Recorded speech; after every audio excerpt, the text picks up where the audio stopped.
And we're live. And my little live intro countdown revealed to me then, I don't know what's changed on my laptop or StreamYard, but regular viewers might remember me complaining that I never heard videos when I shared them on the stream. And that time I heard it, so that was weird.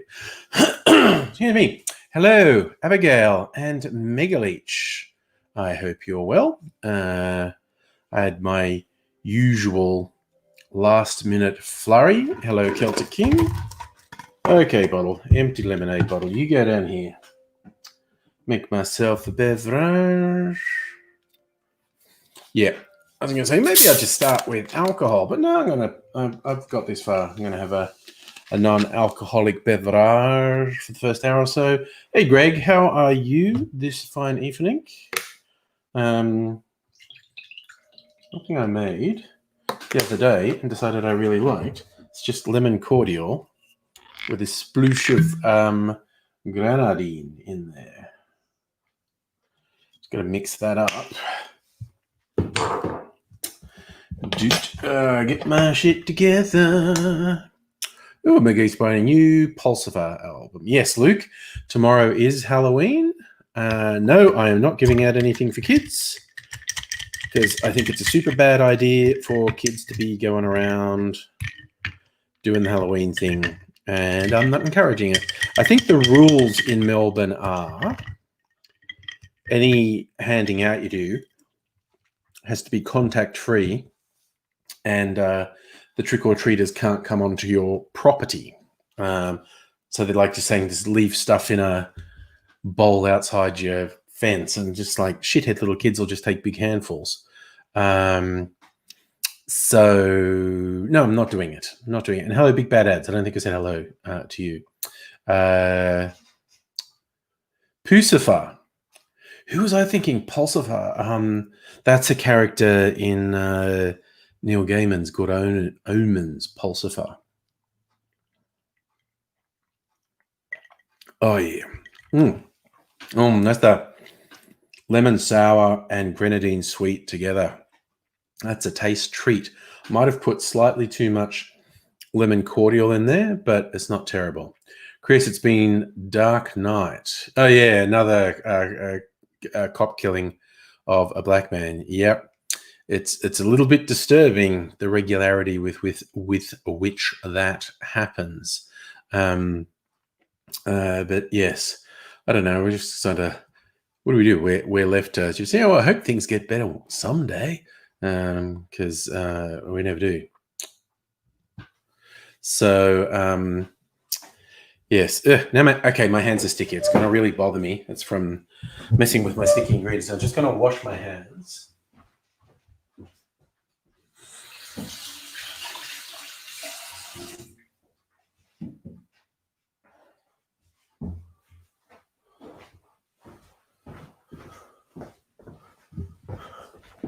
All right.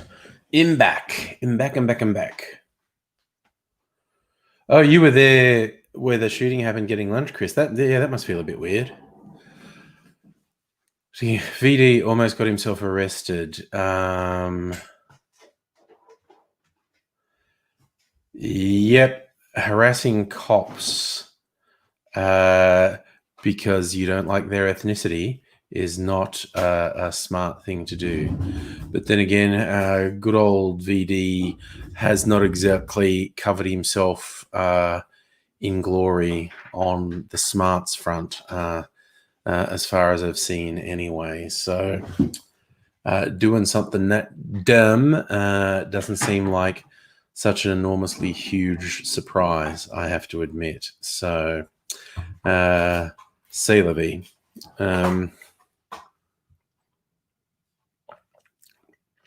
Not saying I want him to get beat up by a cop, but, you know, it kind of seems inevitable if he's going to continue to behave like that. And another thing he might discover is that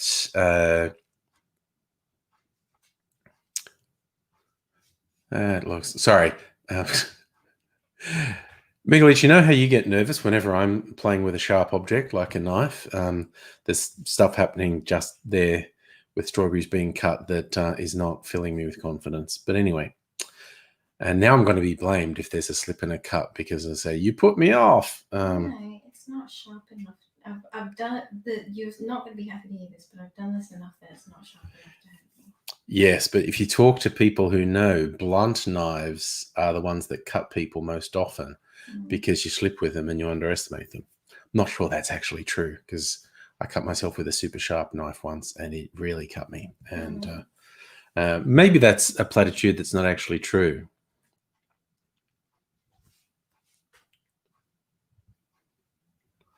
Well, you know, I'm here for a good time, not a long time. Oh, damn. Okay. Chris, you're worried about hospitals being overwhelmed. I think all through the Northern Hemisphere, that is a concern for people.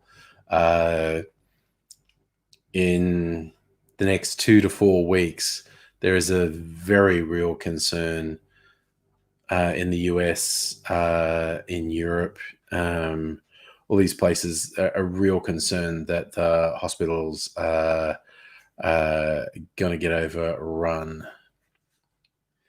Abigail, you also agree it's easier to hurt yourself with a blunter knife than a super sharp one. Okay.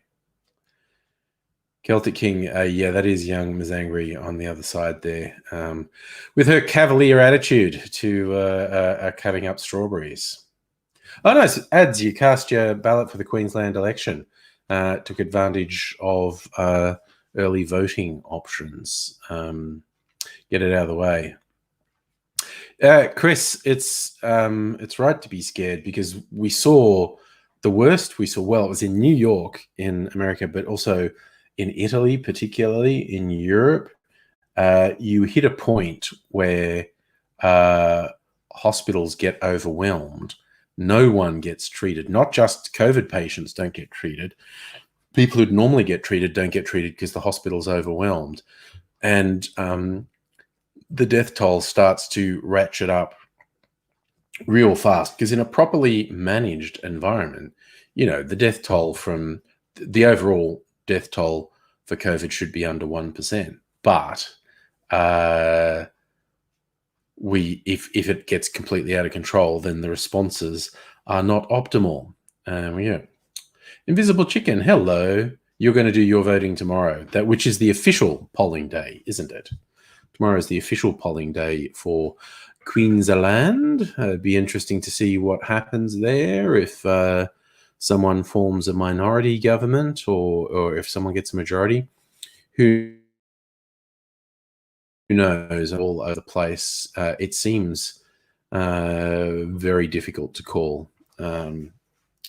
Yes, the most conservative and probably most likely outcome is no party has a majority. So it comes down to, I guess, who can form a coalition, either an official coalition or like an unofficial coalition where minor parties, like in Labor's case, the Greens, agree to support them as a government but want to influence their policy.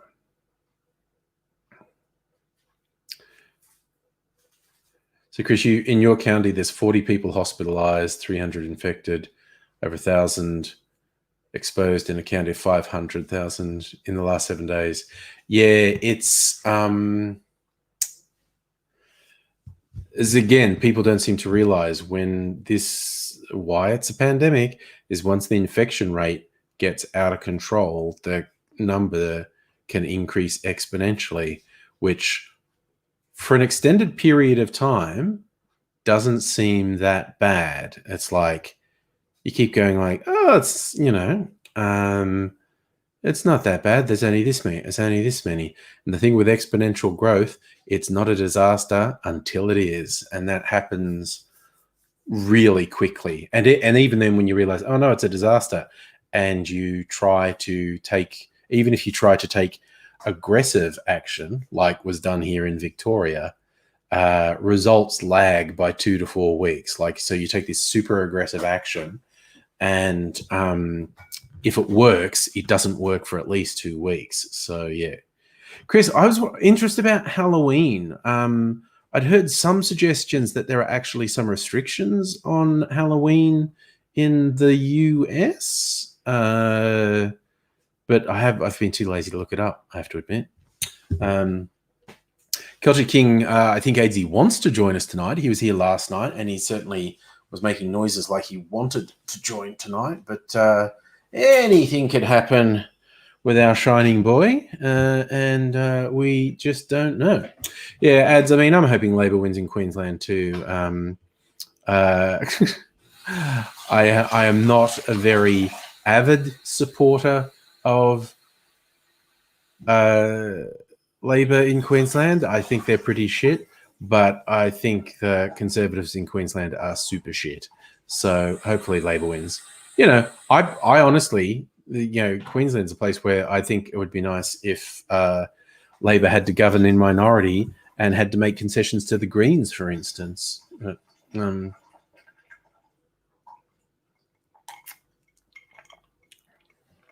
Okay, I'm going to look up if there's any official restrictions in the US. Halloween restrictions, USA. CDC.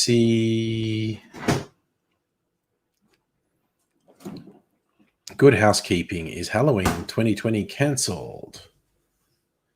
Okay. This looks like a good run-up. Okay, I'm going to look at this. Good Housekeeping. What do they say? Officials in more than 35 states are reimagining Halloween or cancelling them altogether. Okay. Cities have rules. California made headlines as one of the first group to mandate new rules. Officials tried to issue an outright ban on trick-or-treating, telling residents it'd be impossible, but the ban's being called off. Apparently, oh, wow, if California won't cancel it.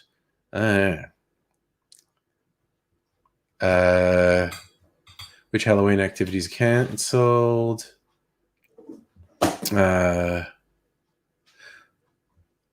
Lowest risk are virtual gatherings. Duh! Moderate risk is small outdoor gatherings. Higher risk is traditional trick-or-treating.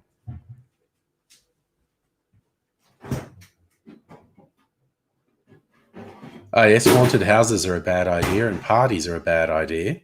Okay, here we go. Places where events are changing or cancelled. Alabama. Okay, they cancelled their official trick-or-treat event downtown. Los Angeles says there's no big parties permitted. Festivals, haunted houses, carnivals, and other attractions are cancelled altogether. Door-to-door trick-or-treat is permitted, although they're not recommended. San Diego, not recommended but allowed. Denver,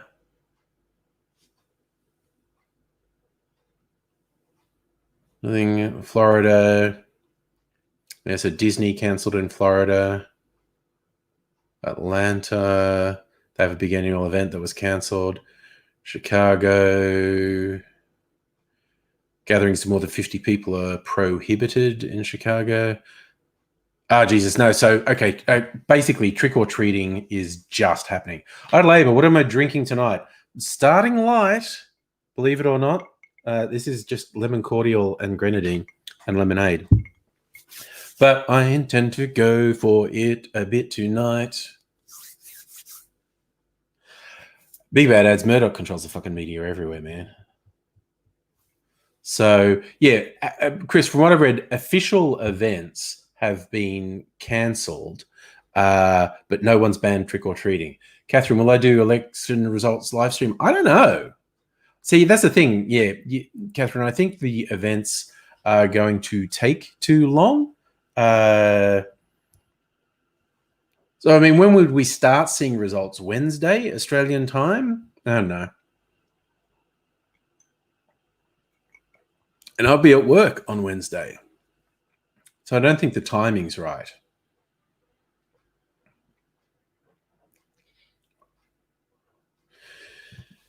Yes, I did see that, Megaleech. The Mandalorian Season 2, Episode 1 went live on Disney Plus just a couple of hours ago.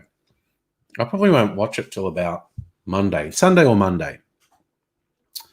So this might be the last live stream you see me on before Tuesday. Not really planned what I'm doing on Sunday yet, but as I don't know if I'm gonna keep doing at the regularity I've been doing or not. I think I want to try to make the pre-recorded vidges again, because the whole pandemic weirded me out and just fucked with my head, and I couldn't get into the mindset to do sort of scripted pre-recorded videos. I might try and get into it again. Who knows? Chris, if someone knocks on your door, I'm going to be pissed. I've got big gates on my place that are normally open for to make it easier to drive in and out of the driveway. Tomorrow night, I'm just going to close them so people get the fucking hint.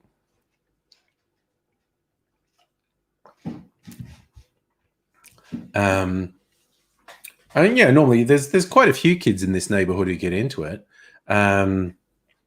Like, God, last year, we probably had 50 or 60 kids come to the door. But yeah, I just don't want to encourage it. I don't want to put anything outside because I'll just take it. And I think it's a stupid idea, and I don't want to be seen to encourage it. So yeah. Oh wow, Catherine, you can have. Oh yeah, you've had no frigging cases in South Australia for months. I mean, maybe one or two, but in practical terms, South Australia has been COVID free for months, which is fucking excellent for you. Yeah, you're going to a party. Excellent. Love it. I think it's actually a reasonable idea because if Melbourne maintained 0 to low case numbers as long as South Australia had, I'd be way comfortable with going out to like reasonably sized venues and whatnot.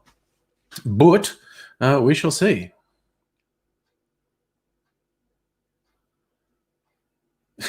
Oh yeah, Megalich, we put candy in a slow feeder labeled COVID samples. Why not? Why not indeed? That's that seems to be the appropriate theme for it. So yeah, so no bans on trick or treating anywhere in the USA. So yeah, as I'd been concerned, that just seems like a nationwide super spreader event. One shudders to think what state the US will be in 4 weeks. And hey, will that be Joe Biden inheriting that? Or will Donald Trump just be making things worse? Well, he'll still technically be president no matter what.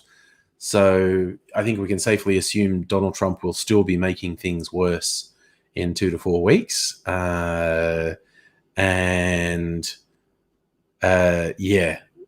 I really shudder to think what it's going to be like in 2 to 4 weeks. I know if you could record me, I've probably been saying that since April.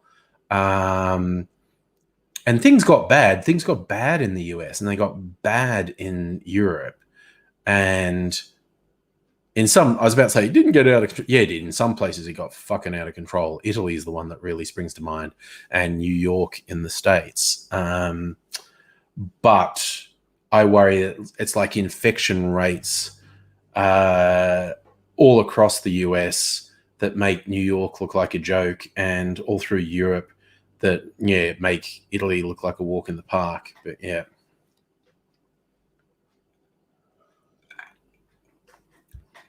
I see, Chris, that's the thing. I agree with you. I did make that juice sour. I have to put some more lemonade in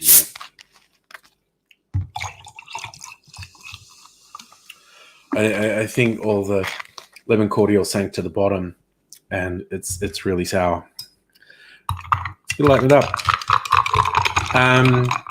Yeah, I've always been annoyed by the people who are saying you can't shut everything down. The economy has to keep going. It's like, there are only 2 choices. One is when stuff gets out of control, you lock down early to bring it back under control. You do take a hit. You take a hit economically, socially, all these things. Absolutely. And it sucks. It sucks. But the other choice isn't carry on as normal. The other choice is delude yourself into thinking you can carry on as normal, have an absolutely horrific outbreak that can push you to the brink of societal collapse, and everything shuts down anyway. It takes way longer to recover, so economically it costs way more, and just horrific volumes of death and long-term illness. So yeah. Chris, okay, not going back to work because of COVID and the World Series bullshit. Yep. Yeah, big bad ads, the mass graves in New York. I mean, the worst case scenario is fucking bodies in the street. It's not good. And sadly, Megalith, you're right. Trump has no incentive to make anything better. It sucks. Oh yeah, no. It's because if Trump loses the election, Biden wins. Biden inherits a fucking disaster that will be absolutely brutal to attempt to recover from, and Trump and all the idiot fucking Republicans will just go, "We'll see how bad Biden's making it." Whoa, whoa. And Ecuador had bodies rotting in the street. Cheery thought, yeah. There's the other thing, I haven't really heard much about South America lately, but there were a few South American countries that had a bad time on it. Let's do the Doom watch. What's the COVID map saying? Dun dun dun. Any milestones on the Johns Hopkins COVID map? US has hit 9 million cases. The world has hit 45 million cases. The world's are going to hit 1.2 million deaths. US has passed 250,000 deaths. Brazil's number 2, which is not that surprising. And Brazil is probably chronically underreporting cases and deaths. India is probably also chronically underreporting cases, deaths, although India is racing to pass the US for total number of cases confirmed. US is on 9 million and India is on 8 million. I think they're both growing really fast. So that's a really cheery thing. And the United Kingdom is racing towards 1 million cases. Little milestone for them coming up. Probably within a day or two at the most, the UK will have hit 1 million cases. So who's the top 10? We go US, India, Brazil, Russia, France, Spain, Argentina, Colombia, United Kingdom, Mexico, Peru, South Africa, Italy, Iran, Chile. There you go. It also goes on and on and on. God damn, what's going to happen to us humans? Oh, I've seen the term doom scrolling. It is a funny term. It's when it's like, yes, you're scrolling through a social media feed, and it's all just fucked.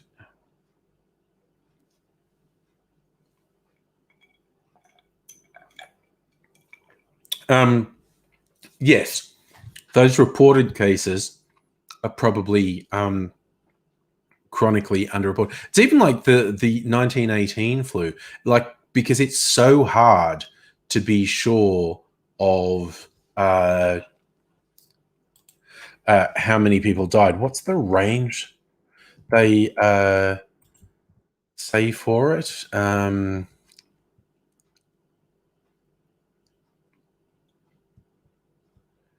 Yeah, I mean, they're so unsure, but they're saying probably a third of the world's population was infected with the virus, and the world's population was way fucking smaller back then.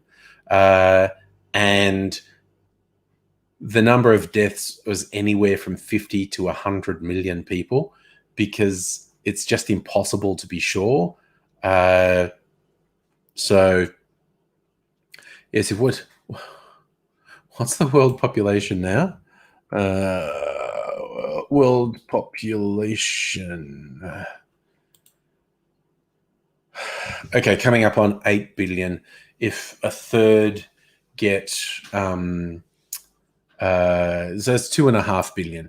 If a third of the population got infected and that would be over a period of years, 2.5 billion. Yeah, so, and that's if it's contained and you kept it to 1%, you'd still be looking at 20 million deaths. Oh, it sounds like AIDS is not well. No, AIDS is not well. So AIDS is not going to join us. So I guess we'll just do Angry Bunch. Yes. Like that. Hyperbole Megaleech. Do you think Trump will send out a second wave of COVID support relief payments, but he'll get Pence's staff who are all COVID positive to cough into the envelopes?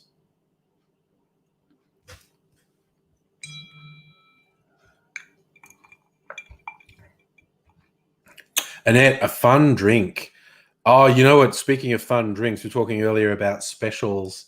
Well, I made it the other night, but specials at Dan's because they had the Voc liqueurs on special, and there's a purple one called Parfait Amour.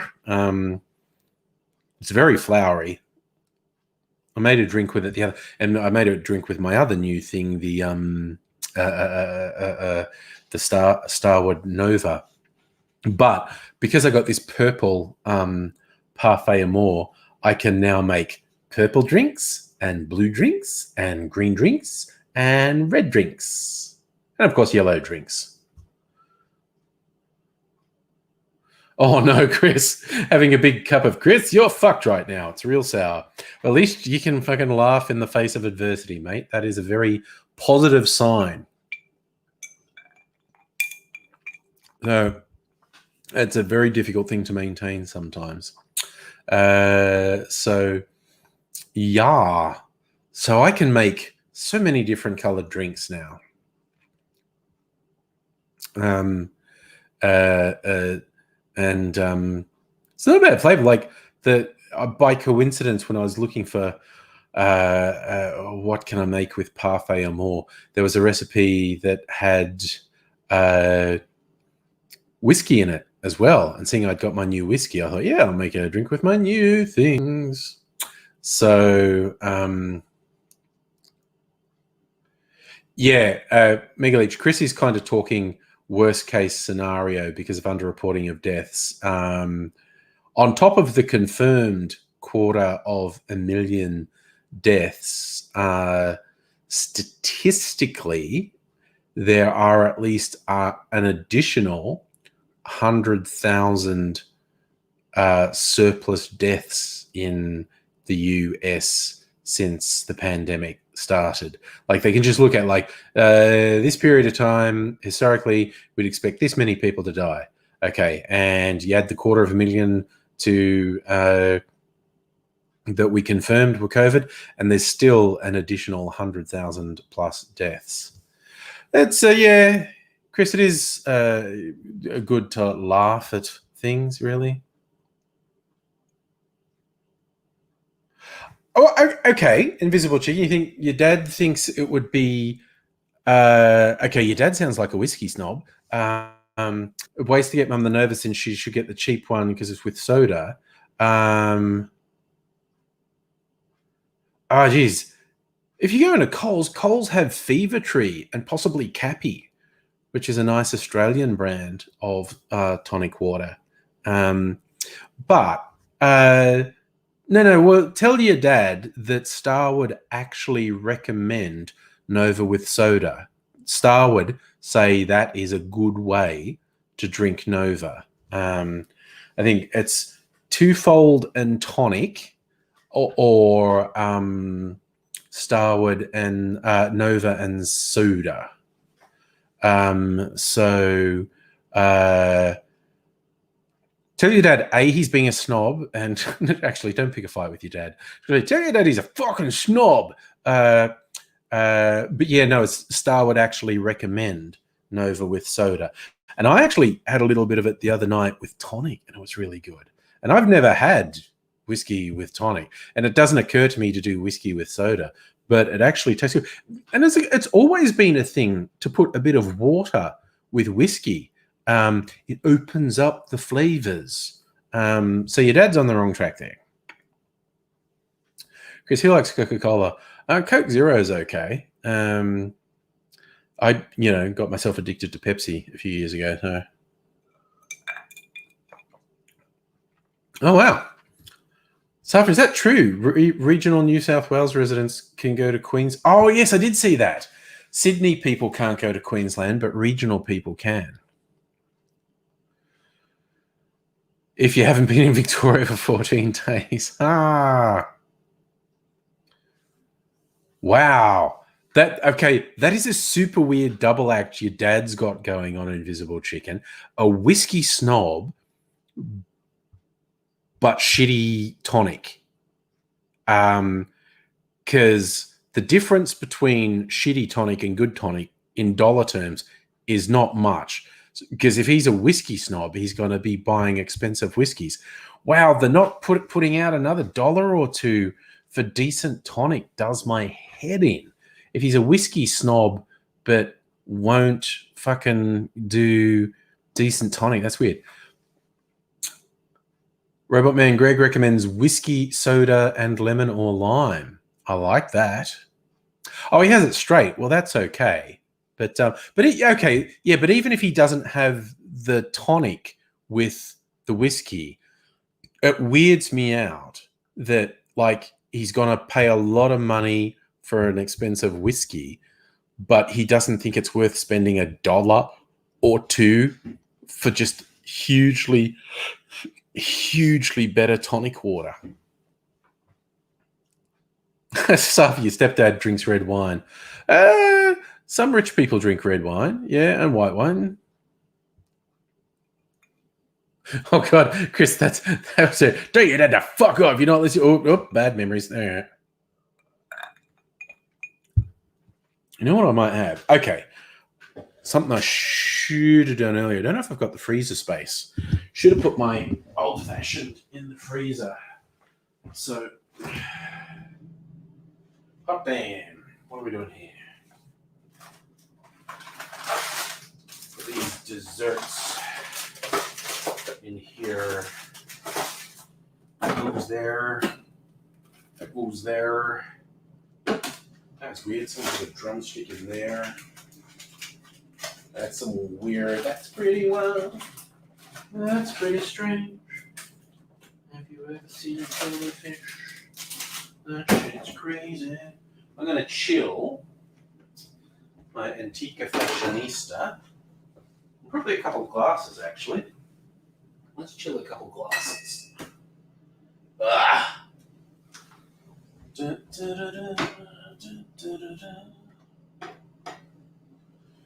Oh, it's probably enough. All right. Just preparing for a bit later. Ah, God. I got, my invisible ice is there, Chris, definitely. Safa, Schweppes is a bad tonic water.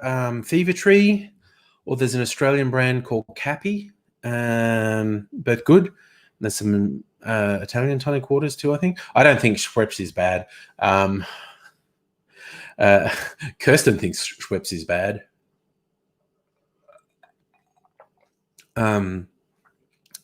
But Fever Tree's better, and Cappy's better. So that's just the state of things. Now, okay, I'm going to get you all to see which of these you think sounds better, because I have to choose from a list of cocktails by this one guy, Embry. That was his name. famous cocktail writer from the early 20th century, David Embry. Okay, so let's see. Go American Beauty. Okay, I'm going to open up some recipes. The American Beauty is cognac, dry vermouth, white creme de menthe, orange juice, grenadine, with a red wine float. I don't know. That doesn't. Cognac, vermouth, white creme de menthe, orange juice, grenadine, and a red wine float. I don't know. What's a Bobby Burns is just Manhattan with Scotch whiskey. Yeah. Look at that. What's this one? A casino. Gin, maraschino, lemon juice, orange juice. Aviation, but with orange juice. Do I want to do that one? I don't think so. It's not really expiring. A club cocktail. It's just sherry and port and a dash of bitters. That's different. A sherry and port cocktail. Sounds like an old man's cocktail, doesn't it? A white lion. White rum, triple sec, grenadine, lime juice.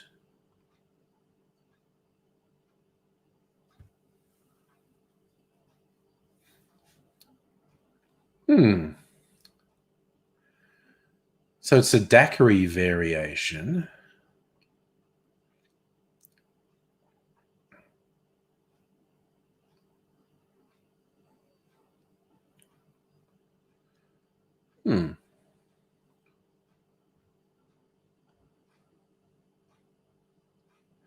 Embry does the white line an injustice, saying simply a white lady without the egg white with lime juice in place of the lemon.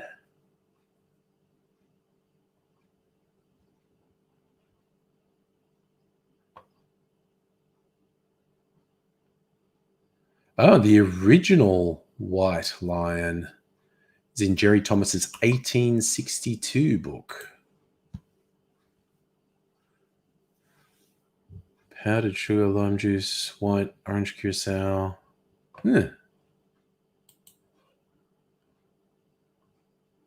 Embry's White Line. Yeah, maybe that one. I don't know. Safa, I ran out of time for Friday. Although I am going to, because I'm going to make cocktails, so I am going to rush out and change and put my formal clothes on. This is what you can. Most people would say Schweppes is better than a lot of others, but you can get Fever Tree at Coles, and it's better than Schweppes. And they actually have multiple flavors of Fever Tree, and if you can't get Cappy at Coles, I know I got it from what's the bottle shop next to Woolworths, BWS, so you can get it next to a supermarket.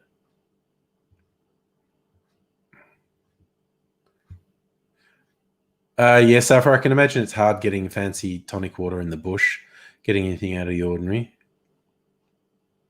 Oh, Chris, you're missing putting on a tie and going downtown to work in the control room. Yeah. I, on the other hand, fucking love working from home. Not going into the office is awesome as far as I'm concerned. That's just me. It's not just me, but it is me. It's me. Oh, not making any sense at all. And I haven't even started drinking the alcohol. So I have to decide which of these cocktails I'm going to make. An American Beauty, cognac, vermouth, white creme de menthe. I don't have white creme de menthe, so maybe that sinks that one. Casino, gin, maraschino, lemon juice, orange juice. Dash of orange bitters.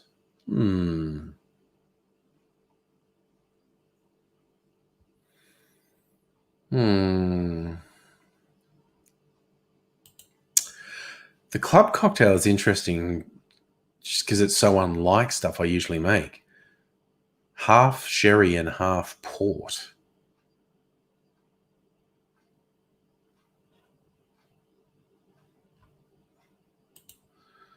That's a weird one. The White Lion, that's probably the one that's appealing to me the most.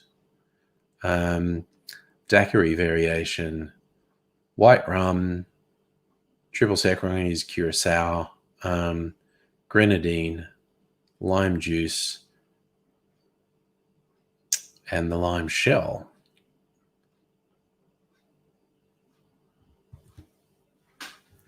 So I actually recommend shaking it with the actual lime that you squeeze. And I did actually buy a lime today for a specific purpose, i.e. make a drink. So I might in fact do that. I'm kind of torn between... don't think I really want to do the casino. Torn between the sherry and port cocktail or the White Lion. Not sure how white it would be with grenadine in it. Who can... oh, it's only 1/4 of an ounce, so it's a tiny amount of grenadine. So I won't color it that much because I don't have the artificial coloring in it. So I've had the big outing to Aldi. How was that? I mean, my big outing the other day, I went into the city for the first time in months. So if you have a friend at Hoppers Crossing who says he's 25 kilometers, stops at the Westgate Bridge. Yeah. Yep. It's it's a bit of a travail, I'm sure, but yeah, I can't think of when was the last time I traveled more than 25 kilometers? There's probably a website to help me do it. Melbourne 25 kilometer radius. How far is 25 kilometers from your home?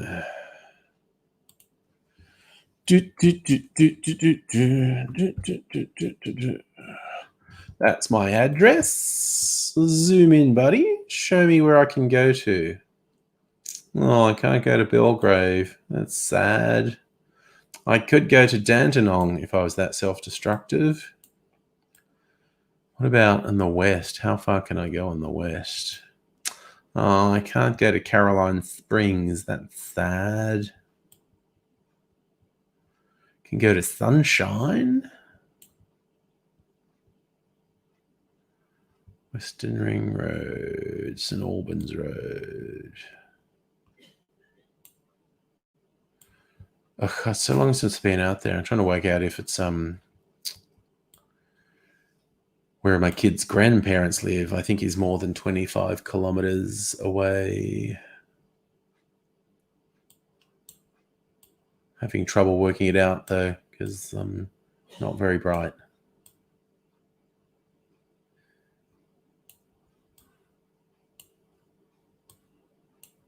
Anyway, that's not that exciting, is it? No. It's my big circle. There's a lot of ocean in my circle. Well, it's not ocean, it's bay. It's yeah, all these places that I never go to. Yes, I think the kid's grandparents is more than 25 kilometers away. Music elevator mechanic. You usually send your car to who's 27 kilometers away. Do! Mega H, I don't think I quite gave someone enough information to triangulate my address. I was being reasonably vague. I gave someone how much room? Then an area of where like 100,000. I'm somewhere in a little area where 100,000 people live. So, you know, good luck finding me in amongst those 100,000, basically.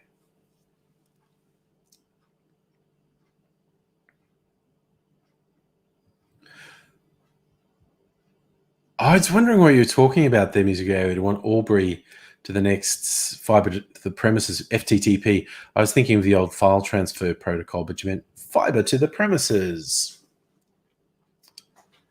Ooh, Safa, your family block's just outside your border bubble. That sucks.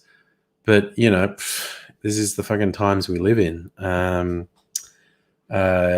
You don't take precautions, bad shit's gonna happen. Real bad shit.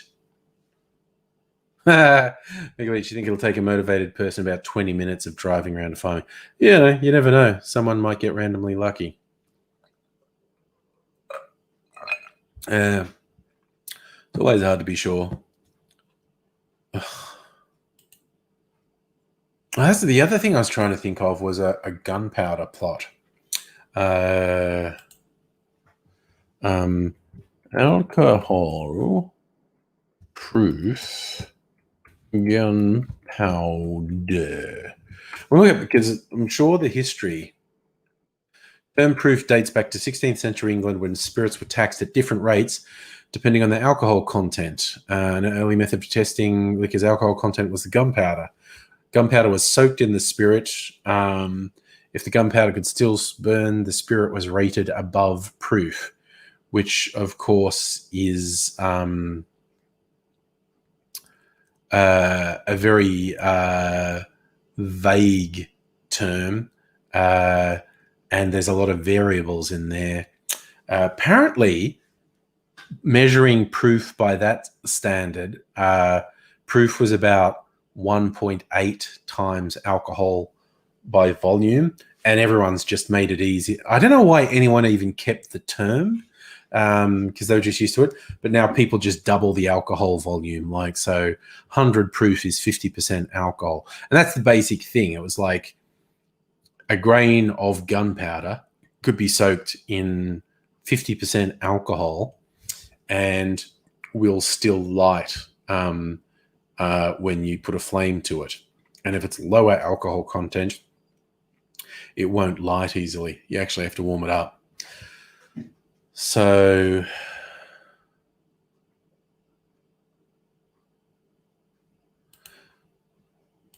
I think that's how I'll tie in the gunpowder plot theme, by using an overproof spirit.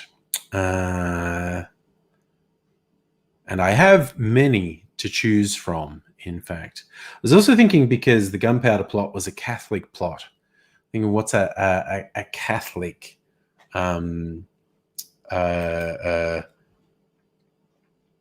beverage, and I'm thinking one of the ones made by monks, like a Benedictine.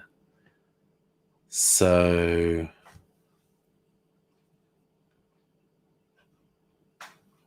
your ingredients.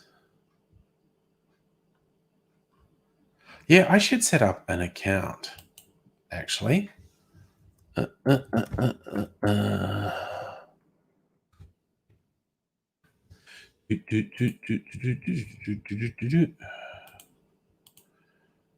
me see this. Okay, I'm just going to set up an account on the Difford site, which is something I should have done ages ago, really, because I use it a lot.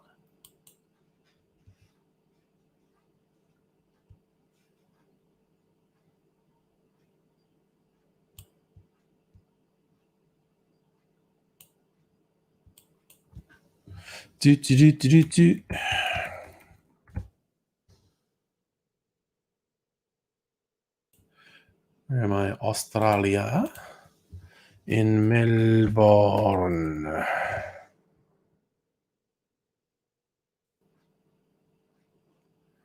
I'm a hobbyist.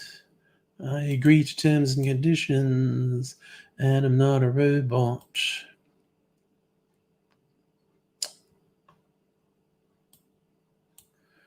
Verification email sent. Let me check if it really did get sent. See if I'm now a member of the Difford's Guide. Verify. Congratulations, I'm now verified. spirits. Let's go. Fifth.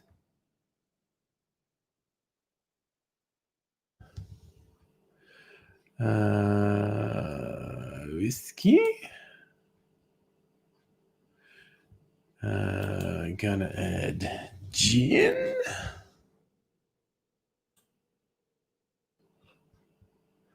And I'm going to add a liqueur because I just want to see. What was I? Oh, Benedictine. That's what I was saying, wasn't it? Benedictine.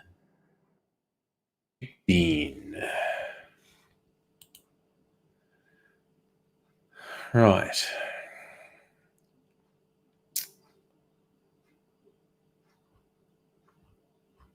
All right. You can make. What can I make? I can make 83 recipes. Southside Ricky, a brown derby, an apple business, a bee's knees, a Boston sour, a cowboy hoof martini. Dang. I mean, that sounds good, doesn't it? A cowboy hoof martini.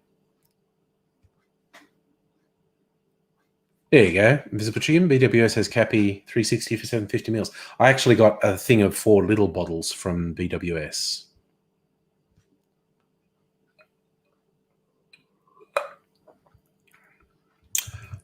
So for the truck driver raid at Kilmore, I went to Shepparton and got fined $1,600. Well, he's real lucky. He's real lucky that that's all that happened to him. Yes, Musically Better, you can absolutely blame that truck driver for being a week late on restrictions easing in Kilmore. Absolutely. What an asshole.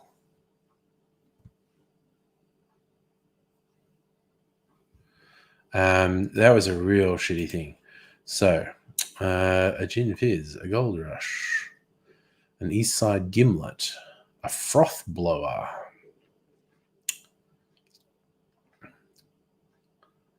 Wait, I want. Where's the ones with Benedictine? Okay. One with gin and Benedictine is called a Jubilant, which is a fun name for a drink, honestly. Bourbon, gin, gin. Ooh, a monkey gland. That is such a gross name for a drink. Monkey gland. Bourbon.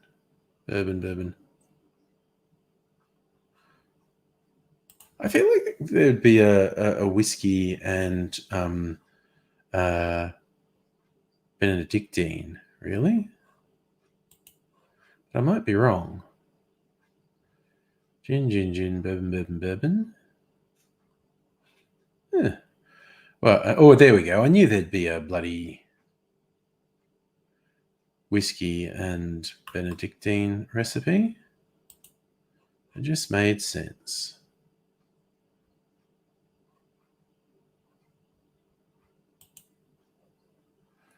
Bulldog highball. Okay, now I'm going to look at these things. A Jubilant is gin, Benedictine, lemon juice, orange juice, and egg white. Yeah.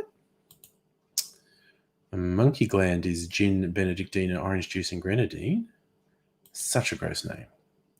Oh, Henry. Okay, literally just bourbon and Benedictine and ginger ale. Nathan, is this like an alcohol podcast? No, I'm just an alcoholic. Nathan. And I'm thinking about drinks. So for just a cocktail shop, there's no money in it, man. My current job makes far more than I ever could, like working in a bar. I hadn't seen that musical aviator.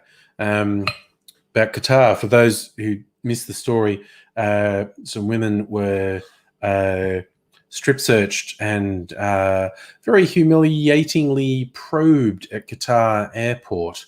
And Invisible Chicken says the officials in charge of the incident at Qatar have now been referred for prosecution. They goddamn should be. Oh, no, that was another fun crime story, Safa. I did see that. Boss of the Country Trains, the V-Line service, got fired for. I mean, he should actually. There should be criminal charges against him. He was colluding with former cleaning company for kickbacks. It's like, hey, yeah, you know, and apparently this cleaning company was really shitty, and it's just like, oh no, I'll look out for you. Don't worry about it. Safa, everyone at my place, I make cocktails. That's why I don't have people at my place. So Nathan the Taco, it's not strictly speaking an alcohol podcast, but I have a lot of alcohol, and I often, though not always, make a cocktail or multiple cocktails during the course of the live stream. And tonight shall be no exception. I am, in fact, going to do that because it's a thing I like to do. Yes. So, yes. So, when COVID is over, meet at a bar. Yeah, that's like 2 years from now. I'm sorry. If a large-scale meeting at a bar is something that you'd have to wait 2 years for, I just think that's realistic.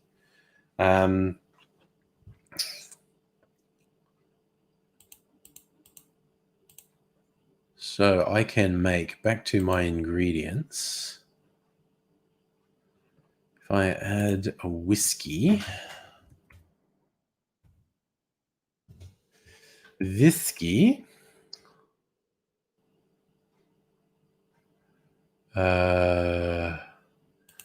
just say Scotch whiskey.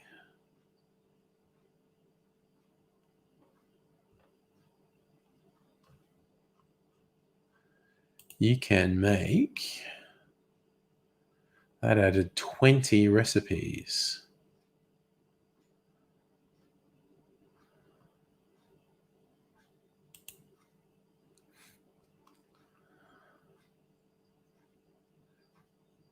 I love cocktail names sometimes. One's just called the de rigueur.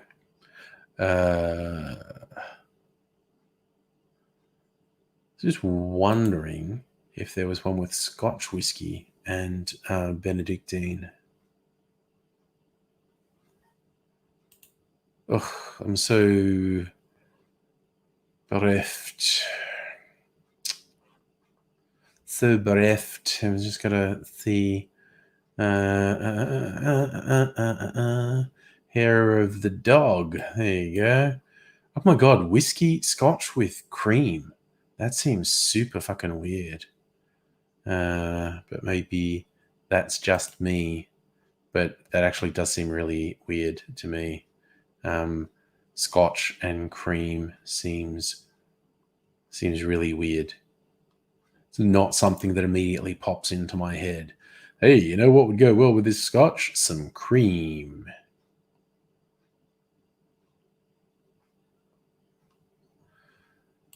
Some crazed Scotsman came up with that. That's a thing they tend to do.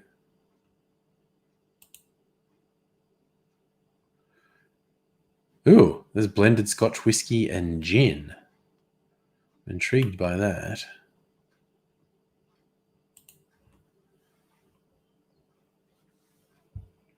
Okay.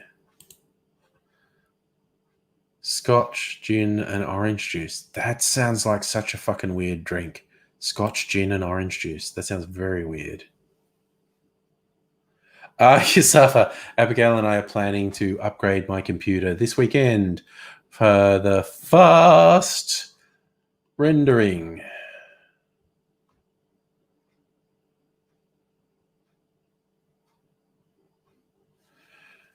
Yeah, Safa, Gladys Berejiklian is being real aggressive. It's really funny. On the one hand, she's like, why is Queensland so aggressive to us? And then she's super aggressive to Victoria. It's like, I don't necessarily blame her for being the super aggressive towards Victoria, but then out of the other side of your mouth saying, why is Queensland being so aggressive to us? Well, same reason you're being aggressive to Victoria, because they regard you as a high risk. It ain't rocket science. So, fortunately, I'm not a big traveler. I'm not that bothered. Not that bothered by this sort of thing. Oh well, it's it's the world we live in. Shit's got weird. Chris has got your costume ready. Nice. Yeah, so Miguel, it's not rocket surgery. Let's burn that bridge when we get to it. All great mashed up sayings. I think there's actually a term for that. If you mangle a saying like deliberately for comedic effect, it's not rocket surgery. We'll burn that bridge when we get to it. Ooh, so if there's a new velocity train Aubrey and Shepparton get next year. Well, good luck. Good luck with that. God, I remember growing up, the only train that went like Dubbo to Sydney was this old fucking diesel that went overnight, and it was so fucking slow. And then the XPT arrived, the express train that could, go 60 miles an hour, and it was so much faster and comfortable. Megaleech, it's not a mixed metaphor. There's an actual name for like deliberately mangling one. A mixed metaphor is a bit more benign than a deliberately mangled one. Although, it's a reasonable descriptor.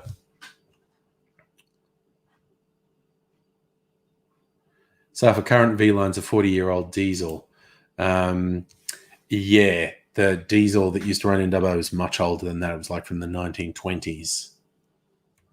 What is mixed metaphor?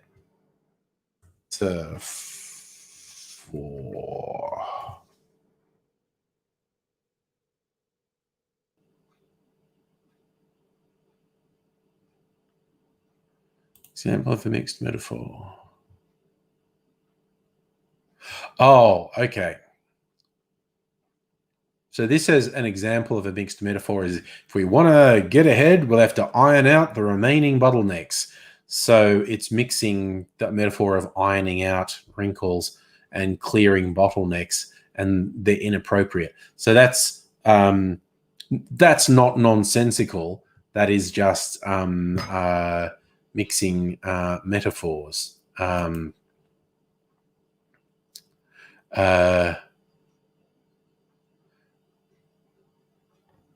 sure there was one like I said, like actually blending stuff up so it's totally nonsensical. So saying we'll iron out the remaining bottlenecks isn't deliberately nonsensical. It's just mixing metaphors that don't belong together. Whereas going like it's not rocket surgery is being nonsensical, and we'll burn that bridge when we get to it is being nonsensical. Malapropism is that's named after, that might be it actually. Mrs. Malaprop, that's named after.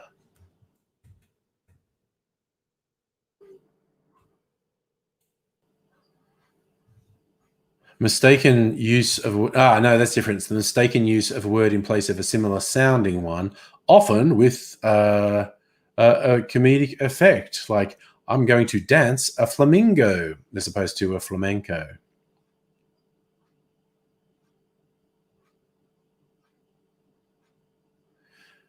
Oh yes, baseball player Yogi Berra said Texas has a lot of electrical votes when he meant electoral votes. Someone's saying she's the pineapple of politeness when you meant to say she's the pinnacle of politeness. Named after the character Mrs. Malaprop, she said, "Illiterate him from your memory," instead of obliterate. She's as headstrong as an allegory. when she meant to say an alligator.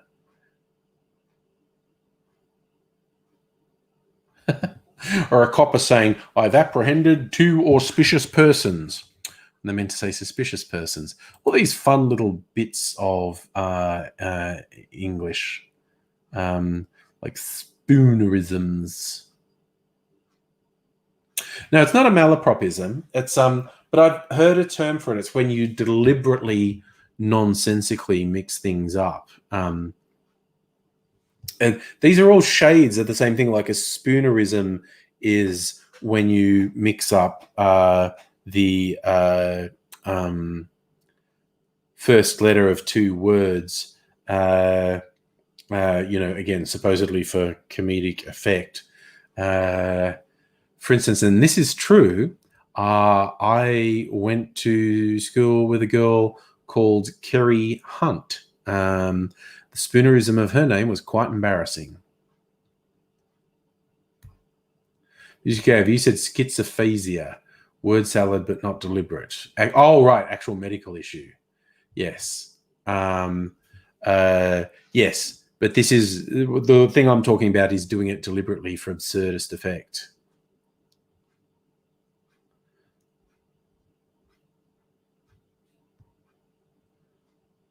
I think I missed something there. Invisible Chicken. Coroner's request for more fun discussed. I think I missed something there. Not sure. But yeah, some of the big ones like malapropism and spoonerism are named after fictional characters.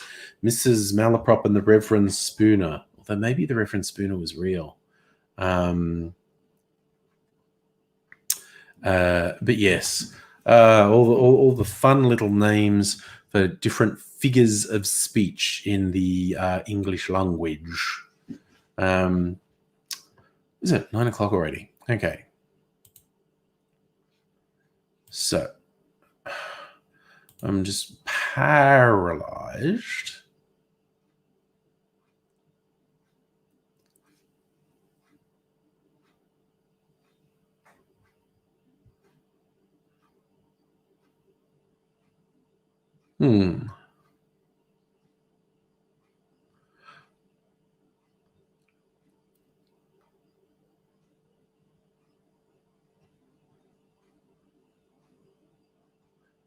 Okay.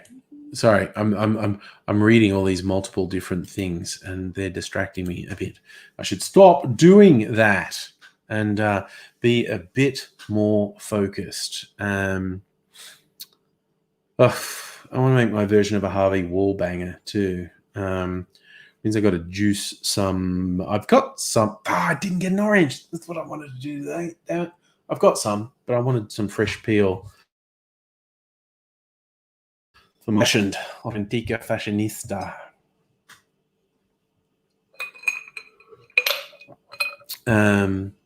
But we shall get on with that. See, this is what I like. We're talking alcohol. We're talking quirks of language and grammar. We're talking politics. Moving away a little bit from how fucking depressing COVID is. Yeah, Abigail. Leaning towards this club cocktail that's just sherry and port, because that's just like not something I do. And so it's good to do something else. That's from the fine art of mixing drinks.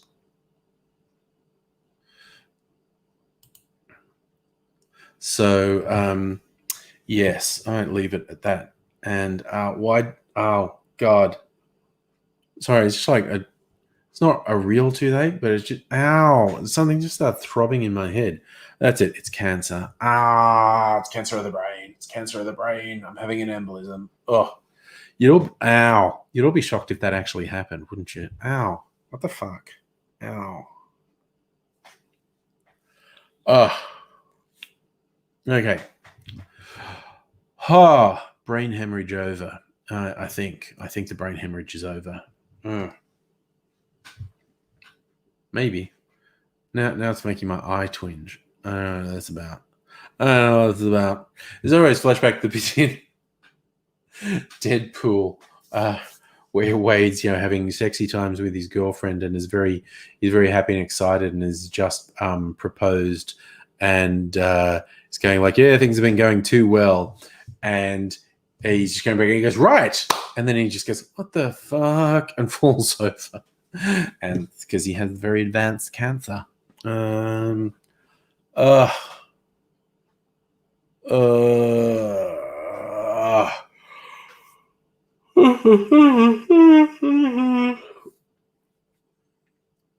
Oh, I fucking love that you kept searching till you found. That's it. It's a malaphor, a malformed metaphor. Megaleech, you found it. It's a term for a mixture of two aphorisms, idioms, or cliches, such as we'll burn that bridge when we come to it. The malaphor, a blend of a malapropism and a metaphor, coined by Lawrence Harrison in the Washington Post article, Searching for Malaphors. Oh, I absolutely love that you kept searching till you found that, Megaleech. That is just excellent work, above and beyond the call of duty, as it were. Very impressed with you, good sir. Good sir, good sir. All right. I think I maybe chilled my Antico Fashionista and glass enough now, and I may pour myself an Antico Fashionista. I've been so unused to walking long distances. When I was in the city the other day and I walked around a bit, and including lots of bits of it were uphill, and then my legs are fucked from it. And I couldn't work out, why are my legs fucked? And Mrs. Angry goes, because she's just so much more practical and sensible than me. She goes, did you walk around a lot when you're in the city? I mean, I did. She goes, well, that would be it, wouldn't it? Yeah, it would. That would be it. Yeah. So my legs are all fucked up from overwork because I'm so lazy. So when I finally do walk somewhere, it fucks my legs up. Okay. Got my glass. Got my cocktail. Excellent. I'm going to put another glass in the freezer. See, I took that out.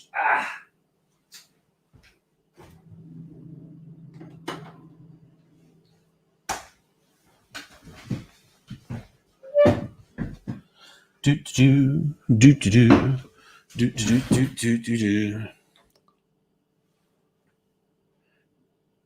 really stuck her neck out on a limb. Can't make these split-minute decisions. Yep. Chris, make like a tree and leave is just a bad pun.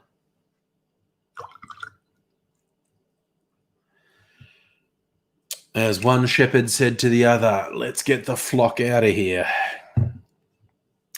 That's what I want to do. I want to get an orange peel as well, just to I'm going to top it off.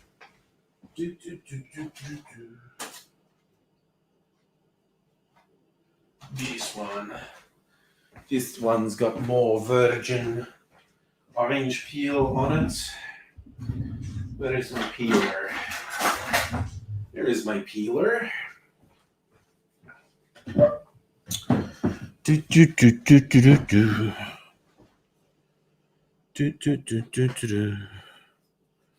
It's time to meet the Muppets on the Muppet Show tonight.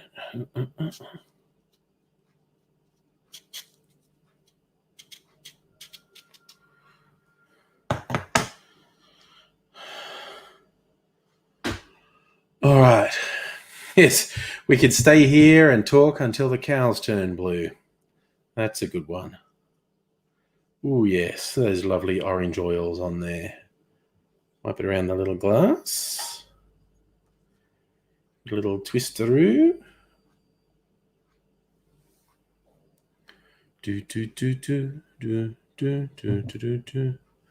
I'll try something with my phone camera. Can I get a pretty picture of this to put on the Instagram and Facebook? Yes, I can.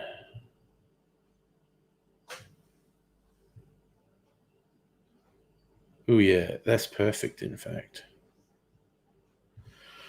All right. Put that on the Steve the Bartender page later. Yes, Chris, I ain't the brightest tool in the shed. Nice. Charlie, hello and good evening to you.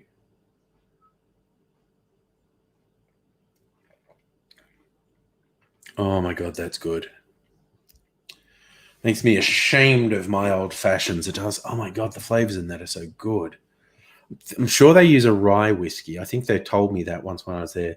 They use a rye whiskey and possibly even their own special blend of multiple whiskeys. And of course, I'm sure they make their own bitters as well.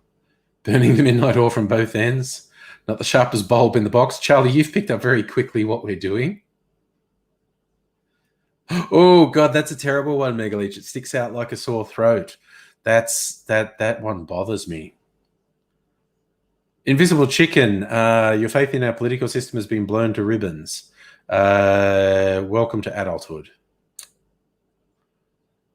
Oh, I think someone used that in something, didn't they, Abigail? If we can hit that bullseye, the rest of the dominoes will fall like a house of cards. Checkmate. Charlie, you're in Logan with your mates. Is that out of the storm zone? Because some of the fucking reports of the likely storms in Queensland tonight and tomorrow are a bit fucking frightening, quite honestly. That's it. I knew I'd heard it somewhere, Abigail. Zach Brannigan in Futurama. Do I want to chill this a bit more? No, it's very nice. It's very, very nice. Like looking for hay stack in a stack of needles. So you're good where you are, Charlie. Yeah. Some of the reports, it was just like, no, this storm's going to be fucked up with damaging wind and flooding, and we can keep doing the Malaforce all night. It's easy as falling off a piece of cake. Yes. My word. It's wordplay. Wordplay is wonderful. Speaking of wordplay, like most people are familiar with German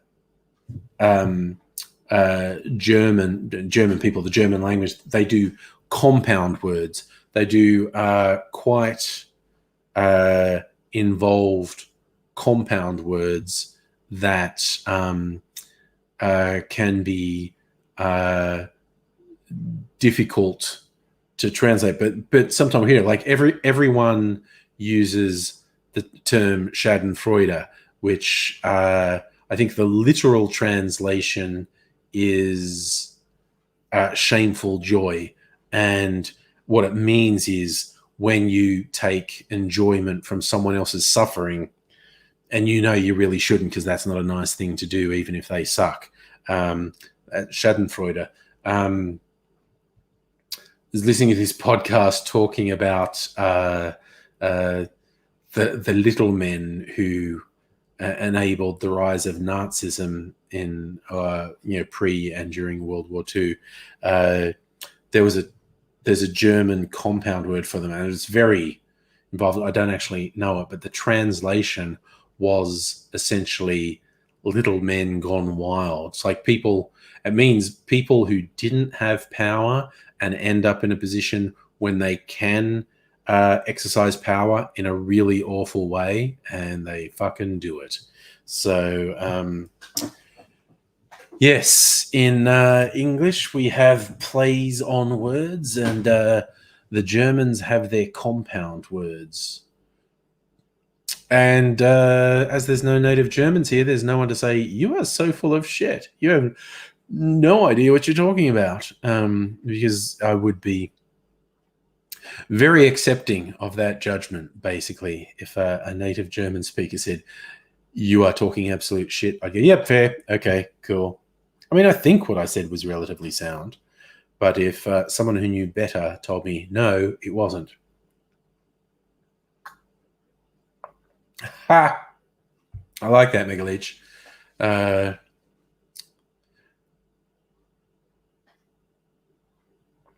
Master says, I'm sorry to hear, Pat, your wife's dead. Patrick says, Faithin's a sad day for us all, sir. The hand that rocked the cradle has kicked the bucket. Charlie, got to go. Mate, pop in later. Okay, maybe see you later then. So Russians have vodka. Yep, that's fair. That compensates for a lot of things, I think. Decent amount of vodka can compensate for many, many, many things. And why not, indeed?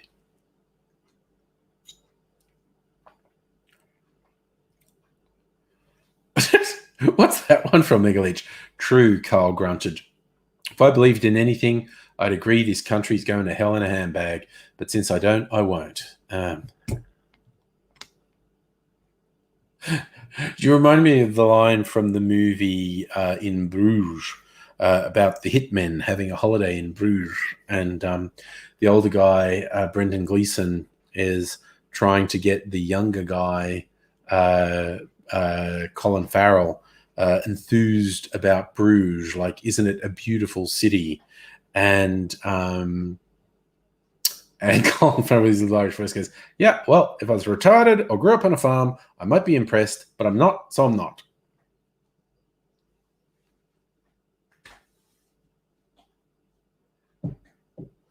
You can't make an omelette without breaking a leg or two. That's fair. Oh, Abigail, you went to an actual store yesterday, went inside, bought things in person, went to the Bonds outlet, bought matching bra and underwear set. Oh, nice. Looks pretty. That's very nice. The only store I've been in is a supermarket, or, a takeaway food place. I haven't even been in a Dan's in a while because I've just been ordering it all online.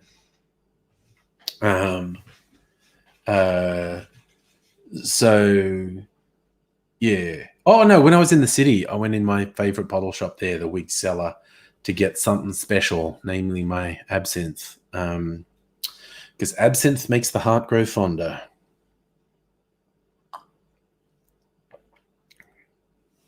Fuck me, that's a good drink.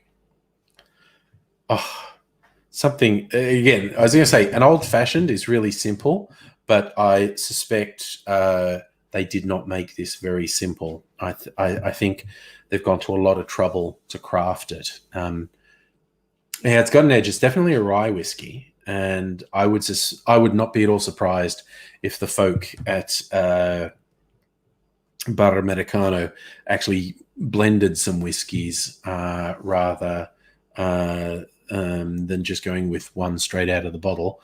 And they doubtless made their own bitters as well. So there we go. Absinthe makes the heart grow fondlers. It could do. I see. Okay, Abigail. Chris is quite just worried about because they're getting thousands of cases over in the US, whereas here the risk of going in a store is actually really low. Really low. It's not zero, but it's really fucking close. Like in a city of millions of people, to only be getting a couple of cases a day is thing. Yeah, because it's partly lucky, it's partly hard fucking work. It is our good fortune to have a government who are willing to make the hard decisions and could not be fucking shaken from their course by the complete shitheads in the conservative media and politics. So from that point of view, we're lucky that we had political leadership who, while they admittedly appear to have fucked things up, I say appear to because the story about hotel quarantine is not completely clear. But yeah, they took the tough measures and would not be swayed, despite months of brutal pressure, non-stop propaganda from Murdoch media outlets. And stuck the course, and it paid off. Like everyone's going like, man, he was literally spiraling out of control, and you fucking stomped on it.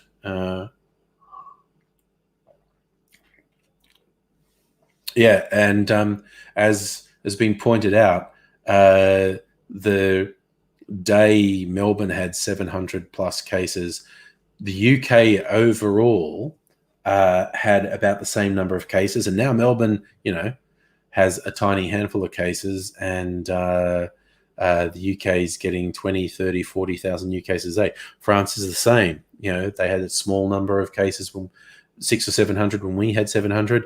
We're down to 0. They're up to, tens of thousands of new cases every single day. Oh, yeah, Mega Leech. You look at this virus and you are only ever 1 or 2 fuck-ups or pieces of bad luck away from a major outbreak. So I've been looking at New South Wales that for months they've kept it at just a couple of cases a day, and there were multiple sort of scary looking potential outbreaks, and they've contained all of them. But it's like we've been on the fucking razor's edge for months. Like, just looking at what's happening there, it's like doing great work in keeping it under control. But when there's circulation of this virus, you're only ever 1 or 2 fuck-ups or pieces of bad luck away from a significant outbreak. You can't just say, it's gone, because it's not. It's just not. Even if we got basically completely eliminated community transmission in Australia, there's still people coming back from overseas. There's still the potential of making a mistake at immigration, not detecting someone who was actually infected, someone getting out of quarantine, or because, we get container ships coming, and the conditions on a lot of these ships are criminally bad.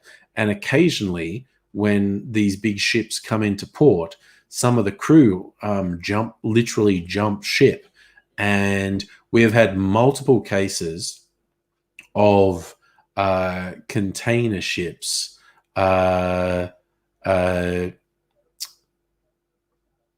having infected crew, and it's never going away. Oh, Safa, I think as Chris corrected you there, Jeremy Corbyn was not suspended because of misogynistic traits. It's because that incredibly bizarre witch hunt in the UK Labour Party by the right-wingers say, there's an anti-Semitism problem. See, we proved it. And Jeremy Corbyn says, you're talking shit. And they went, you dare to question our report. You're suspended for, that mouthiness. It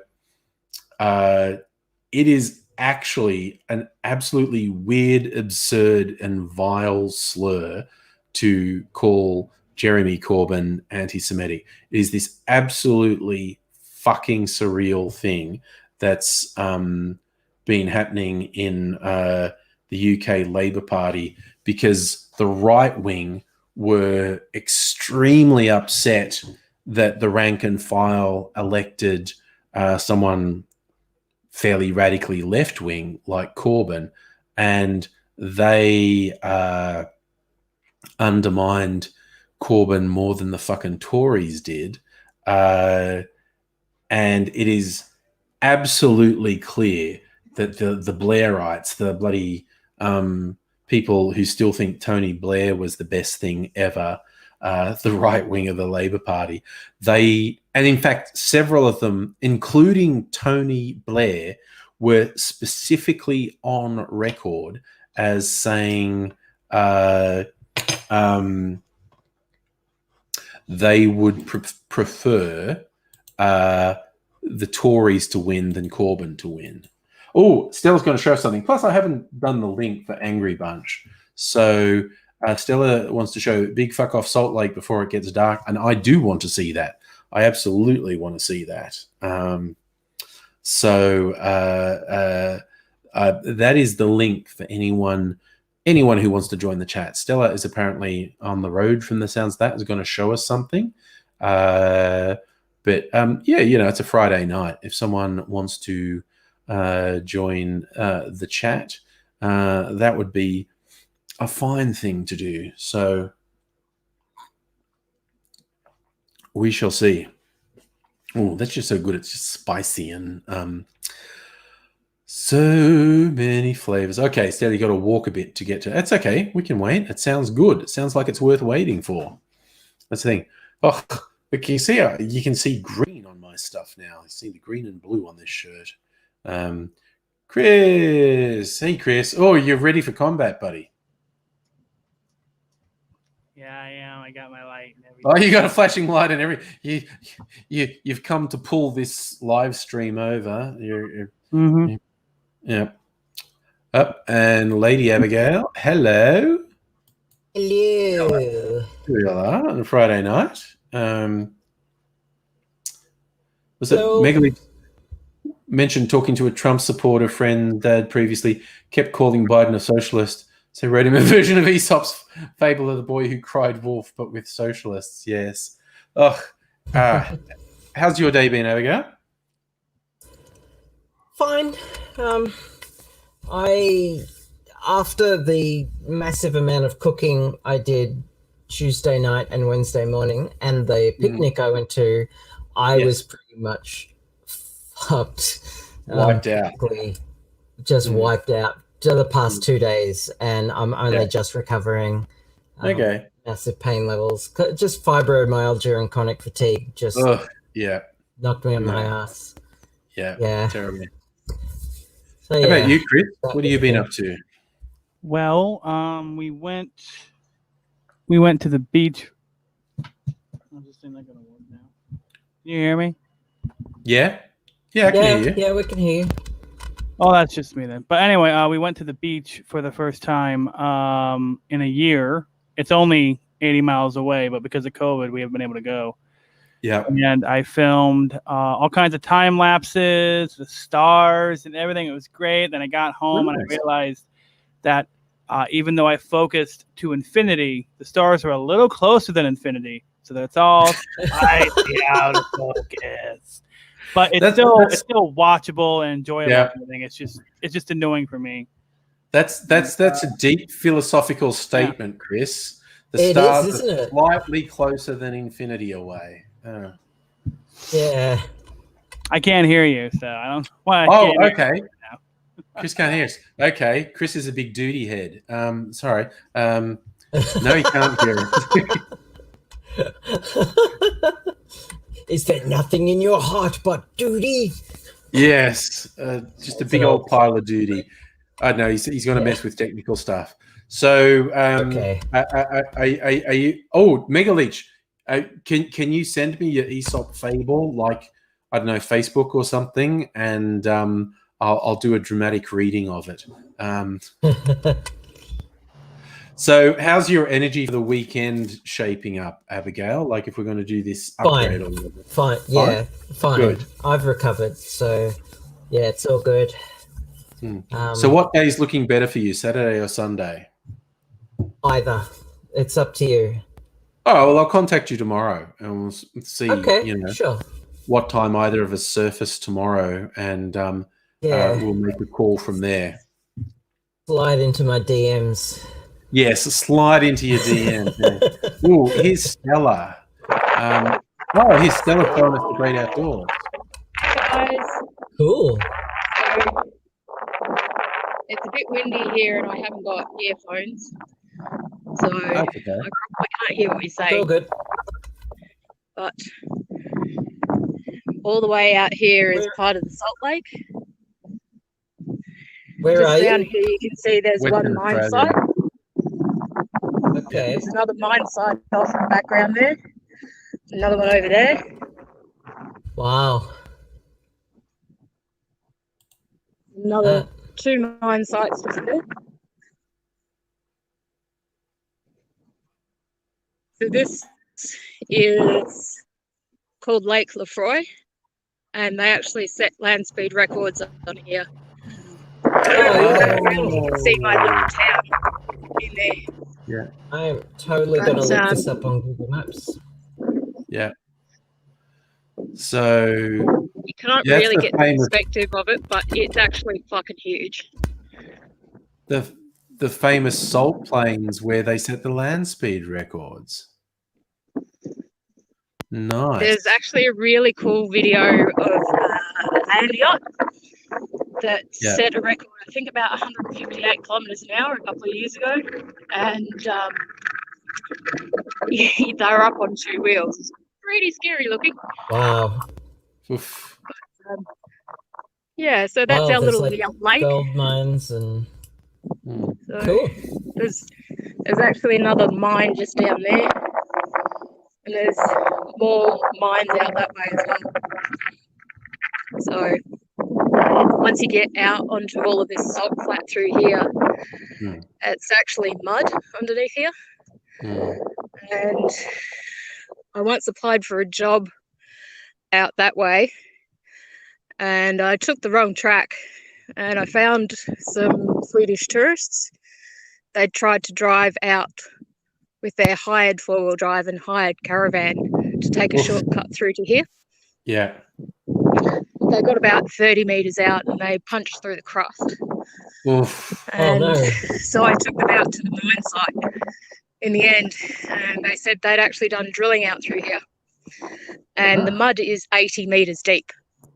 Holy cow. They've actually That's lost deep. equipment through here. So, Damn. so I remember the never go, Leyland brothers did that. The Leyland brothers drove on one of those salt flats and got bogged because there was more mud than they realised, and they just broke through the crust and sank in the mud. yeah, it's actually really dangerous. So, Yeah, I bet. Damn. see, straight through here is what we call the causeway. So they've built that out so that you can actually drive out there. And then we also have, you can't see it here, but there's lines that have been put through here. And what they have is drill rigs that are on tracks. And not that long ago, probably about 3-4 years ago now, the track rigs actually have a control panel because they're super slow. You walk along beside them, and the guy that was controlling it, he got distracted, and the control panel was stuck. So he decided that he was going to jump on the rig to stop the rig. Unfortunately, he got pulled in underneath the track. Oof. And the only reason he no. survived is because he got smashed through into the mud. Oh, So- the mud saved him. Well, that's lucky. Yeah. Damn. So, Yeah. and that's our big transmission tower, Yeah. which we light up for Christmas time. It looks like a Christmas tree. Ah, cool. And that's why you've got mobile coverage. Yeah. Standing on a red hill. So, That wind's kicking up. yeah. We'll just drop out now. Oh, the signal cut out. Okay. Oh, no. That's But not that's good. good. That's why I love the internet. Just randomly getting a live stream from the other side of the country. Wow, that's Seeing the great outdoors. Yeah. That was cool. That was cool. Good old salt flats. Yeah. The other thing she keeps sort of promising if she gets the chance, she'll show us if they're doing a big pour of molten metal in one of the smelting places that she drives past. Because that's apparently pretty visually spectacular because they're pouring apparently huge amounts of molten metal. Like they're not making one ingot. It's like a ton of molten metal or something. Yeah, I'm hanging out for that too. Yeah. So hopefully Stella gets to show us that one day as well. But that was cool. I really enjoyed that. Cool. It's very It's like cool. when we had that guy from Europe who was doing a car trip and just stuck his Wasn't phone he out from the the window. Netherlands or something? It was the Netherlands. Yeah. And he was just going on a drive. And unfortunately, he did have a really choppy mobile signal. But yes, random stuff like that. Or even like when Gecko took us through the giant convenience store that was attached to the giant petrol station. And we were all just going, what's on that shelf? Show us that shelf. I must have missed that one. Oh, it was really good. There was a wall of beef jerky. Like there was this wall and it was 100 flavors of beef jerky. It was hilarious. Great. That's a lot of flavors.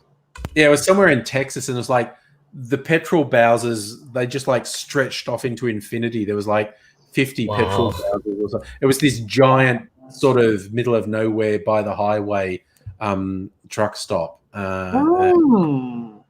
Safa's promising next time he's in Crimea to stream himself. So that's unfortunately probably a fair way down the line. But Stella, don't worry, your secret's safe with us about where you live.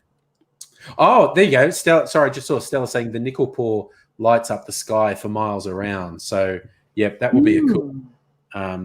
But I even remember the early days of the internet when it was all text. Like I was in an IRC chat room once, and there was about 20 people in the chat room, and doing the old ASL thing. But it was like there were people from America and Australia and England, but then we're going, there's someone from South Africa, there's someone from Germany, there's someone, and we're just like, this is doing my head in that I'm just randomly having a chat conversation with people who are so spread out across the planet.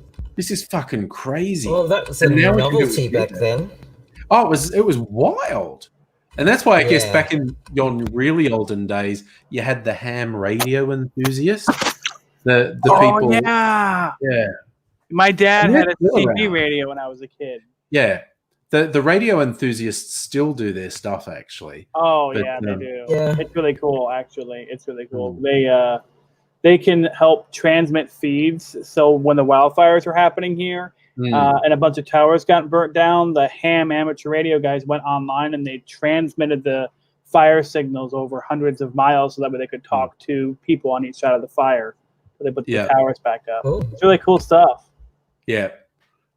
Never underestimate the power of an enthusiastic nerd, essentially.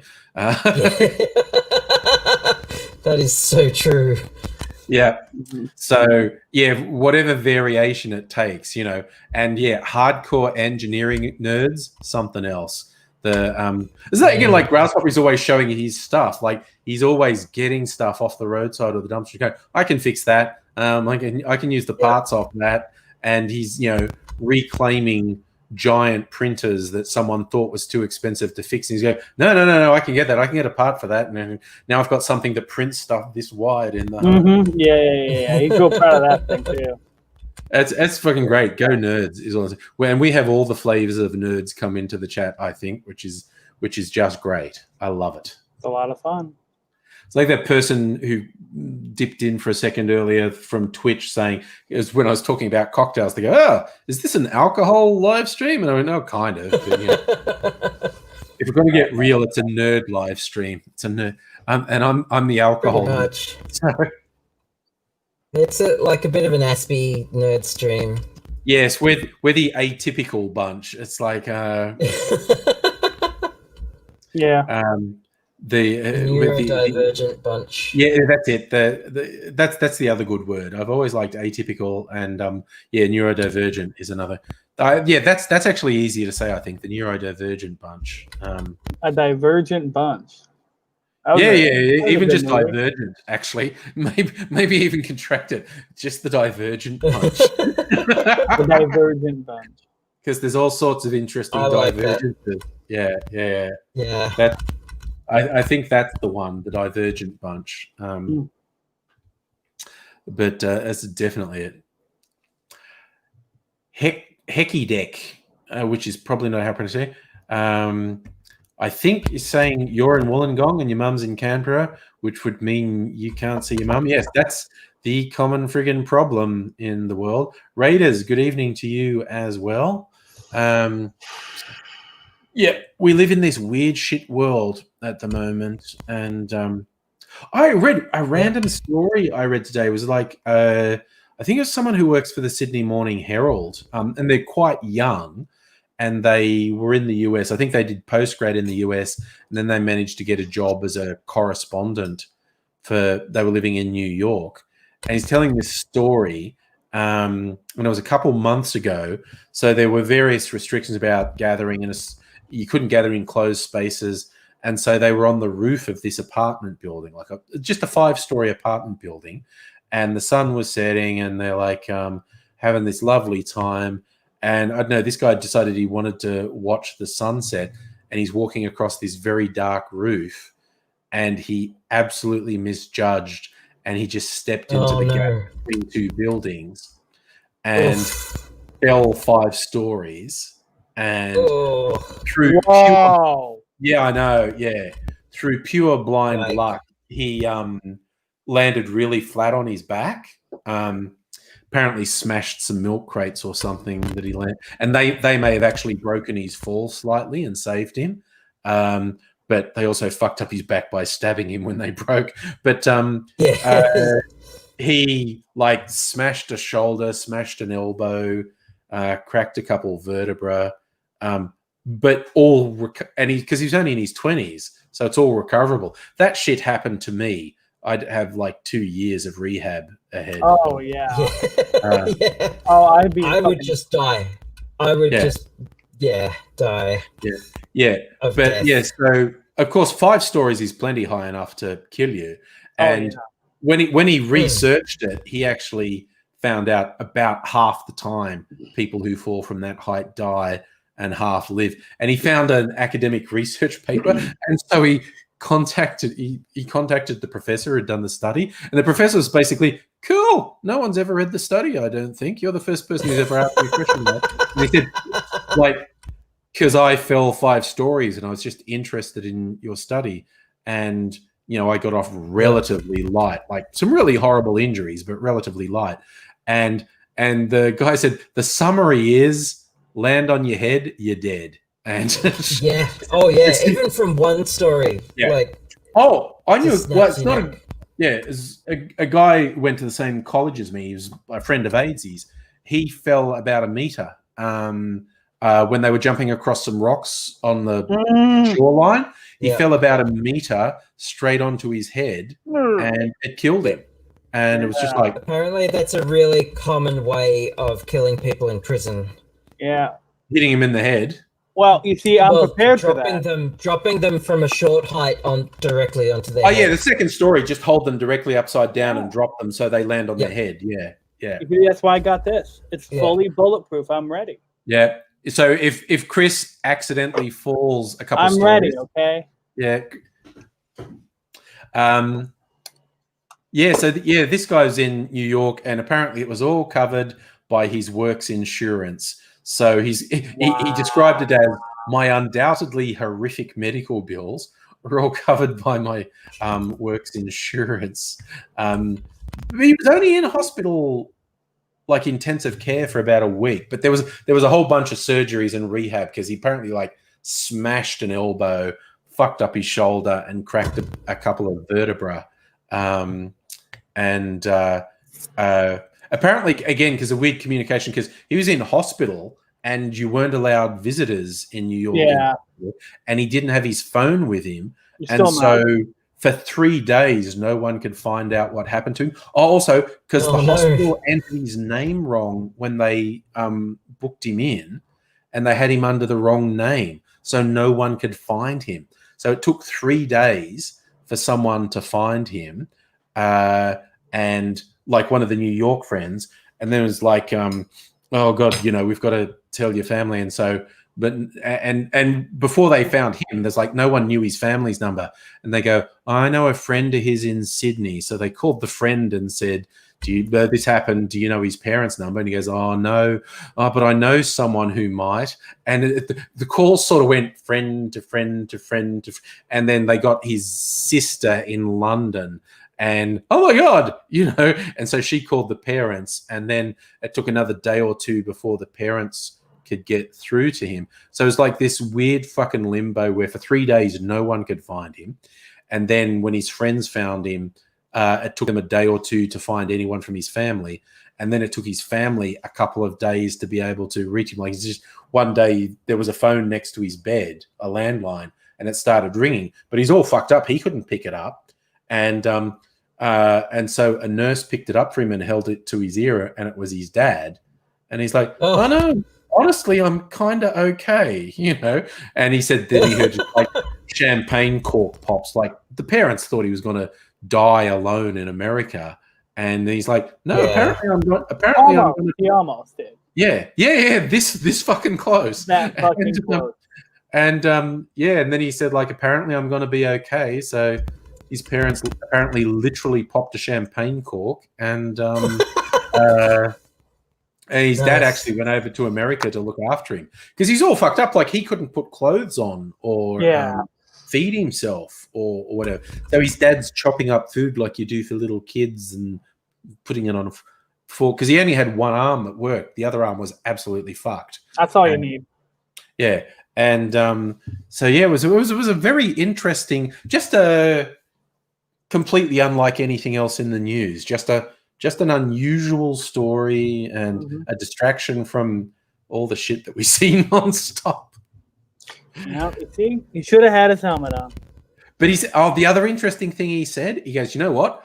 5 stories is a long enough fall that you know what's happening. And he's so it's a couple of seconds, like at acceleration of 9.8 meters a second. Like it's a couple of seconds. And he said he was conscious of it. He just went, like he saw windows flying past and he's going, that's a floor, that's a floor. And he's going like, I'm falling, I'm probably going to die. Bang. And then he's just like, worst pain I've ever felt because everything was broken while I'm lying on the ground. And apparently he's right outside someone's window on the ground floor.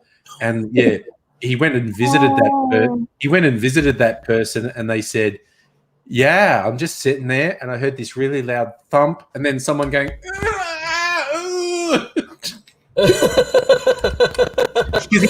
the other thing, he never lost consciousness apparently. So wow, that would have been my only saving grace, like losing consciousness and waking up in hospital. Yeah, so no, apparently all the movement was bad. Like paramedics got him through the window of this apartment, and that was horrible. And by the time they got him to a hospital, because his back was all cut up from the things he landed on, all the sheets and stuff was up to his back, and they had to rip them off, and that hurt. And they had to lift him from like a gurney to a bed. And he goes, that's like the worst pain I've ever felt. And so over this period of an hour, he just had a succession of, that's the worst pain I've ever felt. Oh no, that's the worst pain I've ever felt. That poor guy. Oh my God. What the fuck? It reminds me of Austin Powers when like they think they killed a guy, but he's fallen down in like a canyon, and they just watch him for 20 minutes. He's like suffering to death, and just, hey, I think I might be okay, but I broke my leg. Can you get any help to me? I think. Oh no! Now there's a snake coming towards me. Do you think? That's exactly what it is. That's terrible. That's hilarious, but it's terrible. Okay, who wants now a dramatic reading? This will be like a bedtime story. Megaleech's The Boy Who Cried Socialist. Yes. All right, I'm going to do a dramatic reading. Okay, there was once a boy who was very angry as he sat on the couch watching the nightly news. He saw politics and candidates he didn't agree with, and he took to his laptop, blogging, writing editorials, and emailing those he knew, saying, "Socialist, socialist, the socialists are trying to take over." The investigators came to examine the boy's claim, but when they dug into them, they found no socialists. The boy laughed at the sight of their angry faces. The investigators whispered amongst themselves, "Not another one of these cranks." "Don't cry socialist, boy," said the investigators, "when there's no socialists." They went grumbling back to their work. Later, the boy saw more people on TV that he disagreed with. So he went to social media and proclaimed to the people of the land, "Socialist, socialist, the socialists are trying to take over." To his delight, he watched the investigators and media come running to help him drive the socialists away. When the investigators discovered no socialists, only people the boy disagreed with, they sternly said, "Save your angry song for when there's really something wrong. Don't cry socialist when there's no socialist." But the boy ignored what they told him and watched them go grumbling back to work once more. Many years of crying socialist later, the boy, now a man that society had long since written off as a conspiracy-minded buffoon, came across actual evidence that a real socialist was running for election. Alarmed, he leaped to his blogs and forums proclaiming, "Socialist, socialist." But the investigators and people of the land were so desensitized to conspiracy theorists, claiming everyone they didn't agree with was a socialist, and so the investigators didn't come. After the candidate was elected, an actual socialist policy started being enacted, everyone wondered how it happened. Some journalists found the man's post online. They searched him out and found him weeping. He really was a socialist. The country's ruined. I cried out, socialist. Why didn't you come before it was too late? The old journalist tried to comfort the man as others looked through the man's history of online rantings and ravings, accusing everyone he disagreed with of being a socialist. We're trying to expose the socialist, but what we've found here is of little use, you see, he said, putting his arm around the man. Nobody believes a conspiracist. Nobody believes a conspiracy theorist, even when he's telling the truth. That was nice. Yep. I like that. Actually, okay, you want a real parable for that? The conservative actor James Woods, who's become a real obnoxious crank in the last couple of years, you know, sort of pro-Trump and hates the Muslims and all that sort of thing. Actual, real, true story. Prior to 9/11, just prior to 9/11, James Woods was on a flight with the guys who carried out the terrorist attack. They were doing a practice run and they were paying attention to everything the flight staff did and writing it down and having nefarious muttered conversations with each other and were obviously up to no good. And James Woods said to the flight attendants, those brown men I don't like the look of, they're up to no good. I think they want to cause trouble. And the flight attendant says, you're silly. Please don't bother other passengers. And what could we do? They're not doing anything. They're talking. And he goes, no, but you don't understand. They're watching you. They're following you. They're making a plan. They're working out what you do so they can do a plan. And they said, you're a silly, paranoid man. And I think that drove him crazy. The fact that and because it's real, it is definitely real. He definitely saw these guys obviously planning the attack and reported them. And everyone said, you're a weird, paranoid racist. And then it happened. And I think it's driven him more than a little bit mad because he's gone, no, I told you, I saw it and I told you, and you told me I was crazy and I was fucking right. And I think it's actually driven him a little crazy. And also, and I say that as a defense of him as well, because he certainly turned into a completely obnoxious, bigoted crank.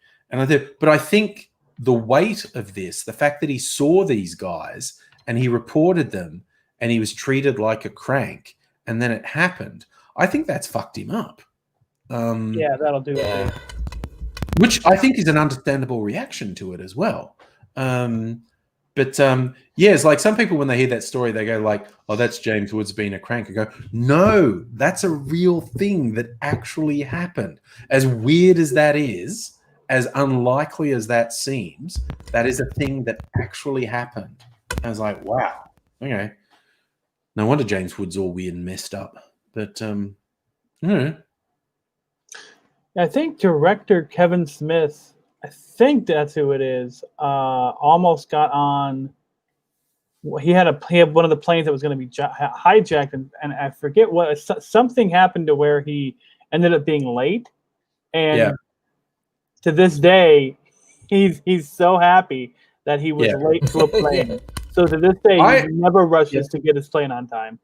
I think you're right. I think I've heard that story too. But that's with those things, there's always a story like that. Like I've heard stories of people who called in sick for work and they worked in the trade towers. Things like that. I've heard a few of those. Yep. There was one guy who was because it was all high-flying finance companies and shit in the tower. And there was one guy who's like the director of, some bullshit investment brokerage that was up there. And on that day, his kid was having their first day at school or first day at kinder. And he told everyone, I'm the workaholic boss and stuff, but family, I'm taking my kid to their first day. So I won't be in on that day. And it's like, man. Did he pick the right day?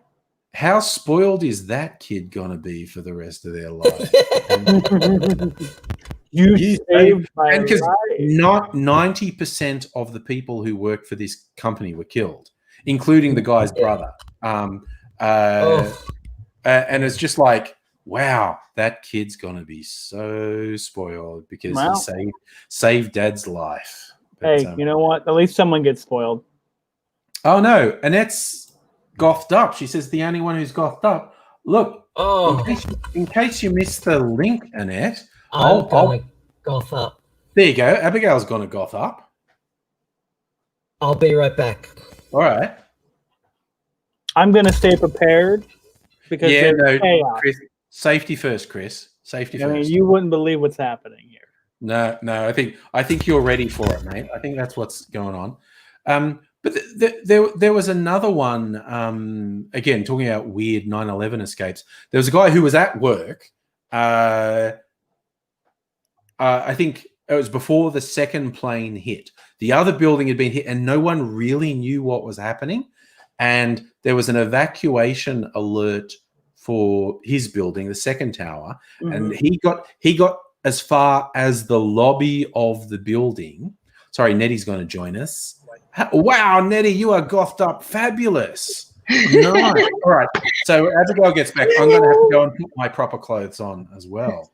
But talking about 9/11 escapes now, this guy, he got as far as the lobby, and then someone went, oh, no, we don't have to evacuate. You should go back to work. And he went, oh. And so he went back and he got back to, and then the fucking plane hit. And his floor was just below the impact point. So everything was fucked up. Like everything collapsed. There's fire. He was trapped. And I think he was the only one who survived on his floor. He was trapped, and someone else was coming down the stairs trying to get out and sort of opened the stair door and shouted into that floor, is there anyone here? And this guy says, I'm stuck. So this guy came over and got him out. He was quite injured, and he dragged him out, and they helped him down the stairs. And I think this guy was the only one to survive on his floor. But again, an amazing survival story because he was safe. He got to the lobby and he's going, oh, evacuate, let's go. And then people said, oh, no, turn around and go back to work. Oh, I think we're getting echo from you, Nettie. Really? Oh, no. Oh, they don't have headphones. No, but we'll work something. Yeah, okay, it's definitely coming through. But that's easy. Whenever you want to talk, just turn your microphone back on. So yeah, because I definitely want you to be part of everything. And so as soon as Abigail comes back glammed up, I'm going to have to go on and put on my nice clothes too. And Chris is just on his preparedness clothes, so which is nice. I mean, I'm ready for the American collapse. You know, we got to be ready here with our bulletproof helmets for the cops, and then a shirt to blend in with them. And then we also got the well, that's all I got. So, the emergency light, yeah. Hell yeah, we can't forget the emergency light. That way, people can see me when I'm dying and running for help. I'll be all like, you know, help me. Come on, Canada. Just keep swimming. I'll swim to Canada. Oh, I can't swim, but maybe someone will save me from drowning. Help. Yeah. What have you been up to, Nettie? Not much. Trying to get the kids to go to school. Yeah, no, just not much. Not much at all. What are you drinking? This is my big thing. Ooh, you look fabulous, by the way. Thank you. Fantastic. So where are the others? I don't know. There's it's a bit light on. Charlie was in earlier, and then she's with some friends. I think she had to go. She said she might come back. I think I'm not sure if you were watching or you missed. Stella actually showed us. She came on briefly to show us the salt flats that she was driving past. So we got this beautiful live stream from the wilds of Western Australia. I missed that. Yeah, no, that was really cool. What are you drinking? My old-fashioned Godfather. Nice. Because I used up all my creativity doing this. Yeah. Oh well, good work. Great work. I was a bit tired. I was like, just the usual. Just the usual. Yeah. Yeah. I've been trying to decide what to make. I got to make. I think I've got my theme for next week. I want to make one because it's a famous cocktail writer's birthday. So make something out of his recipe book. What was his book called? It was called The Fine Art of Mixing Drinks. One David Embry. Ooh, there's another one. And then it's Guy Fawkes night in the middle of the week. So I want to It is. basically invent something and call it the gunpowder plot. And AD wanted me to make it something burning. So I bought this single lime so I could cut it in half and juice it and then like put some high octane spirit in it and sit it on top of the drink and then set it on fire and sprinkle cinnamon on it. So because the cinnamon then burns like sparkles when it falls on the flame. Nice. Remember the 5th of November. Gunpowder, treason, and plot. Well, I there's see always no reason the 5th of November should ever be forgotten. Sorry, Nitty. there's also the Melbourne Cup. I don't know what's happening with that, but I've got a friend coming over and we're going to drink cocktails. Oh, that's an excellent thing to do. Yeah. No, because no one can go to the race socially. Literally only the people who are required to make it happen are allowed to go there. Because even that, just the bare minimum of people to make it happen means a couple thousand people being there. Or at least a couple hundred. It's at least a couple hundred people, just the handlers and the jockeys and whatnot. Like, I'm not even sure they're letting the owners go there because it's like, well, we don't need the owners there. We need the jockeys. We need the handlers. We need the maintenance people. Safa's confirming that the owners don't get to go. Well, that reminds me of my current situation with work, and it's a situation. Let me tell you, it's a situation. So I don't know if you know what happened. So first off, there was a World Series. Now, mind you, nobody watched it because it was only like a 57-game season, and usually they play like 200, about 150 games. So it's not a real season, and whoever just happened to get lucky ended up in the World Series. So you had two teams with the Dodgers, who you can't watch their games because it's some weird cable deal. And then you also have the Tampa Bay Rays, which haven't had a full stadium in like a decade. So nobody watched it. But anyway, one of the guys was exposed to COVID. And they said, look, you know what? Just go play. Once the team was leading, they went ahead and told him, yeah, we confirmed that you have COVID. You have to come back in, but only after the team was leading. So at that point, putting lives at risk over a game, that was more important. So we put lives at risk for a game. Okay, that's messed up alone. Then what happened is everyone was like, oh, man, it's a shame he won't be able to celebrate because that's what they're worried about. They don't care that he possibly exposed hundreds of people and working professionals like myself to a deadly disease. No, fuck them. They just care that he can't celebrate his fake half-season trophy with the rest of his team. So then he goes back out there with no mask and celebrates with his children, his family, and the whole team, therefore infecting hundreds of people in the middle of Texas. And now they all are stuck there for 2 weeks until they figure it out. And the MLB is going to be, I think, investigating them to then give the information to the authorities. They are beyond pissed. And so what's happening here is the governor of Oregon, because I live in Washington, but I work in Oregon. It's just over the river. Right. I'm trying to get back into work because I've been in contact with my boss. I'm like, what's going on?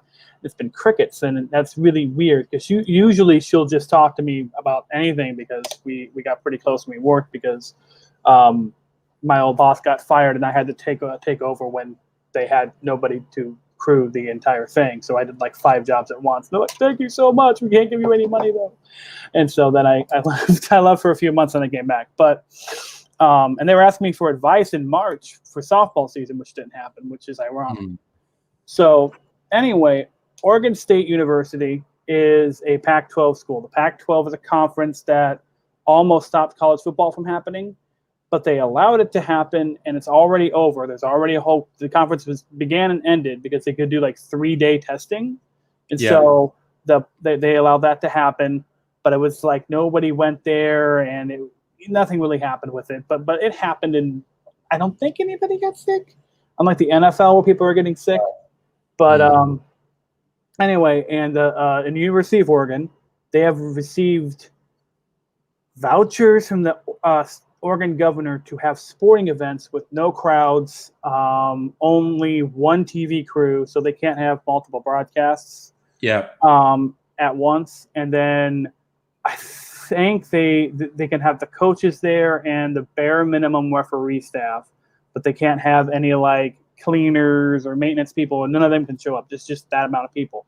Now, Oregon State's in a really tiny itty bitty town, and then University of Oregon is in Eugene, another city. It's also a lot smaller than Portland. And then my college I work for is Portland State University. Now, this university is in the center of downtown of one of the largest cities in the country and the largest city in Oregon, which, as you know, we're going through a big spike in cases, particularly here in Washington, and they're preparing for it in Multnomah County, just south of us. And then the other college that she won't give a waiver to is the University of Portland, different conference, and they're only a few miles away. So that would mean having a potential of a couple hundred people that are gathering in groups without masks in the largest city in your state at the beginning of the second wave of COVID. You would be a moron to let that happen. Yeah. And they're supposed to play 7 preseason games before their conference season games in bubbles and stuff in beginning of December. So it's the beginning of November. So I don't know how the hell that's going to happen. And the other thing they're worried about is these conferences are smaller conferences, so they have schools, big schools from Montana and Idaho and Utah and I think Wyoming. And they all come in there. They all don't care. Wow, you're looking great. But anyway, those schools don't care about COVID regulations. So what's happening is you're going to be bringing people in who do not believe COVID is Fabulous, Lady Abigail. Thank you. Sorry. I mean, absolutely fabulous. Okay, now I have to go off and get dressed up, so I'm going to leave all this fabric out. I'll be back in a minute. That was a quick wardrobe change. My goodness. That's impressive. Yeah. Because I was at it for like an hour trying to get Angelina Jolie kind of cheekbones happening, but my makeup's not the same as it used to be. And, and I've got my Maleficent headband, but it looks just dicky at the moment. I don't know. I just don't want to wear it. It was the plan, but I don't want to wear it. Fair enough. Oh, and I've got fangs too, but I don't want to wear them. I got fangs. Perfect for Halloween with the vampires. Yeah. So if I had a wig, I'd wear a black wig, but this will have to do. Oh no, that's still fabulous. So I have a friend my best friend actually, she's American, is now an Australian citizen. And her birthday is around this time of year. It was actually last Monday. And usually she has a combined Halloween and birthday party. And one year I actually hired a wig and an outfit and everything. No one recognized me. It was great. That is I could cool. stealth into people's space and who's that Abby chick you're talking about? And they'd get it straight away because they'd recognize my voice. But it was pretty great. Yeah, that reminds me of... Yeah, it was okay. Yeah. Actually, I have a friend who she moved into my street from New Zealand, and her birthday's on Halloween. So she always has a birthday party, Halloween party. So she was only here in Melbourne for about a year, and then she scooted up to Queensland where the rest of her family was. But she was the first one to take me and my kids off Halloweening, trick-or-treating and all that. Yeah, it was only about 4 or 5 years ago. Yeah. Okay. That's awesome. I put on eyeshadow and eyeliner, and you can't really see it because I've got my glasses on. Yeah. That's why I left my glasses off. Look, this took me forever. Yeah, because I had to take it. Oh, I used the wrong brushes. I've forgotten how to put bloody makeup on because of this bloody lockdown. Yeah. Mm-hmm. Oh, yeah. Well, this week has been the first time I've worn makeup in months. Wow. And I've done it twice now. Yeah. Yeah, I wore makeup earlier in the week and I forgot to take it off, and there's all this makeup on my pillow. I forgot I had it on. That's funny. I end up with a lumpy face, you know. If I don't. I get panda eyes and. Yeah, panda eyes and pink eye and. Because the mascara gets in. Yeah. And you know there are little mites that live in your eyelashes, and if you don't wash your makeup off, they benign. They everyone's got them, and they come out at night and have sex on your face and eat some meatballs that are on your face. And if you don't wash your makeup off, they eat that, and it can be really unhealthy because they gorge themselves and it gets out of whack. So yeah, that's why you always wash your eyelashes. Mm-hmm. Then they retreat back into your eyelash follicles to sleep during the day. Oh. So always wash your fat. makeup off your face. They're fat from eating makeup. And then make your eyelashes eat. Like anyone who eats unhealthy, it just messes up the ecosystem. And yeah, like it or not, we are an ecosystem. Yes. So look it up, Kirsten, because there are pictures. It's not an urban legend. If Hi, you want some Kirsten. if you want nightmare fuel, look up the pictures. Look up the pictures. I've seen these pictures. They are terrifying. Yeah, I know, right? I mean, it's just so like that's in my eye. Yeah. That's a Halloween treat for everyone. Did you ever watch that Great Mysteries of the World show that was on the weekends with that Spock guy? Leonard Nimoy. Spock guy, Leonard Nimoy. Yeah, him. Or Zachary Quinto. Yeah, exactly. I don't remember the other guy, but it was Great Mysteries of the World. And yeah, that was the first time I saw the mites that live on people's bodies. So they're like, look at these monsters that live in your face. Yeah. And you just start itching your face. Oh, I'm sorry, Kirsten. Oh, yes, Kirsten, it is an urban legend.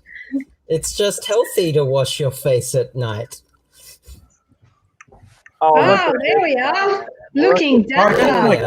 Where'd I put my glasses? Jesus. Sorry. Oh, you sound like my mom. This would be the hoop trying to find my glasses without my glasses. Yeah. Oh my God, man. In the morning, if I don't put my glasses in a particular spot, I can't see them. So I just have to sit there and feel around everything till I find them. And sometimes, like one day, it took me like 2 hours to find my glasses because I can't see them. Yeah. That's why I always luckily I'm nearsighted, so I can see perfectly well at home.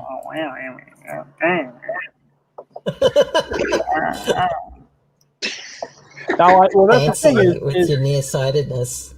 Is I am nearsighted. The problem is I'm like so fucking tall that for me to get my head close enough to see what I'm doing, it's not gonna. I'm just like I'm on my knees. I'm like, where? That's not it. This is a headphone. This ain't my glasses. A 6-step nighttime face routine from Kirsten. Ooh, that's why you look so gorgeous, Kirsten. All this routine. Exactly. I need to adopt that. Exactly. I think Andrew has his curtain stuck on something. Oh no.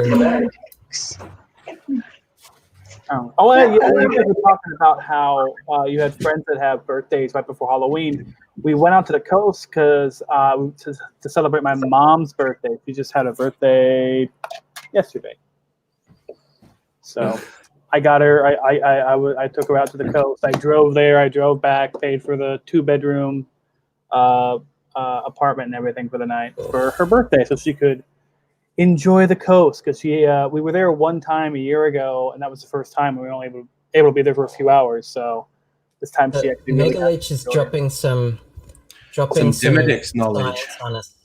Yeah. What About eyelash mites.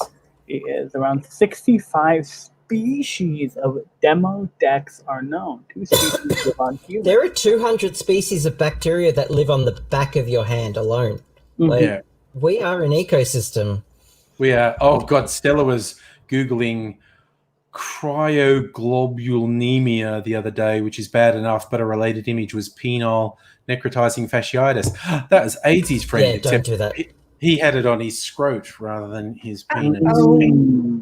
Yeah. Stella had gone the whole time since Code Grey, not seeing it. Oh no, there you go.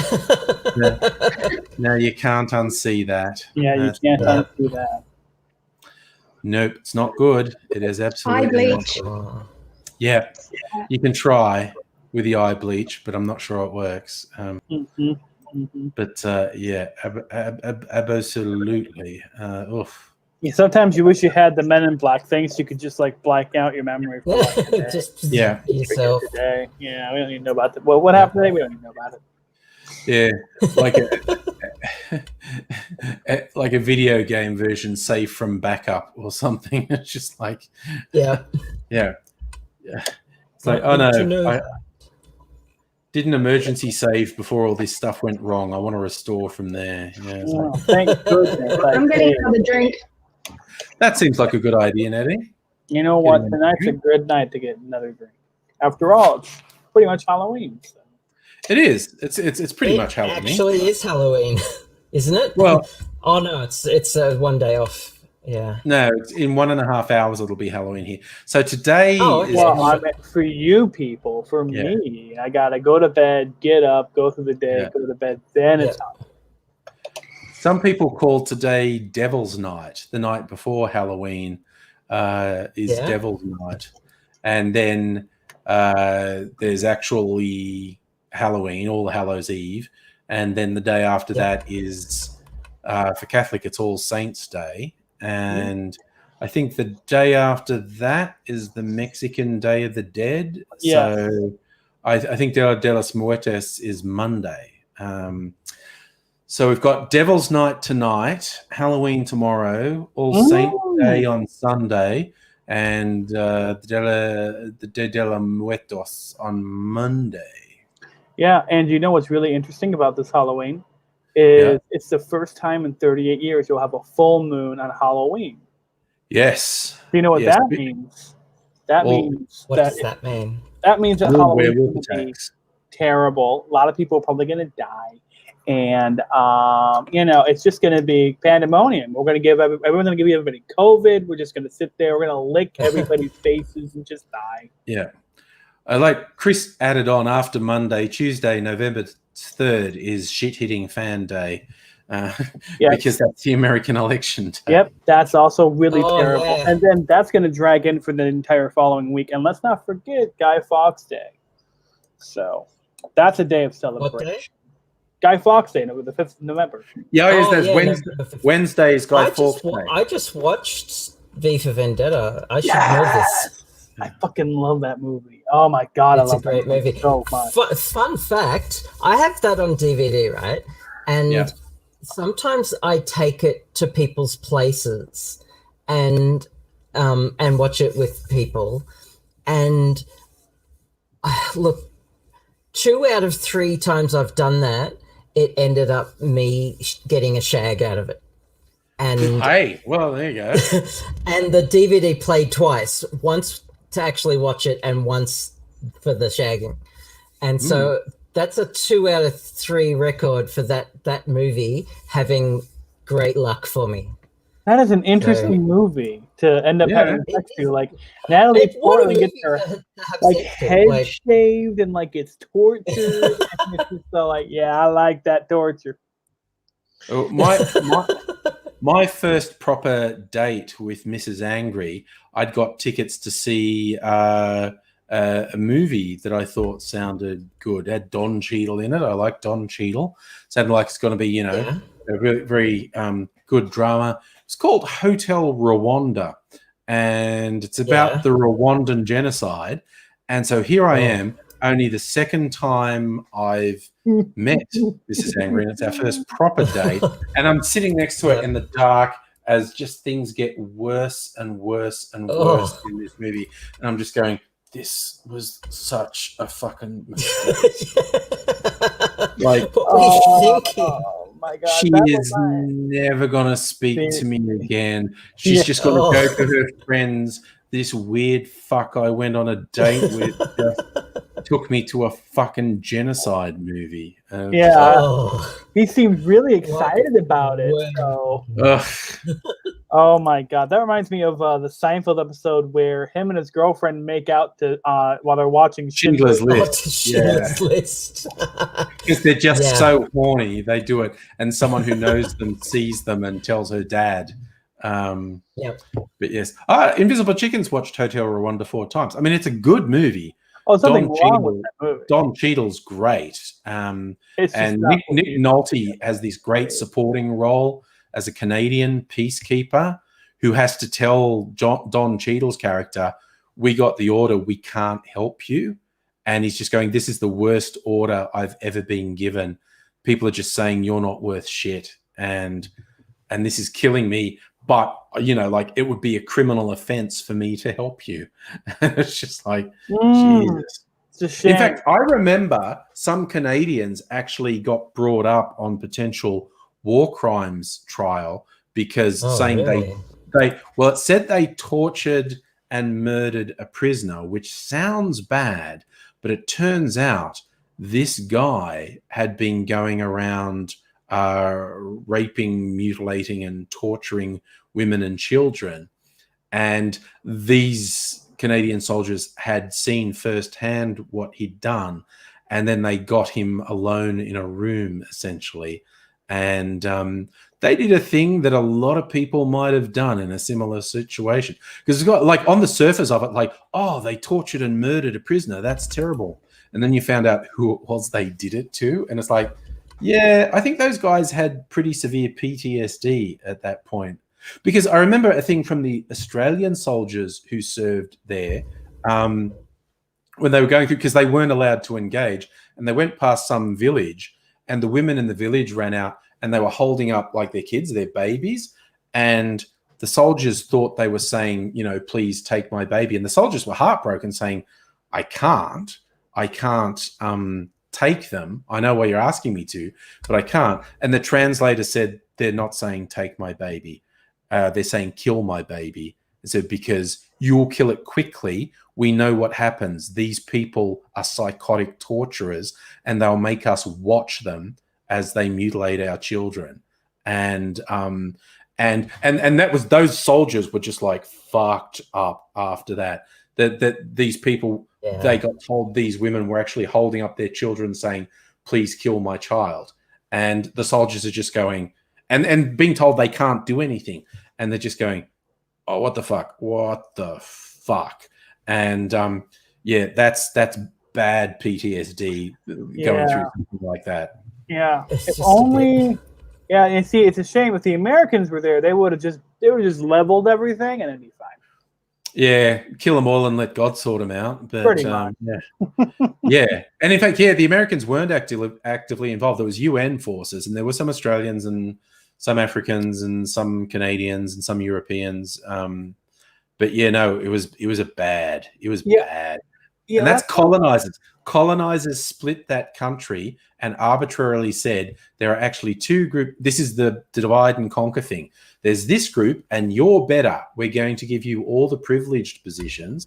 And this group, you're lesser. You can never get a good job. You can never own anything. And they enforced this artificial split in the population. And it helps colonizers maintain control. You give half the population benefits, and then they back your evil fucking colonizing ways. Yeah. And it protects you. And they've all done it. The British, the French, the Belgians, the Dutch, everyone who did this colonizing shit around the world practiced this tactic because it fucking works. It fucking works. It's evil. It's sick and wrong and evil. It's terrible. So, sorry, the Kirsten and husband's first date was to Forgetting Sarah Marshall, where the main guy who's Marshall in How I Met Your Mother is naked for 7 minutes. Yeah, but that is actually a date movie. That's actually a date movie. I took Mrs. Angry to a fucking genocide movie, for fuck's sake. Yeah, my that's God. bad. That's bad. Yeah. It's fucking. I mean, yeah, you could even like I took my date to Something About Mary, and I couldn't keep a straight face at the bit where she puts the cum in the hair. And but at least it's a comedy. You know, it's very raucous and gross, but at least it's a comedy. I don't think I've ever taken like a first or second date onto a movie. I think it's always been like dinners and stuff. And it's not until like you're a serious thing, then you go. Then I've seen a movie with them. Yeah, I think I did. Way after the "I'm trying to impress you" stage. Yeah, like I remember this one date I had where we went and saw this bad movie. It was with a girl. We had seen each other a few times before, several times before, and we just went to go see a movie because we had nothing else to do. And oh my God, it was a movie called, you probably haven't seen it, it's called The Gambler with Mark Wahlberg.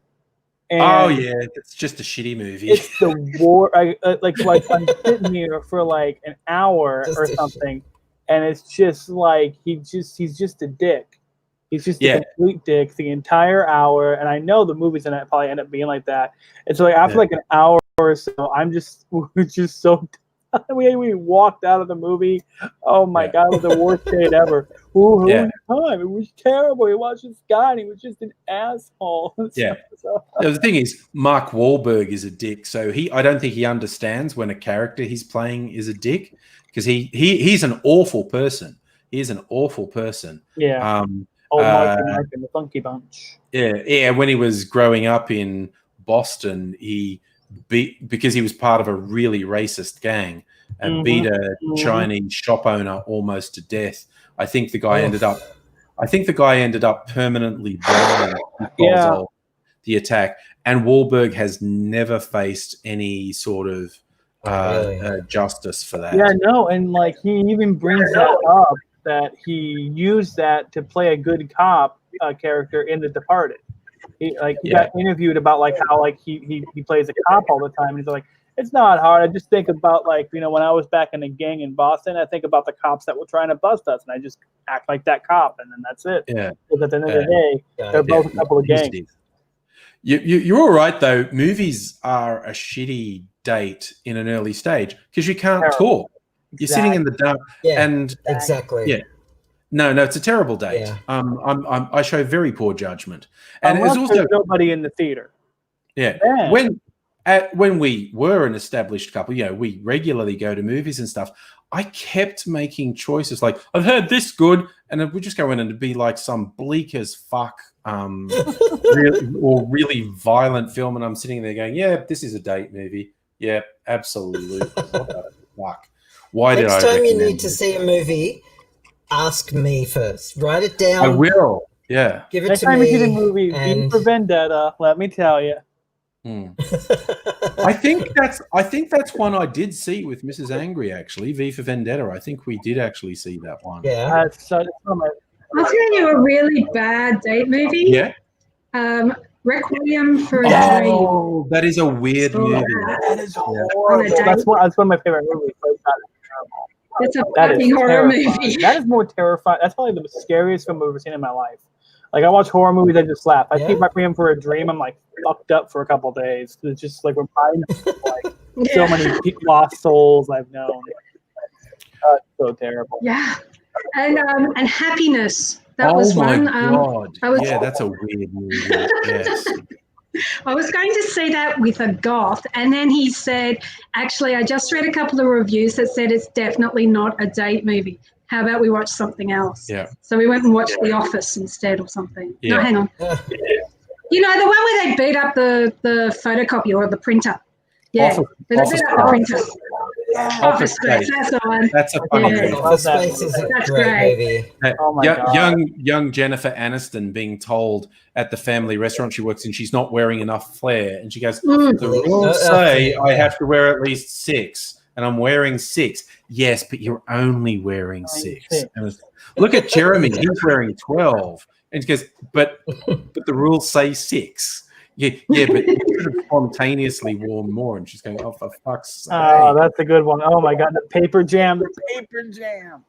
Mm. I worked with that. I knew exactly why they were beating the shit out of that machine. Oh yeah, Exactly. that was Oh, my every God. office worker's dream, beating the shit out of a Beating- printer. yeah, beating the. Oh, and then the red stapler. Yeah. Oh my Yeah. God. Yeah. And he ended up with Yes, the deck that they stole.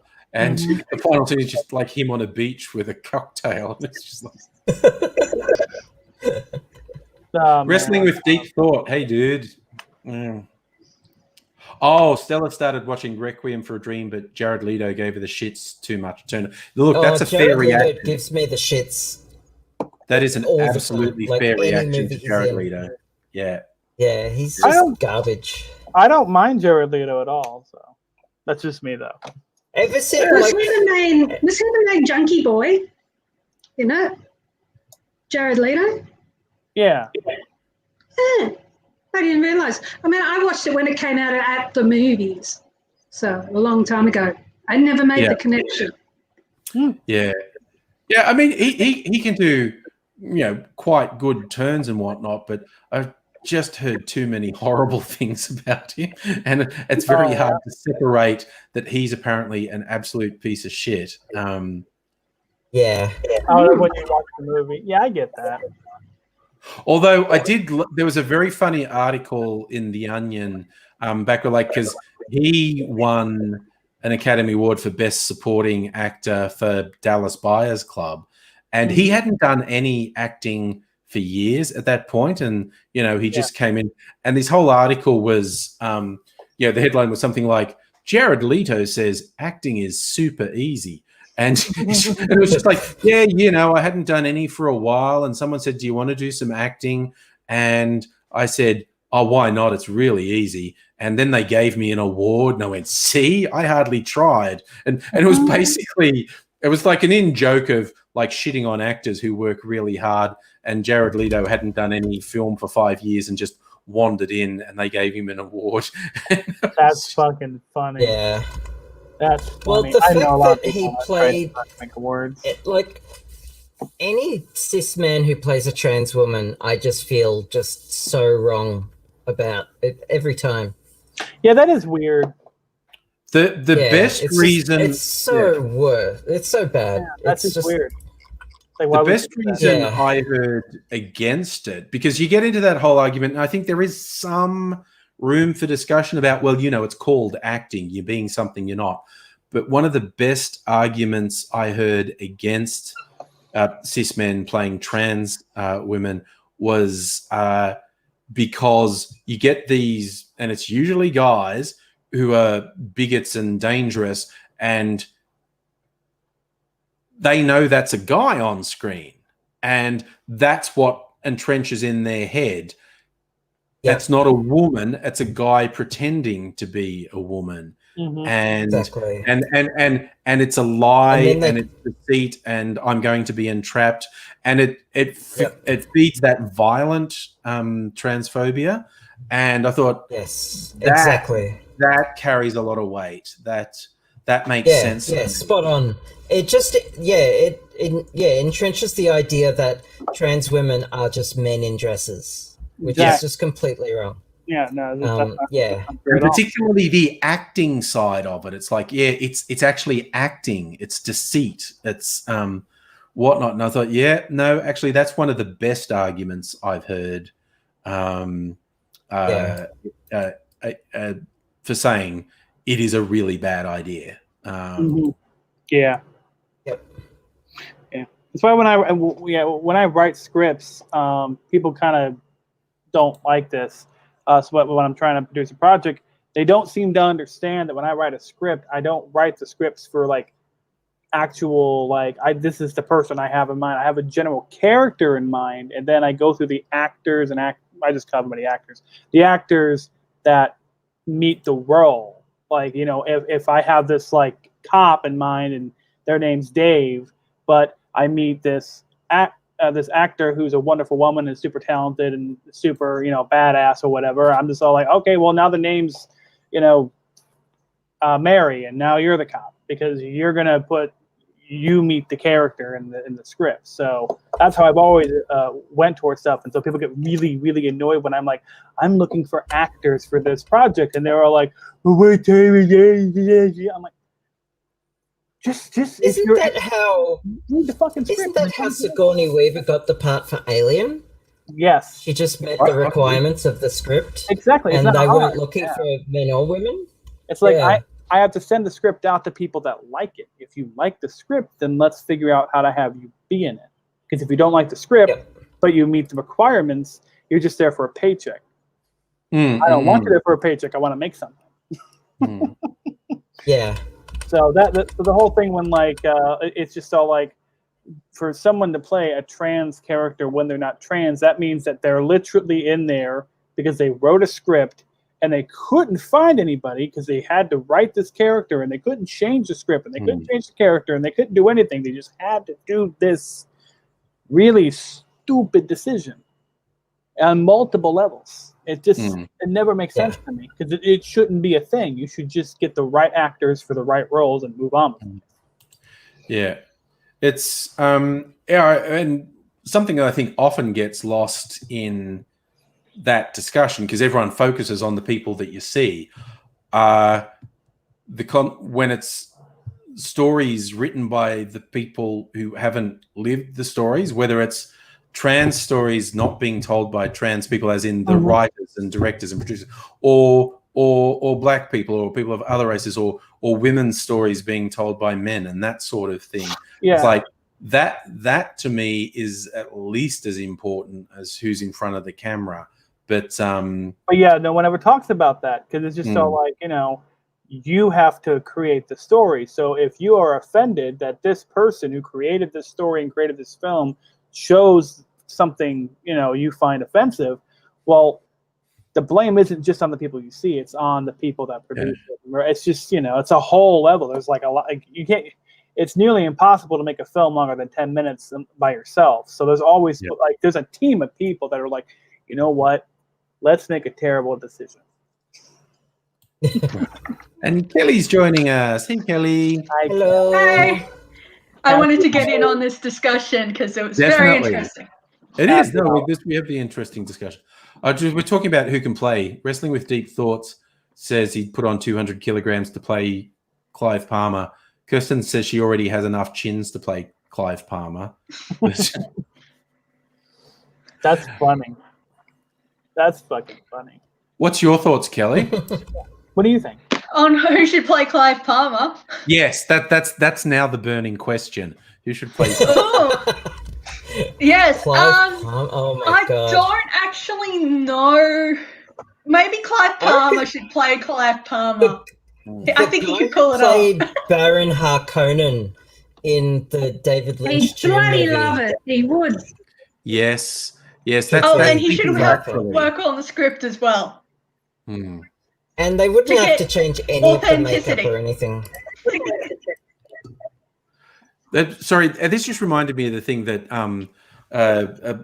a panel show from a few years ago that resurfaced, that Josh Thomas got dragged for his dumb as shit comments when they're saying about, like, you know, when cis people playing trans people, and he's basically saying, oh, well, you know, it'd be great if you actually got the people, but there's no one in the industry who is trans or bullshit. And people went, motherfucker, you got given a show that you put your friends in, and fucking none of you had ever acted before, you piece of shit. You got handed shit on a plate with no experience, And you're saying you'll only hire a trans person when you recognise their experience. And he copped to it and said, "Oh yeah, no. In retrospect, those comments were dumb as shit, and I am rightfully embarrassed that they came out of my mouth." But it was such a dumb statement. Oh, it was so dumb. I've heard him make so many dumb statements. This is I think he's new. possibly not very bright. You know, that's the thing we have to take into account. I saw I was at a sketch comedy. Sorry, no, a stand-up comedy routine that he did, and he was having a go at gay nerds, and the fact that gay nerds have a club where they meet up, and that was his bit. And I'm like, I'm in that club. What the fuck? What's your That's problem? not even funny. Yeah. What's your problem? Yeah. Yeah.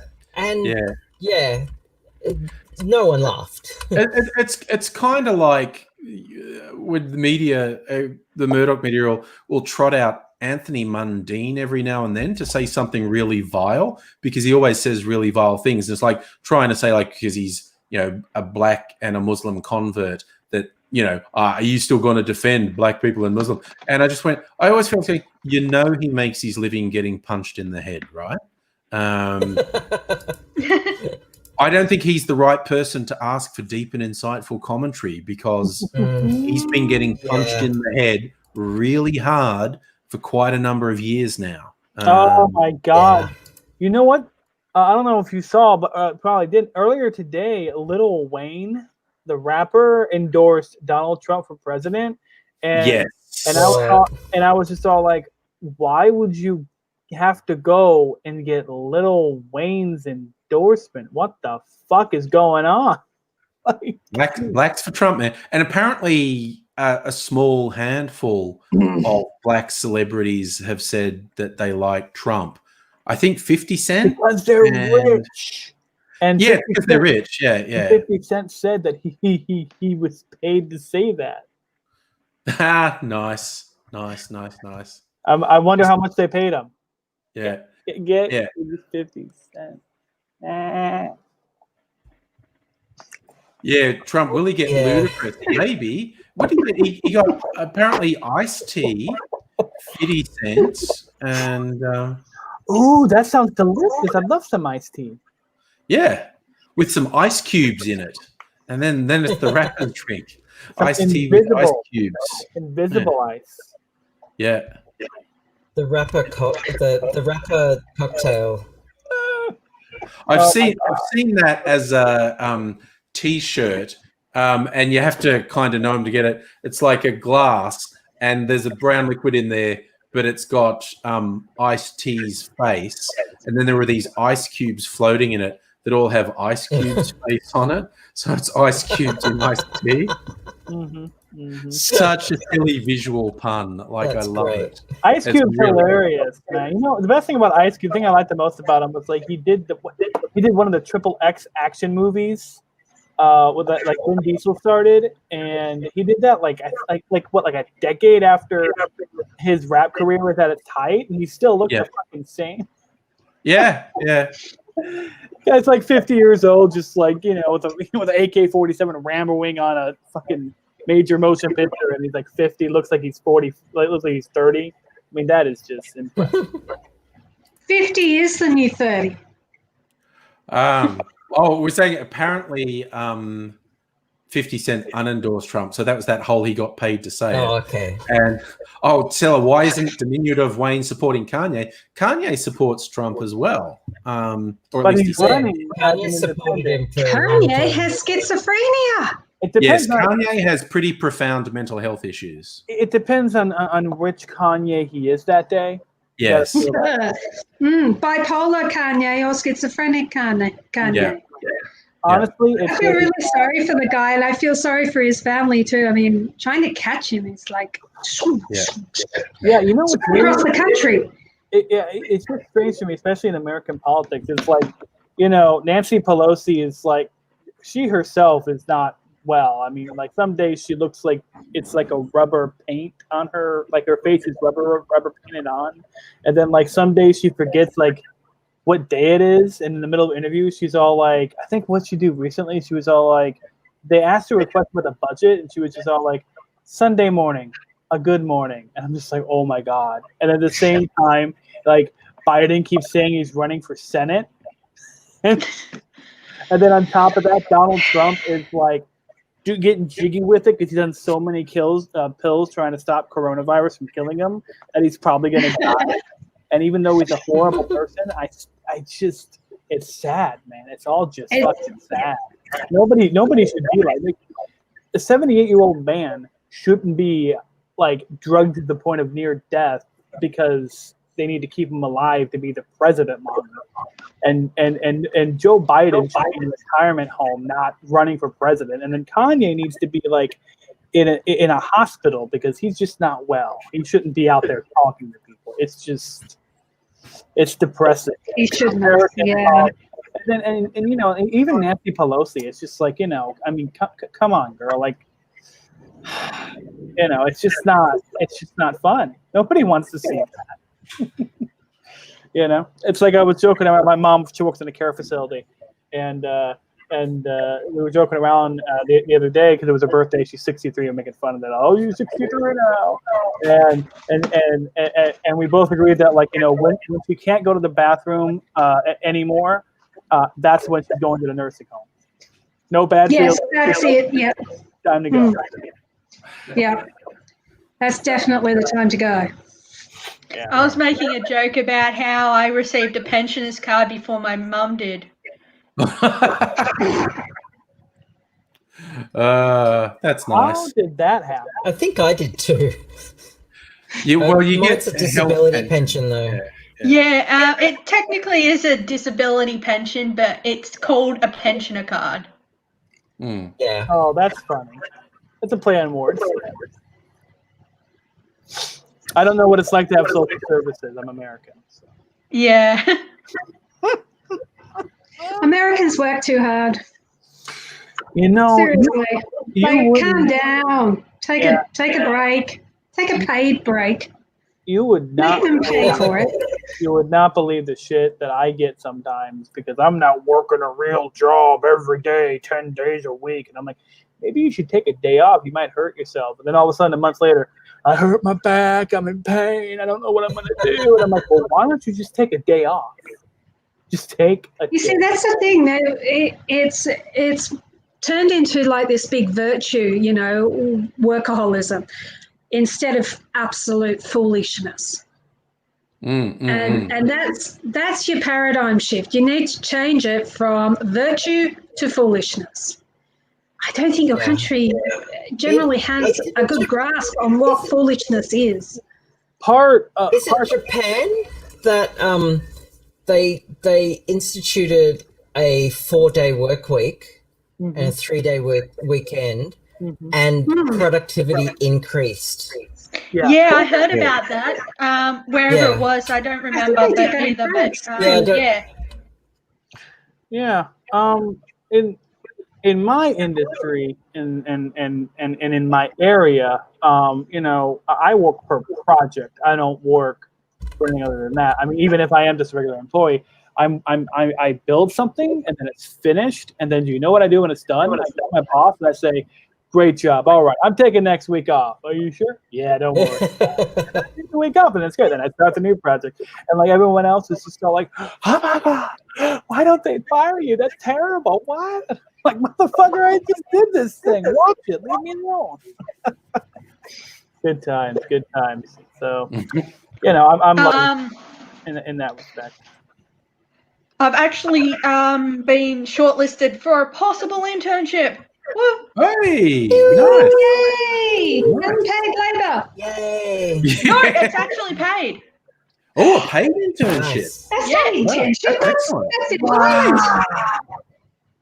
That's it. No, it's an internship. That's that work. Wow. It's so rare yeah, a government internship. So. No, well, then there you go. Nice. Yeah. Anyway, so imagine the concept of getting paid for working. Yeah. It's amazing what happens when people decide to not abuse you and or pretty much exploit you and pretty much commit wage theft, which is a crime. So, yes. Yeah. So, what are you gonna do about it? Anyway, I've only just submitted my cover letter, so I'm gonna have to wait a little bit before I hear back about maybe doing an interview or something. Well, all right. Well, all the bits crossed for you, Kelly. Good luck. Yeah, because seriously, at the moment, my only referee is my dad. Okay. Yeah. That's been a bit problematic with trying to get work. Yeah. Gotta do Go what you to gotta church do. for a bit. Gotta Go do to what you gotta church do. for a bit, and then you can use your priest, minister, whatever for your. I'm atheist. I am not going to sit through church. Okay. There you go. I feel you. Yeah. There you go. Some sacrifices are too big to make. Mm-hmm. I could not put up with that level of rubbish for that long. Yeah, it depends on where you're going. You could always go to the Church of Satanism. You could. Oh, I don't know how that would look though. I'm interested, the Church of but the Flying I'm not Spaghetti sure. Monster. Yes, I was going to say that. I don't know if we'd have any churches of the Flying Spaghetti Monster. Yeah, that's like a legit thing in New Zealand. I was reading. Yeah, they put pots on their head. Yeah, Pastafarian could be an interesting choice, but yeah. I mean, honestly, I think it's the only choice because I firmly believe in the Flying Spaghetti Monster. I have for years. Yeah, well, then you should be wearing the colander on your head, not that hat. We got this. No, see, that's the thing. It's underneath here. It is a colander, but you never know because it's. Ooh. So you're hiding the fact that you're a Pastafarian in disguise. Look, in the United States, if you're not Christian and you follow any other religion, you will be persecuted. Yeah. Well, Kirsten said she's a certified Pastafarian minister. So. Oh my God! Yeah. Look at that. Pirate talk. Yeah. Yes. Well, I shall have to discuss with her how to become a convert. And get a good word from your minister. Yeah. Yes. Yes. Yep, get a good word for your minister. That's funny. Yeah. Yeah. Because my employer, who isn't my dad,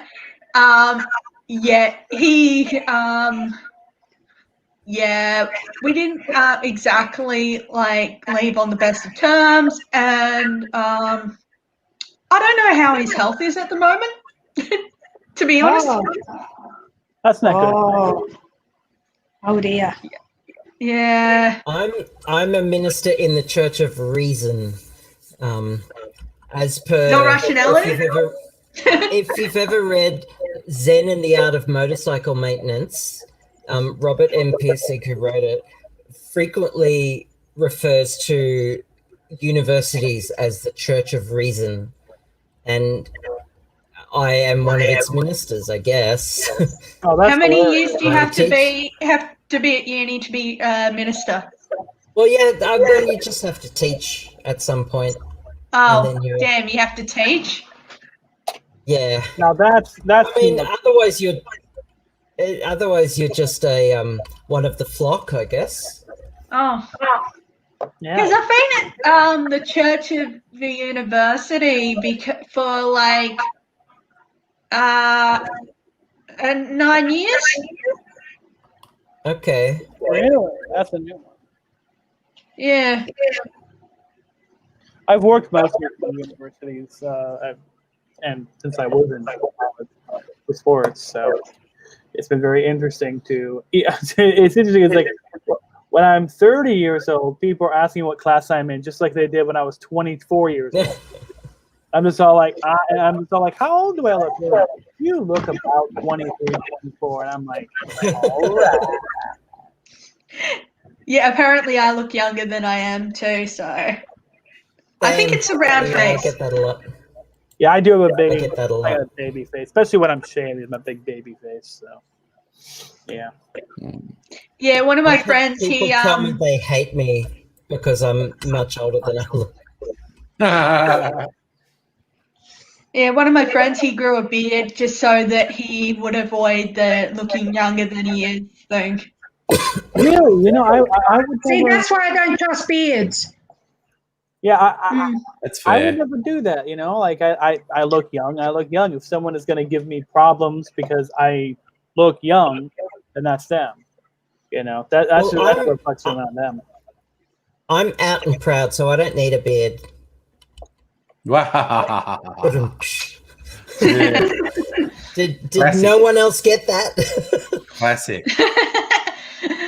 It took me a sec, but then I got it, yeah. Yep.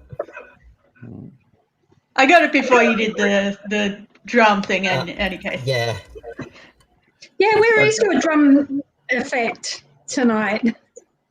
Oh, I don't have my soundboard on. Hang on. Oh, that's a shame. Oh yeah, so I've been reading tweets and finding all the people want to follow for the election. I'm gonna have like 7 fucking streams up for election night. It's gonna be such good stuff.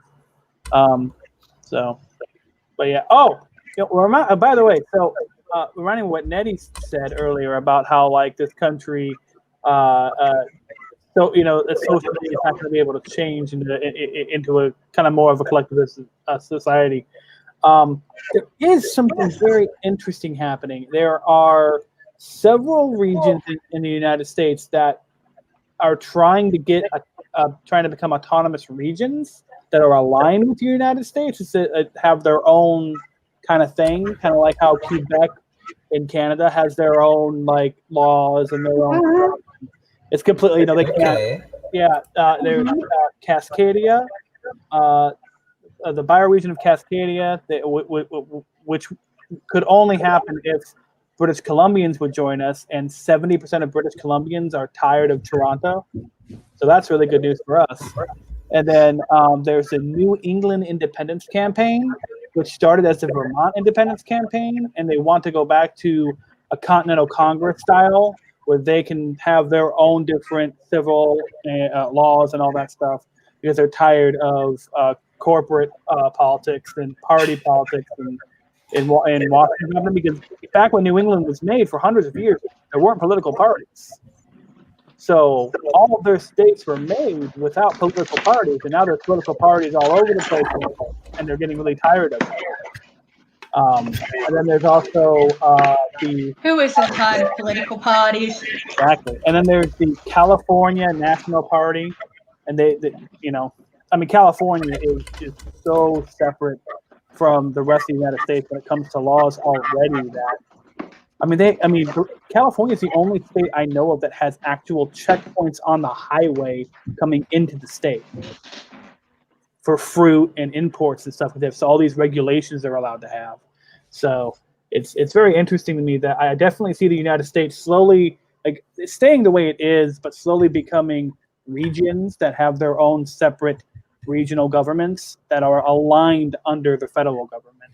That's probably where things are going to have to go for the problems that we have to be slowly fixed. So, parts of the country want to go because like the Midwest, Texas, and the rest of the country have a very small population, but they have equal representation. So Wyoming, no one lives there. There's only one city there, and they have 2 senators. Yeah. And that's the dumbest thing about the American political system. Exactly. And the regional governments would fix that problem. Wyoming could still have 2 senators, but we would have a separate regional government that would be a barrier for laws that we don't like. So, yeah. Very interesting stuff happening. That wouldn't have happened 20 years ago. No, it's a wild and crazy world. Anything can happen. Yeah. Kind of like you kept saying about Second Civil War being possible. I think it definitely could be, but it wouldn't be states succeeding. It would be regions succeeding. Okay, so what regions do you see? Well, Cascadia is where I live. That is British Columbia, Oregon, Washington, Idaho, and that just pretty much follows the geographical border of thousands of miles of mountains. Like literally, there's 1,000 miles of mountains between the Idaho border and Oregon border and the rest of the country. I mean, it's just like half of Montana and Wyoming are just mountains. There's nothing there. And then in that part of Nevada that borders Oregon, that's thousands of miles of open, empty, flat desert. Nothing coming of there. So we are geographically separated by a massive, massive amount of land to even the mountain states, let alone the rest of the country. And then New England, not including New York State, are all far separate politically and geographically than the rest of the East Coast. And they talk about mega cities like Portland, Seattle, Vancouver, and Beijing and Tianjin and the other one in the U.S. they try to say is New York, D.C., and Boston. But Boston is actually geographically separated and will be probably permanently from the other cities in that thing. So New England makes sense that should be different. And I mean, and Maine is so far north. It's by any other means should be part of Canada. I mean, it's several way above the 49th parallel. And then California is just already so different. And they've been wanting to do something like that for a very long time. That's why they have all their different laws. That's why Carter gave them EPA regulations that they could do whatever they wanted. They could enact their own federal regulations in their own state, and the federal government couldn't touch them. Up until there's a legal battle right now for emission over that pollution law right now, but it'll get struck down because 40 million people have a bigger stake in their politics than a few hundred people in DC. You know, there's just more economic power. So it's just like if you piss off California, California can just say, okay, well, we're still not going to, we'll make up a different regulation under a different law, and then you still won't be able to follow the same thing. So, yeah, that's actually why we have lots of cars so widespread in the U.S. is because California mandated them. Had they not done that, we wouldn't have any. Mandated what?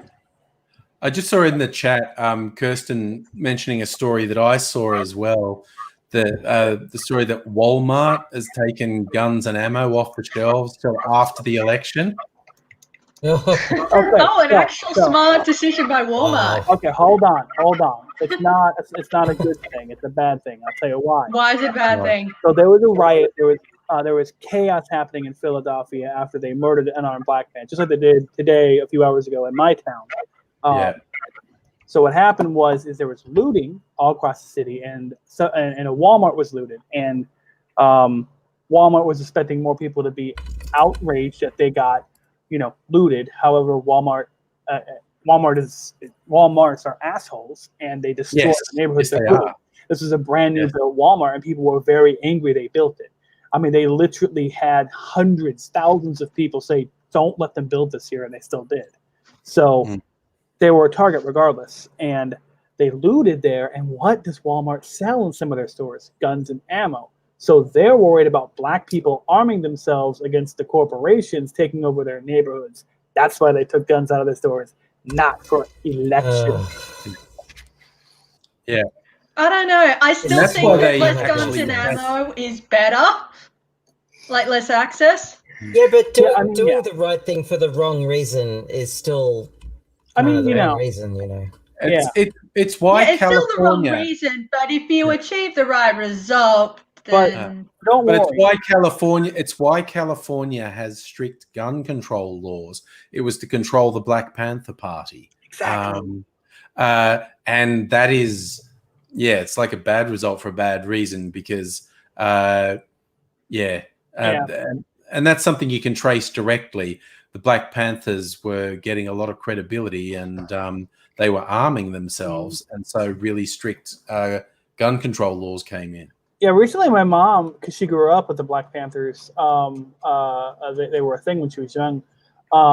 she brings him up a lot because she was all like, I don't understand, why aren't they following the police around when they do their patrols that they used to? Mm. Because that's what Because happens. they don't exist anymore. Exactly. Oh no, they're spin-offs of the Black Yeah, Panthers. there are a lot of Sorry, spin-offs. I just want to say, Clapping for Chlamydia has joined us, and apparently waking up to this chat is it feels like it's still the best part of his day. He's become a morning ritual to wake up and see the stream. So that's cute. Nice. Yeah, but I Yeah, mean, my dad actually noticed that I hadn't been on as much and was like, have you been talking to the people online lately?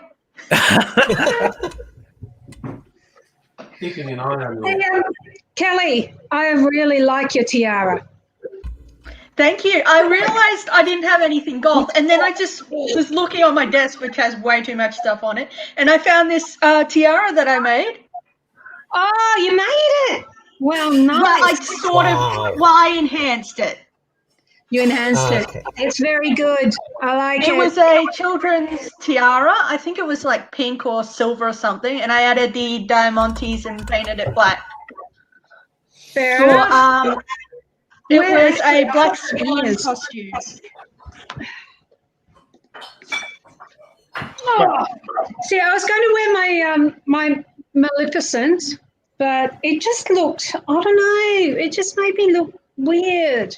So, but I'd rather have these. Hang on. Right, there we go. Well, and, you know, where's Charlie and her ears? And Charlie is at a party. well, she's on her with her friends. Yeah, like what the hell? No, we're right here. She sent me a picture of herself and some lesbian friends just doing that to me, and it was just perfect. But yeah, she's at a party. She said she might pop in, but her laptop's still broken, and she's on her phone. So. Okay. That is a shame. I'm sure she'd want to join in the fashion if she came in. Exactly. Yeah. I'm sure she would.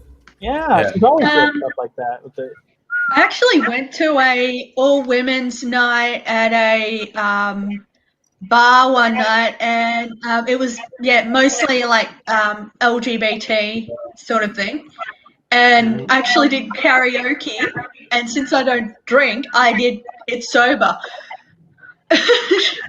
I've done you know what? I tell you what, some of the funnest times I've had with people is when I was sober and they were drunk at a karaoke bar. Great time. Indeed. I've only ever been once. I've only ever been once to karaoke and I didn't sing. Oh, it's so much fun. It's so much fun. I'm a big fan, so I love getting up there. I had to do karaoke for a friend's birthday party as well, and I was the first one. Oh, you know what? You know what that means? No one wants to be the first person. That means no, but I wanted to go home as well, and so yeah, I kind of had to. It was like bring a bottle of wine or do karaoke. Yeah, you know what the best song to do karaoke to? It's either Tequila, and you just dance up there the whole time, or Freebird, and then you just do air guitar the whole time. I mean, I tell you what, I was in this little country bar in this little tiny town in Alabama with my cousin years ago, and we did Freebird, and I was just like, come on, Josh, we're gonna go up there and we're gonna do karaoke. Like, we can't. Don't you worry, I got the best song in the South. That's good. That we ain't got to sing. And then I tell you what, we tore that house down with our air guitar solos. Freebird. They ate it up. Those hillbillies, they loved it. Yeah. I was at a karaoke bar with friends and looking through the list thinking, I can't sing, what'll I do? And they actually had Benny Hill's Ernie, the Fastest Milkman in the West on the list. So I picked that and I thoroughly weirded everyone out because I was following the thing, but my dad had a Benny Hill album when I was a kid, and so I heard this 100,000 times, and so I knew it really well. And people were really weirded out that I knew this, and they're like, "What is this?" And I said, "It's Benny Hill." And they're like, How do you know Benny Hill? Who doesn't know Benny Hill? My dad loved Benny Hill. So growing up, I saw all kinds of Benny Hill. Yeah. Oh yeah.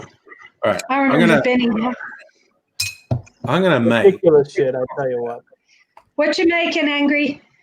I'm going to make one. This is for David Embury's birthday. He published a book in 1948 called The Fine Art of Mixing Drinks. And he never actually worked in a bar. He was just like us, an aficionado of making drinks. But he published a very influential collection called The Fine Art of Making Drinks. And it's his... Well, he's dead. It's the anniversary of his birth, so it's his birthday this week.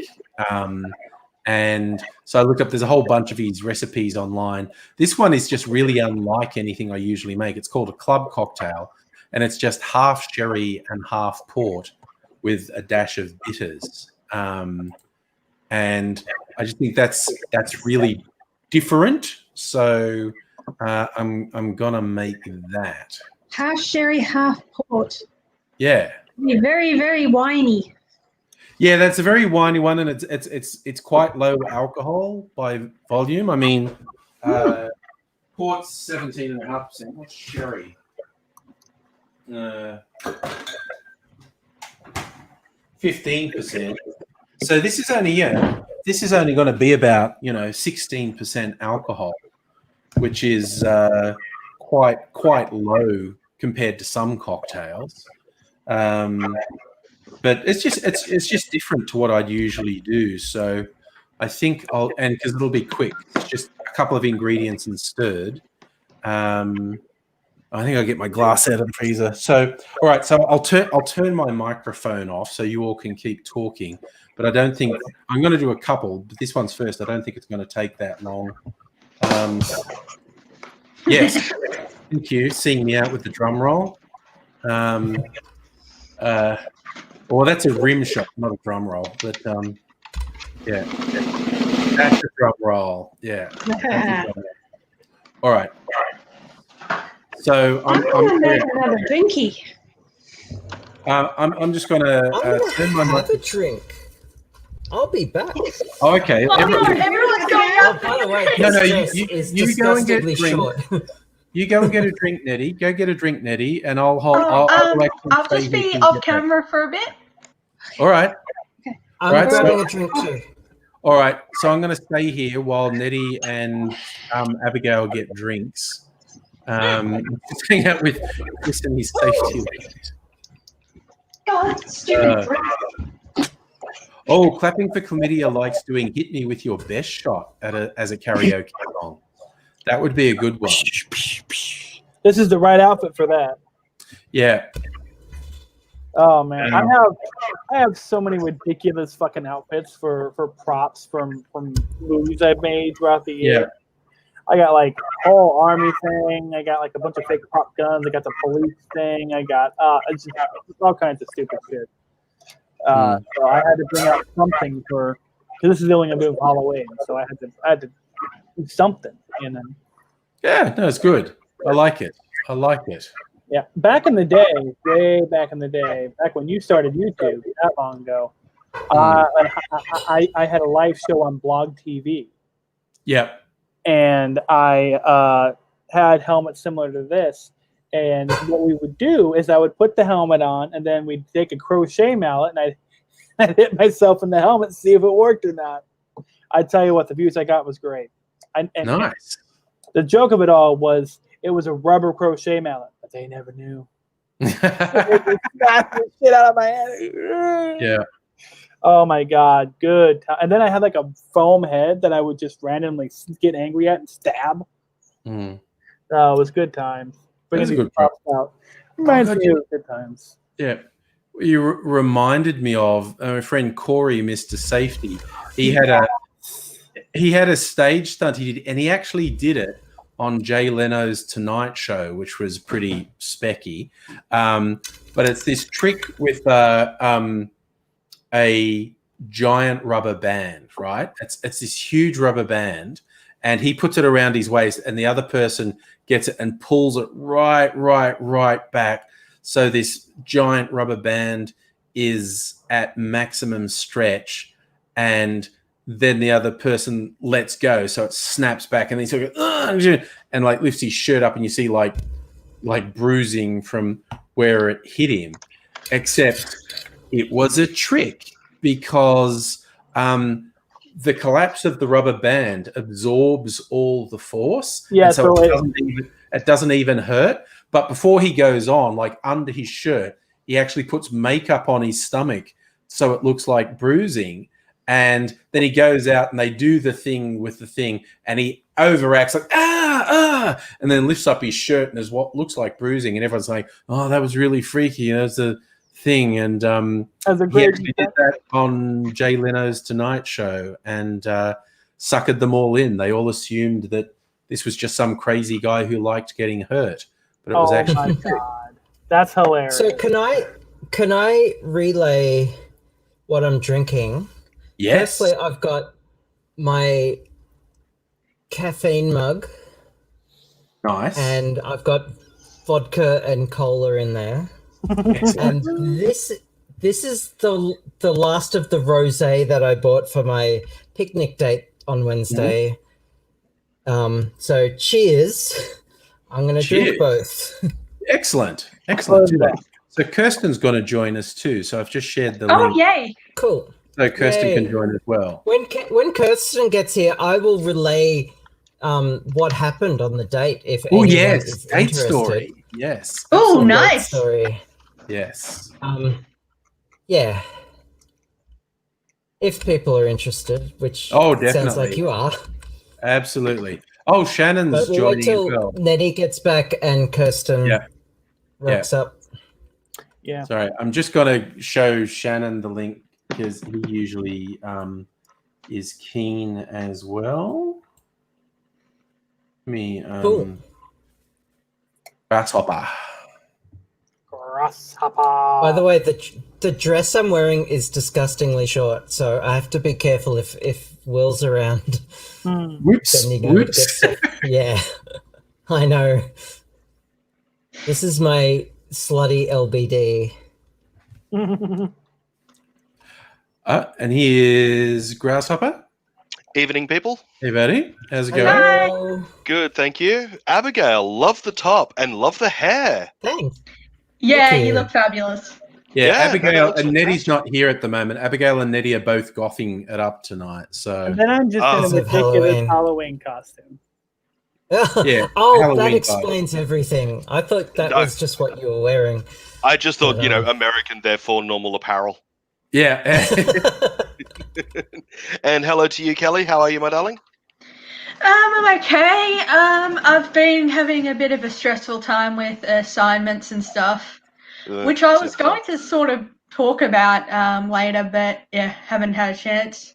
Oh, well, that's definitely something we can talk about. I think everyone can relate. Yeah. This what one are you that studying? I've had is a really stupid assignment. Like, it What just are you does studying? not make any sense at all. Oh, Nettie's there. Oh, and Nettie, Hi, you Nettie. look beautiful. Oh, Nettie's got cat ears now too. Did you have them on Yeah. before? Yeah, she had them before. Okay. Oh, I love the... Okay, this is going to sound really perverted, but I actually love her necklace. Oh, thanks. Yeah, I got that in It's- Manly last Christmas. Yeah. Sorry, it might be a bit perverted because it's like, boobs! No, actually necklace. I'm all about the boobs. Yeah. I remember shopping for my girlfriend once. I was looking for a necklace, and there was this shop I quite liked. The staff were really good, and I said, I'm looking for something for my girlfriend, and I bought a few things from them, so they're very friendly. And yeah, one of the girls in the shop said, "Oh, do you want to see what it looks like on?" And I said, "Oh yeah, I guess that makes sense." And she put it on, and it basically sat right between her boobs, and I'm like looking in her eyes, going, "Yep, that seems pretty good." That seems pretty good. That was great. That was amazing. I really love it. Yep. And she just laughed, and I was like, well, I'm sure that usually works to get a sale. It's absolutely working on me. So it's always nice to have an Classy, as honest always. customer. But it was just so funny. She just goes over and it's like right between the boobs, and I'm like, cool. But yep. I'm just looking in your eyes. That's all I'm doing. And I'm Yeah, no, in the mind, It's not a golf outfit without your cleavage of doom. yes. In the mind, Totally. in the mind, it's a constant over and over again of maintain eye contact, maintain eye contact, maintain eye contact. I can. Yeah, but you know, at the golf club, nobody expects that.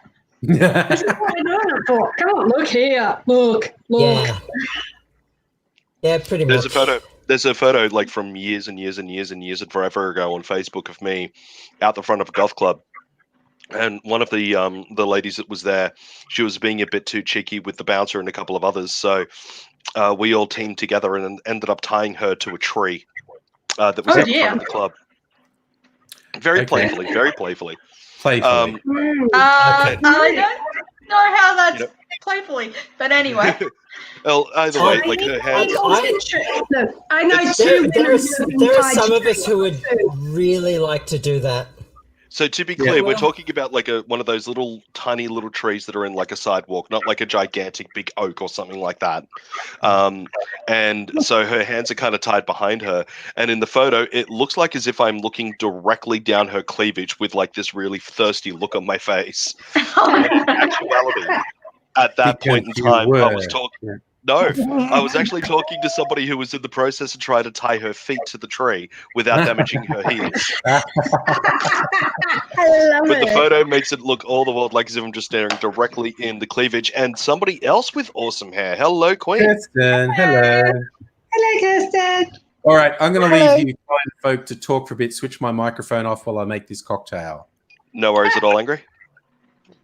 Do you like my generic photo of Sydney to tell you where I am? Yeah. It's an essentiality when you move up here, darling. If you've got nothing about Sydney inside of your apartment, then you're not really a Sydney sider. I would have never guessed where you were. Good to know for when I move back. Good to know. If I ever do about moving, I was about to say, you ever thinking about moving back up north from Melbourne? I wouldn't. I've still got friends up there, you know, and I miss them enormously. And I only see them once a year when I get to go up for Christmas, which I won't be able to do this year because we have no idea what's going on with the borders and whatnot, and so it's hard to make a commitment to flight tickets and accommodation and all the rest of it. Mm-hmm.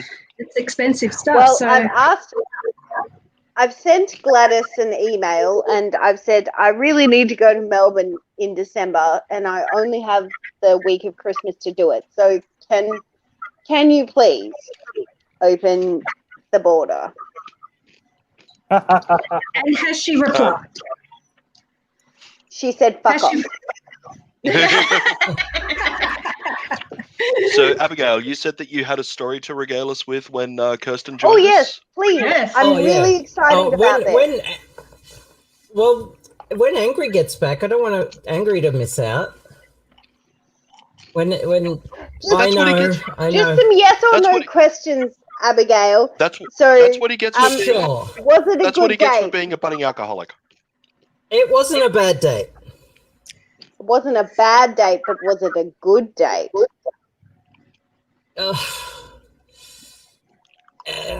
Let's just say they didn't realize it was a date. Oh no! Yeah, I thought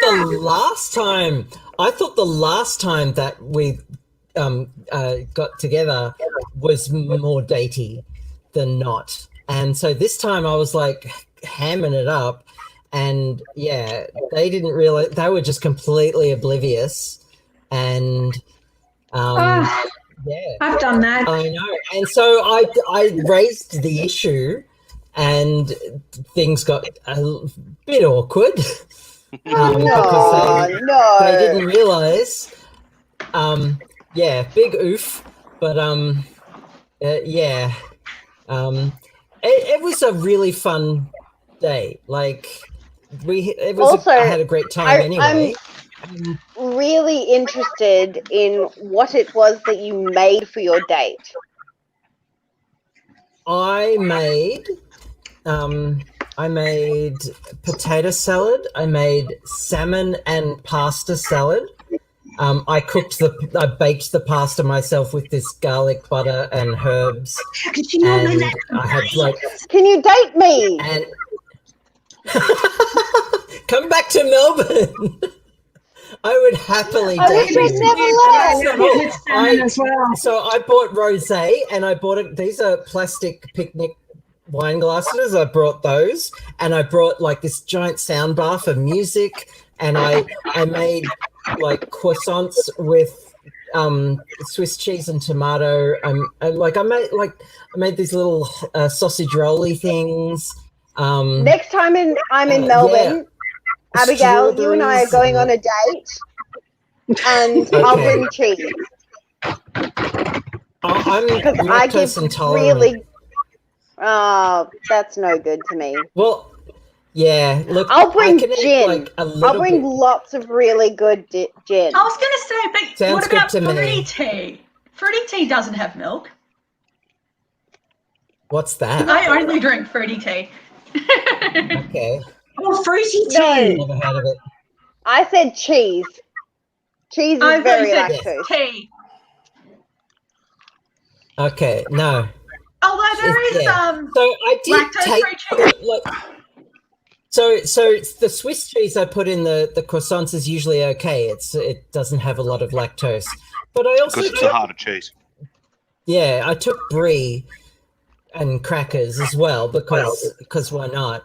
And I had like 2 slices, 2 little chunks, and I regretted it the next day because that stuff is full of lactose. Yeah, I know. What else did I have? Cheese is so good.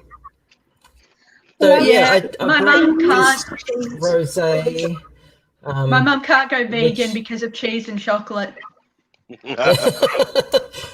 I understand that. I was vegan for a bit. Yeah. My poor wife is lactose intolerant, so she can't enjoy cheeses. But she also can't have any form of caffeine because of some existing heart problems. If she has any form of caffeine, she has really bad heart palpitations. Oh, wow. So no cheese, no chocolate, no coffee, no tea, no. It's absolutely crazy. And even with decaf coffees and decaf. Even with decaf coffees and decaf teas. No, I mean like tea with no caffeine, like tea leaves in it. Oh no, she'll have the occasional. No. Like she'll have the occasional glass of like peppermint tea or something like that along those lines. But she used to love her tea before she found out that she couldn't drink it anymore. So she very much misses it, poor thing. My mum gave up. Well, I also to add to the picnic oof, I was dressed amazingly. I looked amazing, makeup and everything. Hair was on point. The day was a beautiful day. We went to the park. There were lots of queers there, and it was just, yeah, it would have been perfect for not that one little fact. They didn't realize it was a day. I've done that too. I've done it too. Oh, Yeah, I said to someone while I was on a date with him that I wouldn't know if I was on a date if I was on one. Yeah. And he was like, oh. So you've been on the other side. He's nearly just bought me. Oh, gee. So yeah, like they said they were oblivious to a lot of those things, and I'm like, I'd better mention something now. And yeah, they were, I was putting out signals galore, and they were just oblivious to them all. And some people just truly are oblivious to those signals. All of them. Yeah. And I must have misread a couple. I definitely misread a couple. I've met people where somebody would need to wear a big flashing neon sign saying, I am interested in you, before they finally got the hint. Yeah, me too. Basically, they have to land on my face before I go, oh, you're interested in me. One of the, See, it's one of the, I literally, it's one of the many reasons. That has a whole new meaning, Nettie, if you date women. It's one of the many reasons that I love being married, and one of the very few reasons that I love being monogamous is that I don't need to worry about trying to pick up on those signals anymore or giving out those signals anymore because I'm not allowed to be concerned with it. It just makes life just that little bit easier. Oh, you lucky bastard. my favorite game is to hit on my husband and watch him get awkward about it. What? How does that work? I'm curious how he would get awkward with his wife hitting on him. It's Yeah. He gets real weird about it. Have you seen the video about the guy who wakes up in hospital and he's like being anaesthetized and stuff, and he's talking to his wife and he's like thinks she's like this stranger and he's like, "Wow, you're so beautiful," and he's like giving her all these compliments and like hitting on her and stuff, and she's like, "I'm married to you." That's funny. That would be awesome though. Like, can you imagine in like your very Hollywood centric amnesia type thing, where you wake up, you're magically able to speak and understand everything, but you don't remember anything beyond that, and your husband or your wife walks into the room and you're just like, oh my god, you're the most beautiful person in the world. Well, you get to come home with me tonight. Yeah. Well, I guess that would be so funny. All the headache of like dating and will she or won't she and stuff like that. Just ready-made wife. My wife and I, we got together before dating apps were a thing and before online dating was a thing, really. And all of the stories that we hear from our various friends in regards to the funny/horror stories that they've got from online dating, both Eleanor and I are just like, we're so happy that we found each other before all of this became the norm. Yeah. Well, I would like to say that I met husband before internet dating was cool. So we literally kept it to ourselves that we met on the internet for years. Literally years. And so we'd been together about 7.5 years when we actually got married. And we sort of announced at our wedding to our parents that we actually met on the internet. And not the weird story that we'd given them that wasn't plausible at all if you actually knew us as humans, but was close enough to the truth because we knew a bunch of the same people, because Perth is a really small microcosm and metalheads and goths intersect quite well. So they do. We said we met at a gig through mutual friends. Oh my god, a gig! I love that. A gig. We 100% met on the internet before it was cool. Yeah. And my favorite thing now is telling like new people I met my husband on the internet before it was cool, and they're like, "What do you mean?" And I was like, 12 years ago. Remember that it wasn't cool to meet dudes off the internet. Everyone thought you were nuts. You were gonna get raped. I was working 2 jobs and I was time poor and I needed efficiency. Yeah, no, a friend of ours who married, they met on OkCupid like 14 odd years ago. Stupid. That's when it started. Yeah, like back in the days that RSVP and OkCupid and Plenty of Fish, I think, were the main ones out there. And they met each other. There was Harmony, them motherfuckers. Oh, they lied through their teeth. No, they just lied through their teeth. Because as happenstance would have it, I knew the husband of the group separately to the wife of the group, but I knew them both independently. I knew the husband because I went to university with him, and I knew the wife through mutual friends.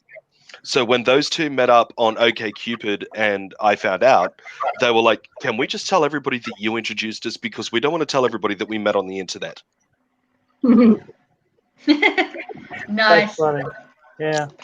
True story. I didn't see it as stigma any. Like, I've never seen it as a stigma, but I'm a big nerd, so. Yeah, I've got a few good friends. I'm massively lazy. I can't bother going. I always said, yeah, there was a bunch of people that were like fine with it, and there were a bunch of people who were like, "You met a guy off the internet?" Like, like my girlfriends who all met people at university, and I'm like, I don't know, like whatever, like. I didn't like any of the dudes we went to university. Who makes friends at university anymore? Exactly. I'll have you know. People don't make friends at uni anymore. Uni, I had so much sex when I was at uni. It was ridiculous. I was in a relationship when I was in uni. That was on campus, off campus, indoors, everywhere. Can we all just take a second? Can we all just take a second to say welcome back, Aussie? Hello again. Hey, Greg.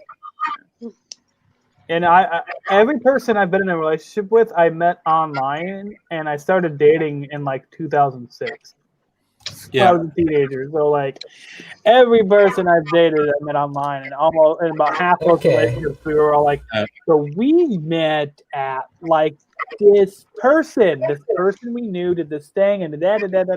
And so still to this day, like my most recent relationship, we had to tell her dad that we met through a friend, and a friend met us. A friend introduced us, and then we traded Snapchat, and that's how we met each other. Wasn't online. Well, anyone I've been out with in the last 25 years, I met on the internet. So I was internet dating before internet dating was a thing. Picking up off IRC. I don't like you trying to out hipster me, all right? My father. Ozzy, what I was saying is that I met my husband on the internet before it was cool or acceptable. And it wasn't until our wedding that we told people, actually, we met on the internet. Like, just get over it. My mother and my father, we'd been together over 7 years at that point. My mother and my father, they met on a precursor to the internet. So it was even creepier and weirder. No, they met via two-way radio, CB radios. Okay, that's cute. You know, I figured way back in the day before birds and all of that. You know? But yeah, that's how they met, was actually over two-way CB radio. So, the idea that everybody needs to hook up with somebody either through mutual friends or whatever, it's all BS. The people have been meeting in all sorts of different weird and wonderful ways since well and truly before the fucking internet was a thing. Yeah. I just find it really, really easy that, I spot an alternative person who knows a little bit about the internet before, say, 2005. I bet I know you already. I know you from LJ. I know you from maybe not Facebook, no, but I know you from LJ, and I know you from MySpace, or I know you from ICQ. ICQ. Oh my God, ICQ back in the day. ICQ, and news groups. MySpace. News groups, yep. Yeah, you wear a lot of black. You're saying my a few yearbook. little dog whistles there, and I know who you were. My yearbook. Oh, hey.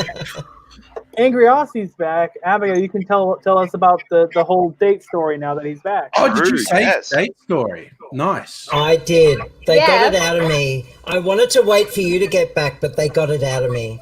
Oh, now you can tell the whole story. Hold nothing back. Give us the full X-rated version. Come on, Abby. Abigail, rather, sorry. But they didn't realize it was a date. And... yeah, I thought it was the last time we caught up was it. Yeah, I know. And look, we had the conversation about the whole dating thing, and they didn't say no. They were just awkward as fuck. So, I thought I'd give them a couple of days, think about it, and I'm gonna message him tomorrow and have another conversation about it. But Look, I had a good time. I made lots of food. It was so obviously set up as a date, and they just did not get that. They were completely oblivious, and Wow. yeah, they didn't realize it was a date, and I thought it was, and yeah, awkwardness ensued. Ah, Abigail, was also she a also really referenced that great I date. can hit on my husband, who I've been with for 12 years, and have him be awkward about it. I still don't understand that. So I'm still funny. trying to wrap my head around that. How is he If- awkward like, about it? I don't understand. If you're back He's here an in Melbourne accountant. with him, I will hit on him and see how awkward he gets as well. That would be That's hilarious. actually my favorite thing. I also like encourage people who I know are huggers. Like, I'm a hugger and he's not. And I'm like, oh, hug Robert. He loves it. Oh, I have Nothing. apparently That's so turned. great. I have apparently turned my entire wife's family into a family of huggers because I am a hugger. And before me, they never hugged anybody, like including each other, unless it was like, happy birthday type hug or whatever. And that was about it. But like, if they hadn't seen each other for a while or anything like that, it's just they were just kind of like, "Yep, how you going?" But now I've apparently converted them all into a hugger family, and I'm just so happy about that. Yeah, there's worse things you can convert them to. yeah. And look, Yeah. you could call My me, you could call me whatever you husband's want. family Unless, have never hugged each other. It's Oof. weird as fuck. Oh, Yeah. I don't That is hug weird. anybody. Like you my can call family. Oh, you can God. call me whatever you want, and I'll probably agree with you. But if you say that I give bad hugs, that's where I'll draw a line in the sand and be like, "Hey, you listen here now," and that's the point. I'll start arguing. I don't I like give Only good I- fucking hugs. I started love hugging my hugging brother people. more. COVID is the worst because I can't hug people. Yes. I'm just That is- like, who are you? Amen. Like, I'm a hugger. Like, My I baby love to hug I- people. Very huggy. I'm only a hugger with people I know pretty well, because otherwise I don't like physical contact. Yeah, What's worse is when like casual acquaintances go to touch your arm when they're talking to you. It just drives me insane. But if I know you, if I know you really well, I'm a hugger. Yeah, I'm just like Abigail. I cannot stand people touching me. I don't like it at all. The only person gonna touch me is whoever I'm dating. So nobody else touch. Like literally, I like my friend could like survive like the bombing of Nagasaki, and he's all like, "Chris, I survived." And I'm like, don't touch me. That's right, though. I'm happy you're here. No, I used to judge people on their hugs as well. Like, how some people judge other people on their handshakes, and if the handshake was like, a bit of a limp noodle type handshake, people like don't know about them. When people didn't hug me properly, I'd always be kind of like, I'm suspicious of you now. Mm-hmm. I'm definitely a handshaker. Some people are just not taught that affection is completely fine. Like, my family are very tactile. We always hugged. We always were like super like tactile with each other. Hug me. So I love like you.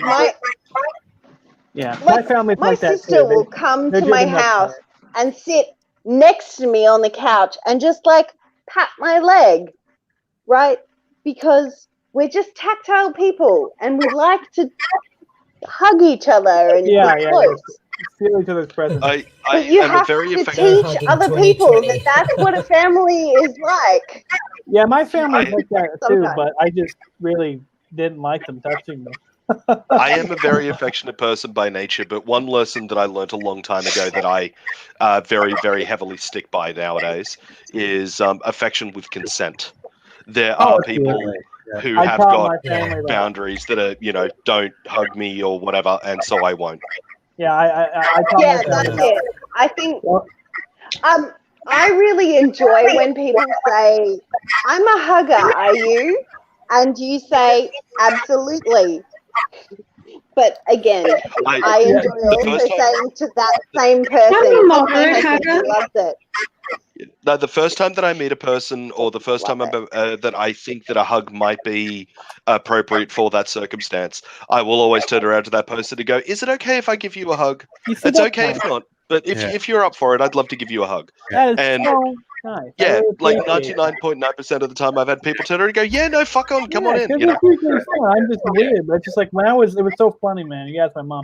When I was in first grade, they taught us about telling another adult if somebody touched their no spot. Well, I didn't like people constantly fucking coming up to me and like, "You're so cute, I love you so much." I'm like, "Please stop touching me." And so I started. Right after that, I went home, and my mom like went to give me a hug because I got off the bus, and I'm like, "Yeah, you touch my no spot, I can tell on you." And I would to everybody, like my aunt, my grandma. Oh my god, I was mortified. But after a few years, I kind of understood that he just doesn't really like to be touched, so we'll just leave him alone. Yeah. No, I'm known amongst pretty much the entire group of my friends. I'm the guy that's allowed to get away with groping most of my female friends.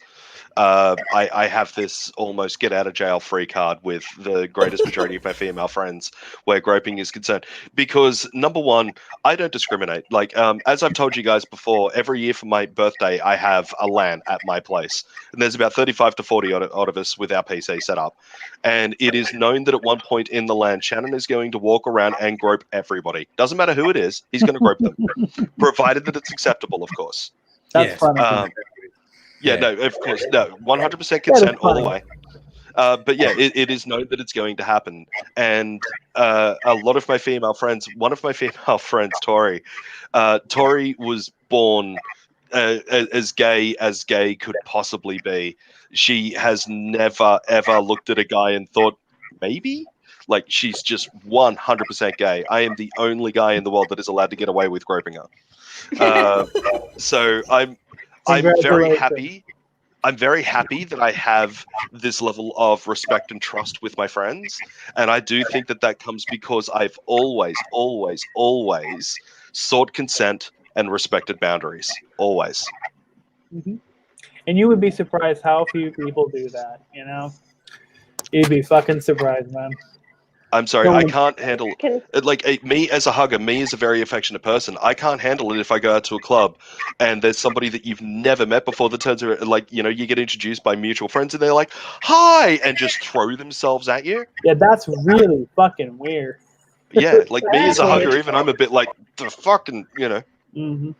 Yeah. What about you? What about you, Angry? Are you a hugger, or are you leave me the heck alone? Or when I was organising meetups for YouTubers in Melbourne, we were all huggers, and it was often like if someone new came along, and they were like, "Oh, there's new people. I'm coming to meet YouTube people," and the people where we knew each other, we'd do the big hugs, and I just say to them, "You're gonna hopefully you get used to us. We're huggers. You've only just met us, so I'm not throwing. No one's throwing themselves at you, but you'll be hugging by the end of the day. It'll be fine."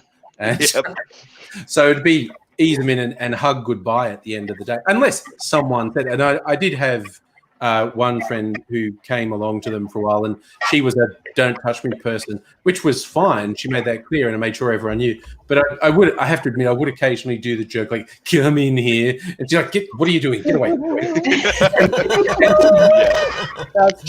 She knew I wasn't going to do it. She knew I wasn't going to do it, but it was a reflex action when I did, "Come on in here." She goes, "What are you doing? Get away! Get away! Get away!" Some people, some people have sensory processing. So there's this personality that basically everyone in the spirits world knows, and she is a hugger, and like once upon a time, like I knew that she's a really affectionate person, and I'm fine with it. Like, if you want to hug me, like that's absolutely fine.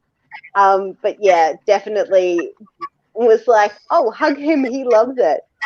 To say, like, "Hug my husband, he really loves it." He does not love it at all. And it's funny. Hug bomb. That is torturing the husband.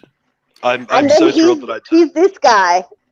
Yeah. Like, he's like, I'm so thrilled that I turned my wife into a hugger, because now when our mutual friends come over to say hello, when they arrive, she gives them a big hug hello. When they're leaving, she gives them a big hug goodbye. And you can see that she actually is happier being able to express and receive that affection safely. Like, it's been a bit of a breakthrough for her to accept.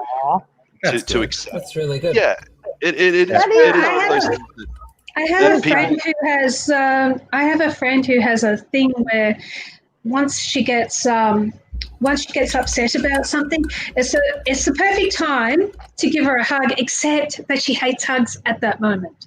You know, of course, you know that she's upset. You're like, I'll give you a hug and make you feel better. And she's like, it will not make me feel better. No. Do not touch right now. Yeah. She's just so, it makes her skin crawl. Seriously. Kelly, you've been very, very quiet in this one. Are you a hugger or you were not a hugger? Or I am, I'm not really a hugger initiator.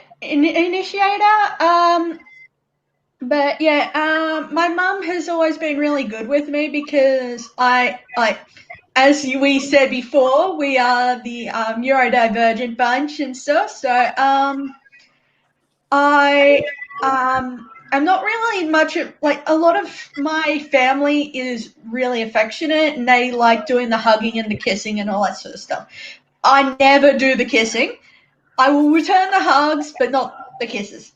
And it's and my mum has never pushed me to be affectionate when I haven't been comfortable with it. Yeah. So, as I said, I've started to hug my brother more, which is really strange because we never really used to hug. Yeah. Well, sometimes it just happens with some people, but it's just like I'm completely the opposite. If I'm in a relationship with somebody, I'm very affectionate, but that's the only person that I can feel comfortable with giving affection. So I give them all my affection, and sometimes people are shocked by that. They're like, "Why? Wait, you never let me hug you." Yeah. Well, I'm going to switch off my microphone again and make another video, but I'll angle up my camera because this one's going to involve fire, which I don't normally do. And do you have a fire extinguisher? It would be terrible. This is my gunpowder plot for the 5th of November. Nice. So, Angry, did you see the very small booze collection that we have here? We saw that, Queen. Yeah. Really we saw that, Queen. Tiny, mini baby collection. Yeah, no, I'm with some of my friends. It's like I've got one friend from France who, like, whenever you see them, it's always the the kiss on the cheek and the kiss on the cheek type thing. And another friend of the family, his wife is Italian, so there's always the kiss on the cheek and the kiss on the cheek type thing. With a lot of my female friends and male friends, there's always a bit of a kiss on the cheek. With one of my closest female friends in the world, if we ever see each other, it's always a quick peck on the lips because we love each other so much.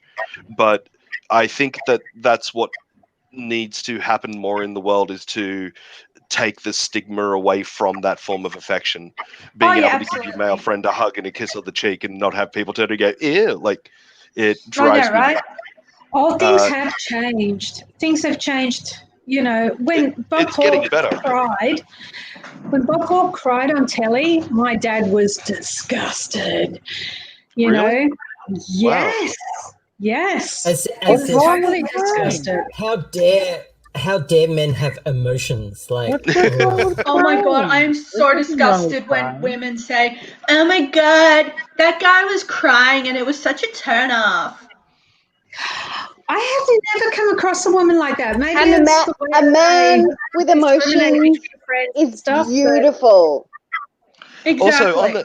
Also on that same token, ain't nobody looking good when they're, like, red-eyed and puffy-cheeked and all of that sort of stuff. You know, it's not an attractive physical look. But on that same token, if I see somebody who is openly crying because they are upset over something, or they're openly crying because they're so happy about something, more than anything, I'm thrilled that they're able to show that level of emotion in front of me and others with that level of trust, because you've got to trust the people that you're around. Yeah, you got to trust the people that you're around, that if you cry 2 weeks later, they're not going to turn around and go, "Oh, you big crybaby." You know? Exactly. Yeah, because I'm a big crier. Like, I shed a tear over something, and I copped some shit for it. I really did. And that's a girl at a girls' school in the 80s. You know? But I don't know why yeah, people there's are. I wear my heart so close to the surface that the slightest provocation will have me in absolute hysterics. Like I am a my wife. sensitive marshmallow. Okay, you know the original Really? Charlie and the Chocolate Factory movie with Gene oh no, what's his Wilder. face? Wilder. Gene Wilder. Yeah. Wilder. So in that movie where Charlie actually gets the golden ticket and he starts dancing down the street, my wife is an absolute waterfall at that point. She's an absolute, oh my God, he got the golden ticket. And it's really adorable. So in those sorts of circumstances, there's always the bit of a friendly jab of, oh, isn't that cute? That's fine. But if a person is legitimately in pain over something, or they're legitimately sad about something and they start crying, the people who are like you said earlier, Kelly, like a girl looking and go, oh my God, that's such a turnoff. Or, you know, a guy looks at another guy, goes, oh, take a teaspoon of cement and hard the fuck up. Or those sorts of fucking attitudes just really shit me up the wall. They really, really do. So toxic. Yeah, my mom's like that. Anytime anybody shows emotion, she's like, "What's wrong? Are you depressed? Do you need to go to the hospital?" Oh my Like God. that Okay, level I've of got to that. say this. Since you just said about your mum, my dad, if I show any emotion and stuff, I am likely to be said to be over emotional. He has actually said this in front of other people that I'm being over emotional and getting carried away and stuff like that. Wow. And So my Where do they live, eyes Kelly? so hard that I Kelly, saw where the do back they of my live? head. Where do they live, Kelly? I live with them. No, we're in where Queensland. do they live? Like, are they in the country? Are they country people? My dad was, from he says he was originally from the middle of the nowhere type of thing. Uh-huh. Yeah. What were you trying to say? Sorry, He's Abigail? actually threatened to move to a country place so that me and my brother can toughen up. What were Even you though trying to my say? brother doesn't live with us anymore, and I said that I would get even my more eyes rolled in. psychologically wrecked than I already am. Said that my eyes rolled so far into the back of my head that I could see the back of my skull when I heard about. My mum used to say, threaten to send me to boarding school until one day I went, God, it'll get me away from you. That shut her up. That's funny. Yeah. Oh, and my dad has a victim complex. Yeah. You know, actually, I remember this one time I was sitting at the hospital waiting for my mom to get off of work like years ago. And there was all of a sudden this minivan pulls up, and this person, a classmate of mine, is being drug out. And she's like, I'm not crazy. I don't know we're crazy. No one's crazy. And the cop pulls up behind him, and they're like grabbing her. And she sees me, recognizes me. She's like, Chris, you know me. You know that this is nuts. I'm not doing anything wrong. I'm not crazy. Chris, you gotta help me. And they just pull her into the hospital, and I'm just sitting on the bench, and they just go by, and then I look forward, and just all like, well, that was traumatizing. And then sure enough, 2 weeks later, she was out. She was completely normal, and her parents had been put in jail for falsely filing a police report. They apparently, they were heavily emotionally abusing her. Anytime she showed emotion, they were calling her crazy and trying to have her institutionalized. It's called gaslighting. Some of the horror stories of kids like throughout the world, especially kids in the Bible Belt of America, where like they're not just heavily religious, they're also like idiotic young Earth creationist religious. Yes. Where these evangelicals. where these kids show any form of like empathy towards others. And these kids are like they're almost kicked out of the family for caring about somebody else, which as a Christian you're supposed to do. But those are the places not in America. No, just in the Not in Bible America? Belt, I'm just saying. Not in America, son. We don't care about others, right? You know what you do about other people? They come in here, they get shot, and that's all we're gonna fucking do to them. Well, that's how you get socialism, right? Yeah. Caring about other people. You like other fucking Yeah. people. You can go back to That- commie land in Moscow with Putin because he's a goddamn commie. You care about somebody else. It sounds a bit like fucking communism for me. Sounds like Yeah, you're a fucking communist gay person. One of my friends over here, he's an expat from the Bible Belt of Did America. you just make a and pigeon noise? I talk to my kitties like that. I go. Oh. yeah, no, one of my friends over here is an expat from the Bible Belt of America, and to say that he's not very well socially adjusted is a bit of a compliment. He has a difficult time with like when we first met was at one of my old workplaces, funnily enough, and they threw the two most opposite fucking people that you could think of together inside his workplace, and somehow we managed to make it work together, and we get along fine and everything's fine. Told him about my birthday lands, and he was like, "Oh, can I please?" And I'm like, "Yeah, absolutely, you can." And he comes out to the first land and he sees all of my friends all hanging around, and we're all hugging and kissing and groping and, you know, swearing at each other and, you know, friendly jives all night and all of that sort of stuff, just having a great time. And he was in complete culture / shell shock that people could look at, like, I could turn around to one of my friends and go, "Oh, you shot me in the back of the head again, you fucking cunt," and for it to be perfectly acceptable. Yeah, well, that's something. That's a good bit of fun. Yeah, no, like in his upbringing, if he were to say, you know, something along the lines of, "Please don't shoot me in the back of the head," that might be vaguely acceptable. But the thing is he referred to somebody getting shot and therefore he'd get in trouble. Like it's crazy levels that some people have to put up with around the world. And to say that they're emotionally stunted, whoop, and that's my wife has just arrived home. Come in quickly, darling. Come in quickly. Come on. All of these lovely people now need to finally meet the lovely Eleanor. Okay? You're all going to finally meet her very quickly. Hello. Oh, and she's in black too. Great. Ah! We got to see Shannon's butt. Oh, she's lovely. Hello. It's funny you say I'm all in black. I always wear black. My sign name is Eleanor, like Morticia from the Addams Family, because I'm always in black. Nice. Awesome. I'm always in black too, love. Very nice. So yeah, it's a good color. Absolutely perfect. It is. It really suits you. Thank you. Black, it's such a happy color. It's lovely to meet you. We've heard so much about you. Yeah, he talks Yeah, I about hear you all the him time. chatting sometimes. Most of it is Nettie nice. knows Morpheus.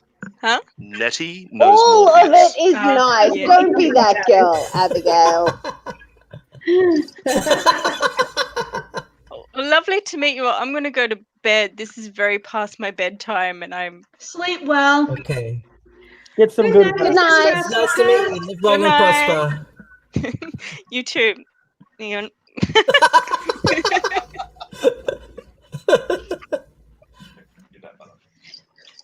Oh, baby cat. I can do it with both hands. Yeah, I just sort of meant before that she was very fitting for our gathering, like her outfit. Yeah. Yeah. That's the way that she Either dresses tonight. all of the time. I And would yeah, love to be able to dress like that all the time. Grasshopper, you are Do it. one lucky son of a bitch. I really am. seriously. Batting Oh, I above really your am. average. The I keep on getting I told don't- all of the time that I'm boxing above my weight where Eleanor is concerned. All the time. But So no, she I is had a good giggle. Billy. I had a Go good ahead, Kiss. giggle this week where somebody was like, "So you only ever wear black, right?" And I was like, "No. On occasions, I mix it up and wear colors. Oh, They're he's like on grey fire. and navy blue." We But- got fire over there. There's fire. Oh, we got fire. Oh, What are you doing, Henry? Oh, he's setting alight the lime. it's whatever really he's working. putting. Let's I I can hope he see has a many fire a flame. He's Oh, is going it to cinnamon? sprinkle cinnamon. Oh, there we go. Fire! That does look like, that does look cool, actually. That's fucking Yeah, no, a friend of mine Blow years it ago out turned around to me. before you try and drink it. Otherwise, you singe off your eyebrows. Actually, to say friend is a little bit of an overreach. An acquaintance of mine and my wife's turned around to me a few years ago and said, "How the hell did you manage to score somebody like Eleanor?" And this guy is known to be a bit of a womanizing chauvinist prick. And I looked at him dead in the eyes and turned around and said, "Not be a cunt."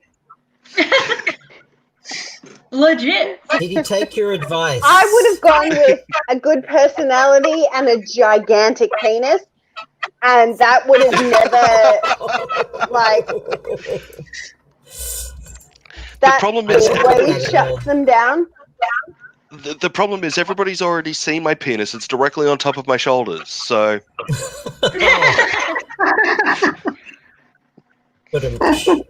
No. Thank you, Abigail. I was about to say, where's my sound effect?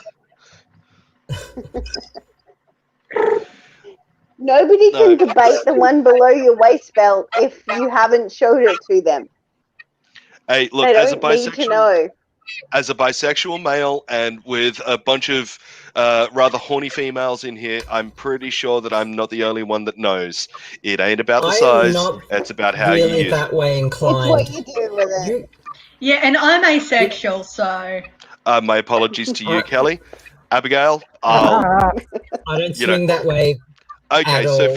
for all of the people in the chat and the people in here that do swing that way, it's not about the size; it's about how it's used. It's not the size of the boat, it's the motion of the ocean. It's not how deep That's you fish; it's how you wiggle your worm. And I just got Abigail with that one as well.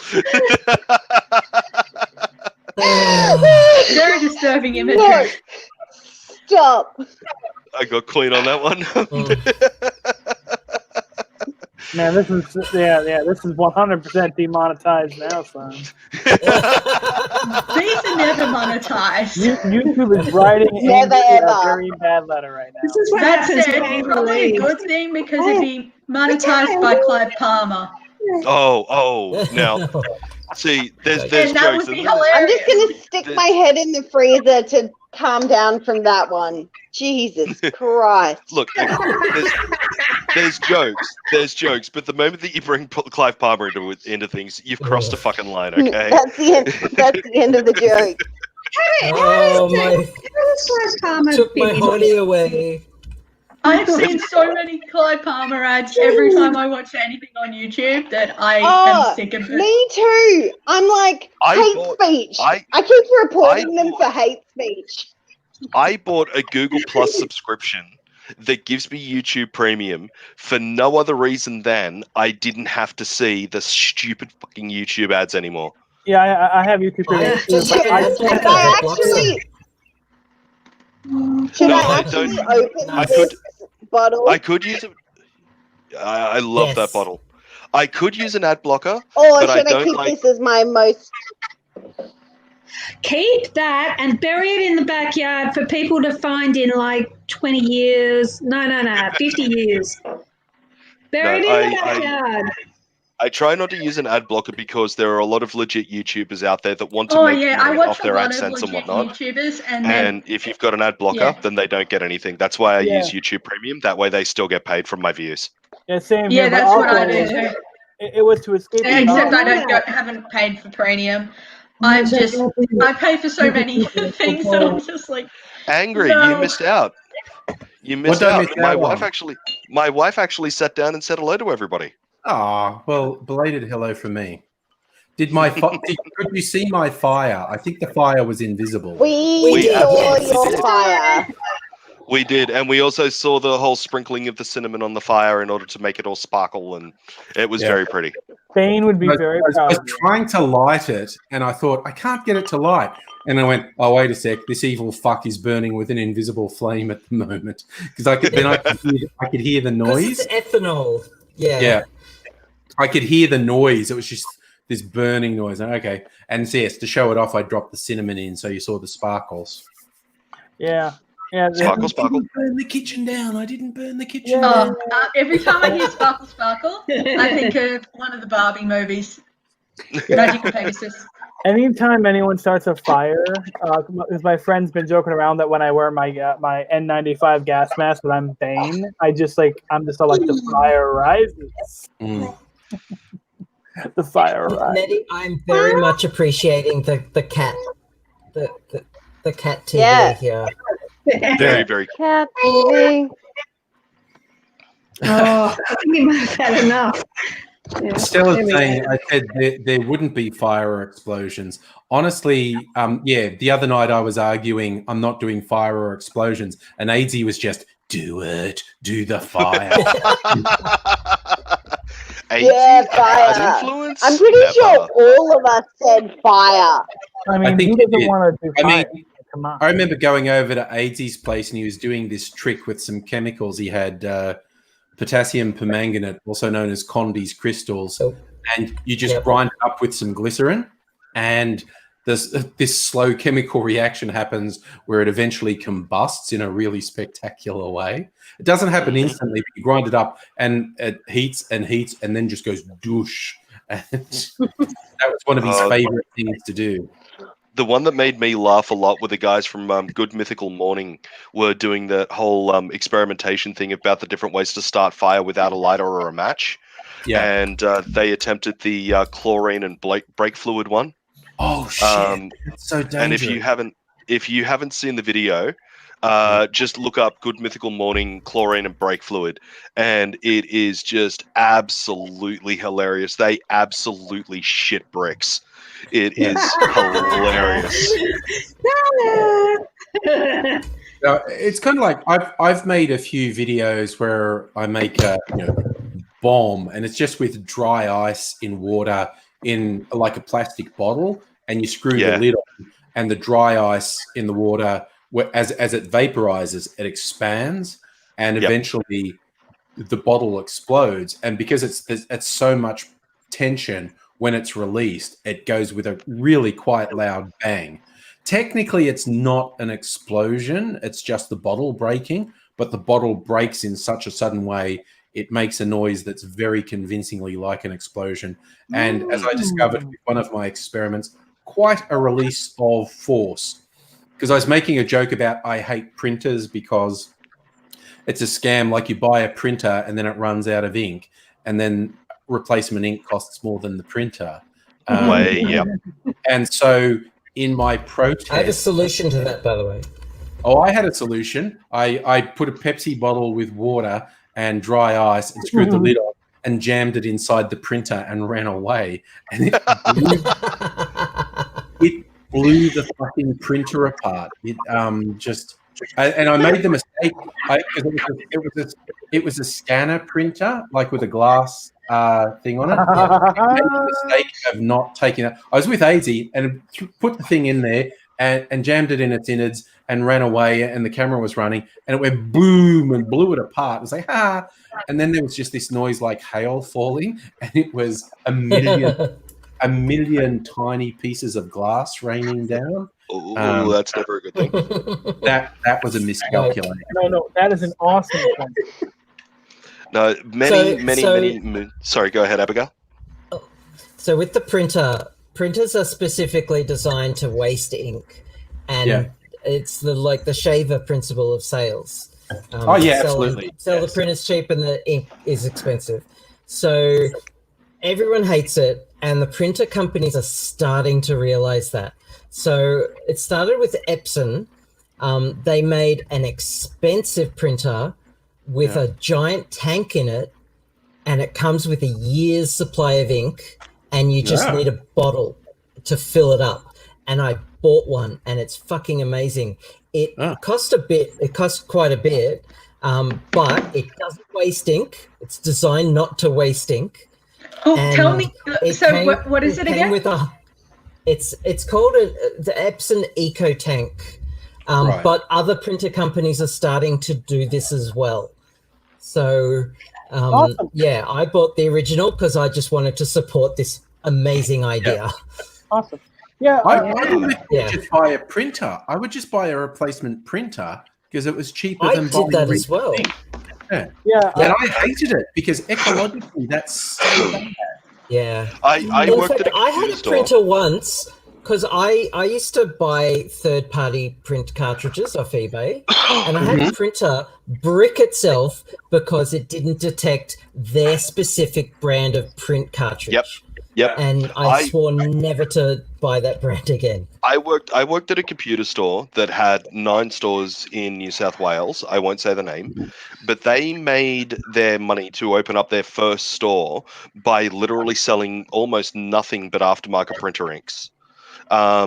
They would sell them for $8 a cartridge as opposed to 80. And they were buying these cartridges for like 30-40 cents a cartridge. So they bulk buy these cartridges and people coming in and buying them. When I was working at the store, we still stocked those same cartridges, and there were people that would come in and they would buy 10 of the cartridges in one hit because that had lasted them the better part of a year, and it was cheaper than buying the genuines. It might, like, over time, those generic printer cartridges on some of them aren't the best, and they will clog up the works and all of that. So eventually that's going to happen, but it was still cheaper to run the aftermarket cartridges until it killed the printer, get rid of the printer, buy another one, and start all over again. Yeah. Cory Doctorow is a writer I quite like, does sci-fi, but a lot of his stuff is set basically in our world, but with a little bit of extrapolation of technology. And he has a story called Unauthorized Bread. And it's someone's trying to hack their toaster to accept bread that's not the official brand of bread that's meant to go in the toaster. Yeah. That's good. It was a I discussion gotta that I go, was guys. actually. I'll see you later. Yeah, no, I was actually having a discussion with one of my friends earlier tonight in regards to the various intrusions into our privacy and whatnot that we kind of have to take for granted nowadays. If we buy a particular brand printer, we can only buy these particular brand inks. If we buy this particular monitor, only these particular video cards will work with them, and all of these sorts of different things. And the latest one is if you owned an Oculus, now for the most part, if you want to be able to use it, you have to sign into Facebook in order for it to work. Yeah. You know, and it's just the way that the world is going. What you were just saying then, Angry, it wouldn't surprise me if, like, eventually there was a toaster that came out that's like only this type of bread. Any other type, it's just not going to work. Yeah. Another one of his stories was a kid being a bit depressed. His dad's coming back from prison, and his dad was imprisoned for making unauthorized parts on a 3D printer, which was a criminal offense, and he got a couple of years in prison. And he gets out, and the kid's going straight, and he goes, "Promise, I'm not going to use the print, the 3D printer to print unauthorized parts. I've got a plan that if we get some of the goop for the printer, I can print the parts for a 3D printer, and then I'll put together a new 3D printer that won't rat me out back to the head office." I've only just noticed it now because the other person, Chris, left, and so the pictures have become bigger on my screen. Abigail, I love your necklace. That is awesome. I love that. I'll get a close up of it. Yes, okay. Up. There we go. Yeah. That is that is so cool. That is nice. Yeah. Thanks. Absolutely love that. That's beautiful. Yeah. Sorry, wasn't actually staring at your boobs. Was honestly paying attention to the. Stare away. That's fine. Before I wasn't staring at the boobs. I was literally noticing the necklace. When you brought the webcam close, well, there was nowhere else to look. Why do people climb mountains? Because they're there, so yeah. Fair. So what are you doing now, Angry? Just cleaning up. Yeah, Angry. I made a mess. Funny story. I I don't know if you caught before, Grasshopper, but I went shopping in an actual store yesterday. Yes, I heard about that. Wow. Yeah, That must have been and, a bit of an like, experience. Oh, I know. And I went into the store and bought things instead of buying them online. And What the hell? and this is one of the things I bought, and with matching underwear. It looks pretty, I guess. Yeah. Not being a owner of a set of boobs, I don't know what is and isn't a good bra. So, yeah. Comfy and I feel nice. And stick around for the after party is all I'm saying.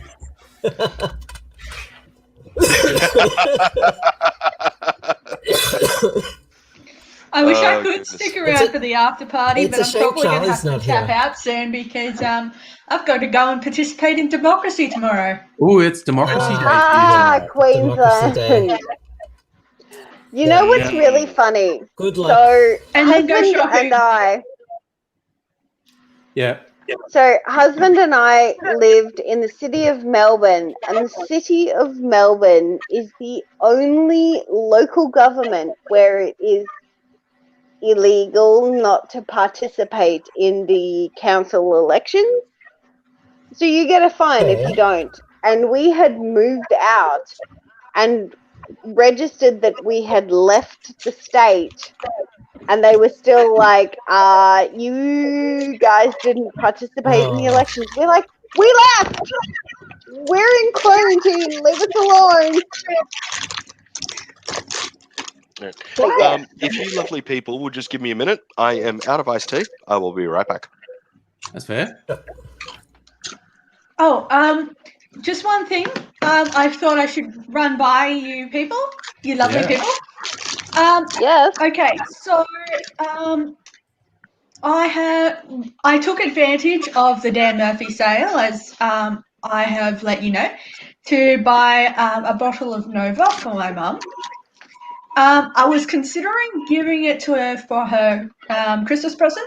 However, one, she's running short of whiskey apparently, and two, I've already got her a bottle of vodka for Christmas, and three, on the 2nd of November is her 35th wedding anniversary. Okay. So I was thinking about maybe getting a couple of nice things of Cappy soda water and giving it to her for her wedding anniversary instead. Thoughts? That's nice. Very nice. How about That is nice. How about some fancy Scotch glasses? Do you That would be fancy? way too. A tumbler set. She doesn't care about those, and Dad gets those anyway. Okay. Dad's got it covered. Yeah. Oh no. Yeah, he's already got the Scotch glasses because he likes. That's he Dad's likes to department. drink. He likes a wee nip of Scotch. Yes. Like we. Yeah, he likes the black label and blue label of Johnny Walker. Smoky stuff. Oh. Is that Angry trying to talk? Angry. No. Turn What is into that? a robot, Angry. Oh, did I freeze? And Did I you turn into a froze. robot? Yes, you did. Yes. Am I still here? What's happening? You're Your here, picture but is not frozen. really moving very well. Very slowly. Yeah, you're. Hey, there you are. You were at about Yay! like 1 frame every 5 seconds. It was very funny. Okay. All right. Well, I was just going to say, Kelly, I'm in a mood to rag on your dad because he rags on your mum. And I'm just going to say. And he rags on me. Yeah, and he rags on you. And he's been a snob about giving his stuff to your mum. I'm sorry, if he's drinking Johnny Walker, he's not a whiskey snob, okay? No matter which, it's just no. He doesn't have a say in things, Kelly. Tell him, well, this guy I know, Dad, who's a way bigger snob than you, said, nah, pull your head in, son. Pull your head in. He did acknowledge the Solera when it was given to him. Oh, cool. Oh, that's nice. Yes. So I took advantage of the Dan Murphy sale because it was better than staff price. And we went and picked up our 2 bottles that we had ordered the other day. Thank you, Angry, for letting me know that it was on special. What? I thought you were, because last time now they did we that, have. like, yeah. It was ages I ago. also took advantage. Yeah. Last time they did that $25 off, we thought it was a mistake someone made with the entry. So when it popped up, I went, oh my God, it's $25 off. I've got to tell everyone. So actually, I didn't end up buying the Dan mobile. Murphy I ended being up sketchy buying Don bastard. Benedictine. Oh, Benedictine's good to have on hand. Sorry, Kirsten. So I heard from inside sources that because Dan Andrews had posted a Starwood product, Dan's tried to steal the traffic that was generated by that post. Yep. They're motherfuckers. Yeah, absolutely. Yes. Can I just say one thing quickly? In the chat there, Suffer, you'll have to forgive me if I don't respond to your messages. I usually don't have the YouTube channel opened up because of some glitch there for some reason. Ozzy and I can't see what each other types into YouTube. So I can't get the link to enter the chat via the YouTube thing and all of that. So I do it through Facebook. And once I'm in the chat, I don't open up the YouTube thing. So apologies if I don't answer you, Suffer. But others are watching the YouTube thing. If you've got a question for me, at me. And if they see it, they'll ask me and I'll answer. So I'm not being rude. It's just an honest thing. Sorry, I've recently got addicted to a mobile game and it's problematic. What problematic, Kelly? A mobile game. Oh, right, okay. It's one I cave to all the constant barrage of advertisement. Mm-hmm. Yeah, and it's actually really addictive and pretty fun. I think that's one of the main reasons why I actually still play The Simpsons tapped out on the mobile, is because it's not chockers full of freaking advertisements all of the time. It doesn't do any ads that I've ever seen, but Oh yeah. I don't respond to anything in the chat once I'm in the stream because it's a pain in the ass to watch on my tablet. That's fair. Oh yeah, it doesn't really work on tablets. Yeah. One day I'll you lovely people. And that's it. So I don't play many mobile games, ironically, but there are a few that I do, and if I really enjoy it, I might buy the game, but only if it's a one-off to turn off ads. If it's a monthly subscription, I uninstall the game. Yeah, absolutely. There are too many bloody games out there now. There was a game that one of my friend's kids downloaded that was like this whole, like, you got to pull the sticks out and the little character falls down. You got to kind of get the character to a door. And it is the most simplistic thing in the world in order to get this little character to the door. It really is very, very, very simple. But every time you complete a level, there's an ad. The moment that you earn enough gold inside of the game in order to unlock a new costume, even with the gold in the game that you've earned, you've still got to watch a YouTube ad in order for that costume to unlock. Every time you do anything in the game, it's just ad after ad after ad after ad after ad after ad after. Fuck that. So they ended up spending $4.80, the game that I've started I think playing, it was. It's called I think it's called like Legend of the Phoenix.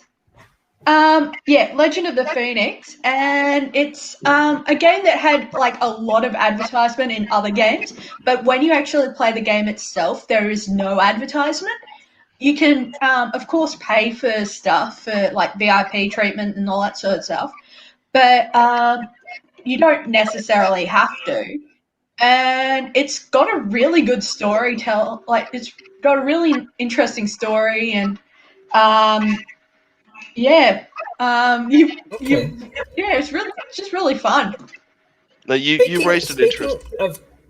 speaking of games, I found on Kickstarter an RPG that someone's making called Thirsty Sword Lesbians. Oh, fun.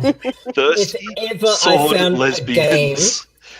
If ever I found a game that is exactly about me, because damn, I'm I thirsty. should bring up this book that I know how to use a sword, and yeah, I date women. So I should bring up this light novel I found.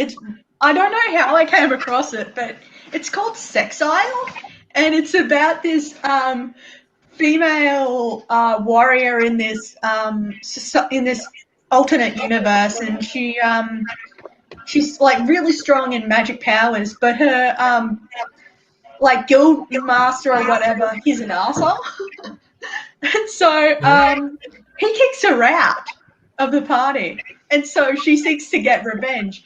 But that night she gets really drunk, and she accidentally releases this super powerful, super sexy female sorceress, and they decide to team up and take down the patriarchy. I'm all for that. I am all for that. I'm looking forward to reading it. Yeah. Fuck the patriarchy. Amen to that. No, you raised an interesting point before, Abigail. You raised an interesting point before about buying a game. I'm like, I look at games like the new Star Wars bloody arena shooters that they've got out there and whatnot. Yeah. I really dislike the idea of spending $80, $90, $100 on the bloody game, and then all of the new costumes and all of that sort of stuff. Like, you've got to spend more real world money in order to unlock these things. It's something that just really, like, personally rubs me the wrong way. I've never liked that. Microtransactions. Oh, I don't mind microtransactions. Whoa, guys, whoa. Okay, Abigail was in the process of saying something, and then three people spoke over her. Then. Sorry, Abigail. I play Elite Dangerous, which is also a premium game, but it's not that expensive. Mm-hmm. And I'll buy the occasional ship skin or something like that. But recently, instead of being able to buy skins directly from their website, they've obfuscated it with an in-game currency, and I've refused to buy anything since. Because it's just dirty.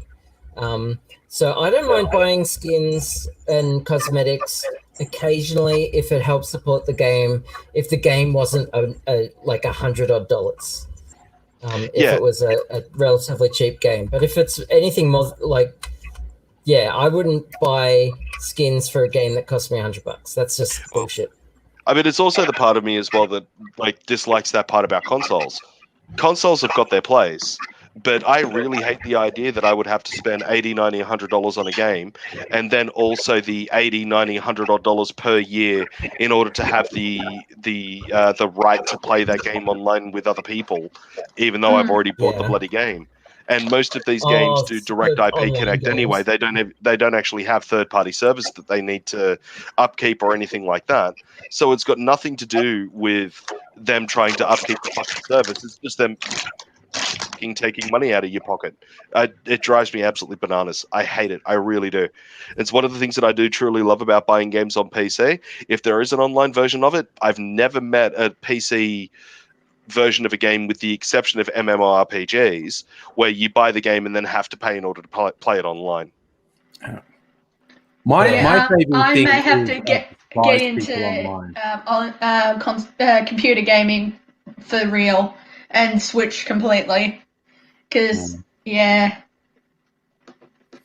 saving grace with that online charge thing is I find the concept of playing with people online fucking horrible, because the quality of the gameplay is dictated by the most toxic person in the environment. And I was just like one or two exposures to it, and I was like, fuck that noise. I remember the good MMOs have ways to mitigate that. So you can create private servers or public log onto the public server. I remember the first game that I played like on a consistent basis with strangers over the internet was Left 4 Dead, the original Left 4 Dead on the PC. Mm-hmm. And there was some truly fucking toxic people that played that game. But the best part was 99.5% of the time, a really toxic person would come into the party and everybody else would be just 100% on that toxic person and making their life a living misery the entire time that they were in the game. So that was very satisfying in its own right as well.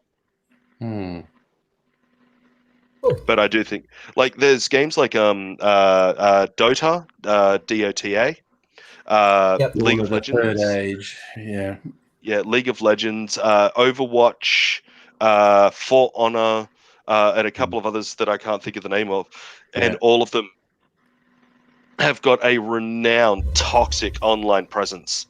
The people that play these games, you hop in, you've never played the game before in your life, you've just bought it, you try to give it a whirl, you hop in, you've got no idea which way's left, which way's right, and which button does what, and these people are all there standing there and screaming and yelling at you that you're an idiot and a fuckwit and etc. The way that online gaming was supposed to be, that's not it. That's really not it. Yeah, my offspring are online gaming all day, but with a set group of people, not with randoms, I think. And same. Yeah, so I think that makes it better. Yeah, no, I've got my group of friends that I'll hop in and play online. Yeah, it does. I've got my group of friends that I hop in and play my online games with, and I don't hop into public servers on. There's a couple of games like that are still in beta. 7 Days to Die and Rust, two that readily come to mind. Those survival type games. A lot of fun with your friends. A heck of a lot of fun with your friends. Playing with strangers, toxic as hell. Just so I toxic. like watching online like YouTubers playing those games though. Yeah, it depends on the YouTuber.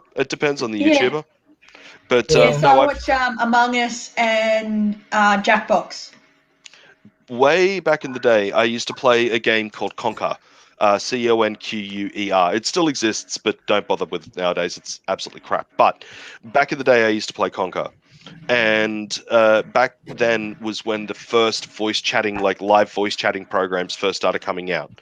And the first one that we used was a game called TeamSpeak, a program, I should say, called TeamSpeak. That we used to play. Yeah, we used that to play Conquer together way back in the day. I actually rented a server so that we could all talk to each other. And it really did show how toxic the online community could be before voice chatting was a thing, because all of a sudden a few people hopped into the chat, lo and behold, they're female. The treatment of these women was fucking abhorrent. It was absolutely fucking abhorrent. It was basically a case of, oh, right, so you're a real world female. First of all, we're going to shower you with all of these gifts. How dare you don't send us a tit pic, or how dare you don't marry us in the game, or basically the I've been friend zoned fucking wankish shit. That would just immediately friend follow. Friend zone is toxic stuff. You should be happy you're a friend. Yeah, why is friend bad? That's really weird. I know, right? But more than that as well, I've yet to meet a woman that is some sort of nice sex vending machine where you pump in nice tokens and they somehow magically dispense sex. Like, it just... Yeah. The weird... I feel like there's never been a guy online who's called himself a nice guy who is actually nice. Nice guy, yeah. Oh, just say, I wanted to bring this up earlier. So as I've mentioned this before, but I'm on an asexual app, and it's literally called ASAP. And anyway, nice. I have been contacted by so many sugar daddies lately. It's crazy. Nice. Really? How does a sugar daddy work with an ace? That's really I'm curious. Some say that they don't want sex. Some say they do, or that they wouldn't mind it. But yeah, they just want the company. An ace sugar daddy. Wow. As I always say to all of those nice guys, one of the very definitions of being nice is that you are nice without the thought of reciprocity. Yeah, I know, right? Stella Mortis, I'm a nice guy, bitch. I'm sure you are, Stella. Yeah. It's it's Grasshopper, you've never been a woman on the internet. I'm a nice guy, bitch, is 100% a thing that you hear. And you're like, I'm still fucking married, so... Yeah. And...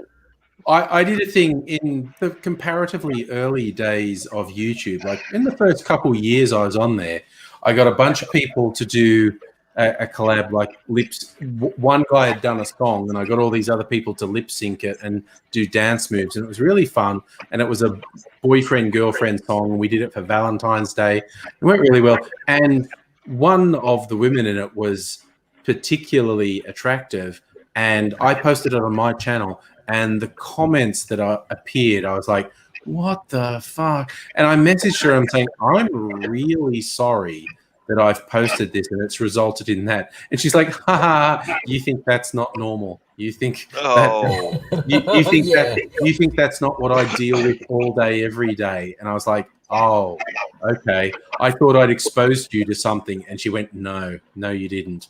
Look, no, Queen, I've been called a cuck more times than I can count because I've been nice to the women that I've played online games with without any thought of reciprocity. I've just been nice to them because I'm not a cunt.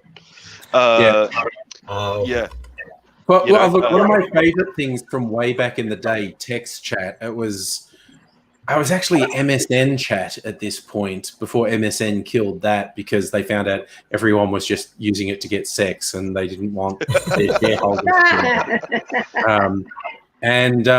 So it was text chat, and this happened to me more than once. Like, you're chatting in a group thing and then you're getting on with, and I'm sort of very obviously male, and I'm talking with people and getting on with someone who's female and doing like private chat. More than once they said, are you actually a dude? Because we've been chatting for 2 or 3 minutes and you haven't asked to see my tits yet. And I went, oh. I went, like, if it makes you feel better, I'm thinking that, but you know. Like back in the days of MIRC, which I still maintain to this day is just multiplayer WordPad. But back in the early days of MIRC, the constant fucking ASL. Oh, yeah. ASL, yep. ASL was legend. And would start talking to random people in private on MIRC. I never asked ASL. I didn't give a shit. The instant ASL. I never cared. I never ever cared because we were talking about music or movies or books or whatever the topic of that particular MIRC channel was. We go into a private chat so that we could talk about this particular aspect more in depth, and we just keep on chatting. That's all I give a shit about. I didn't care if it was a dude or a girl or how old they were or weren't, because it didn't fucking matter. Like, sure, it would have been creepy as hell if I was talking about like a novel with a lot of sex in it and I found out that it was a 7-year-old girl. I'd be like, okay, that was really bad. But I just never thought about it. You reminded me of one. There were these guys who used to pop into the chat channels and they would just burst in and just like I'm 21 or whatever. What women here want to fuck and tonight, and I'd mock them and go, how often does that work, buddy? Like one time in 100? But then I realized, and when they were literally doing that hundreds of times a night, they were jumping from chat room to chat room, and they would eventually find a lonely woman who wanted affirmation. And so my joke about that won't work one time in 100, that's the margin they were actually playing. They were actually doing that hundreds of times, and they would eventually luck into a lonely woman who wanted affirmation. And I was like, Wow, that's fucked.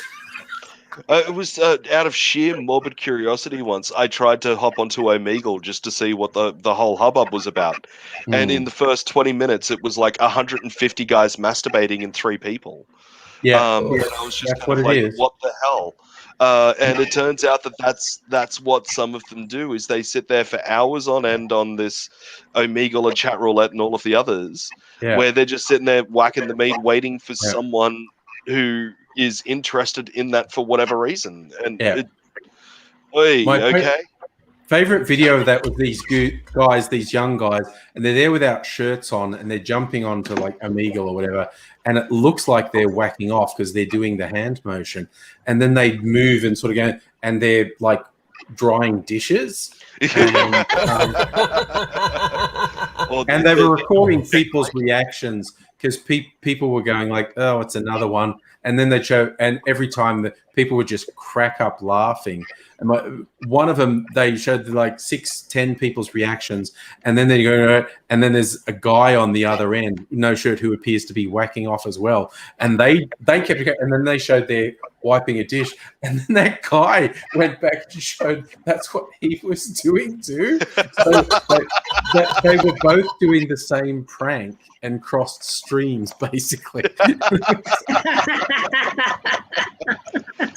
Oh man, so silly. There's so silly. a YouTuber, Steve Cardinal, who went a little bit viral for with doing his wrecking ball. Yeah, the wrecking ball, Frozen's, you want to build a snowman or whatever it is, and Carly Rae Jepsen's Call Me Maybe.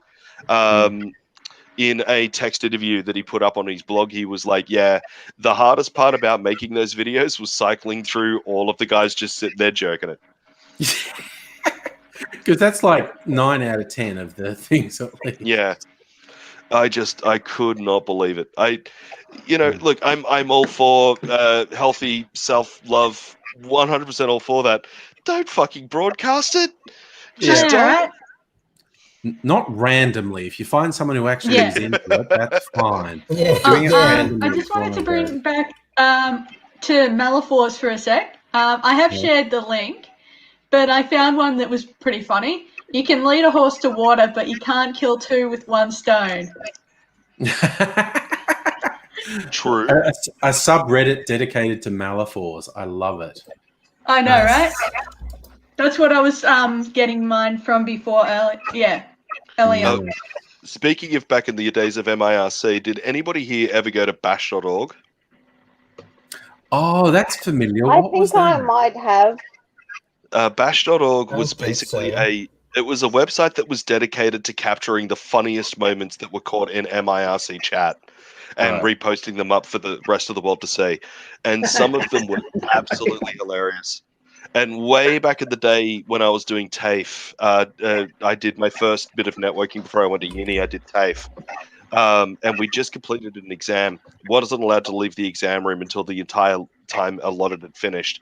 I still had the better part of 45 odd minutes left. I'm bored.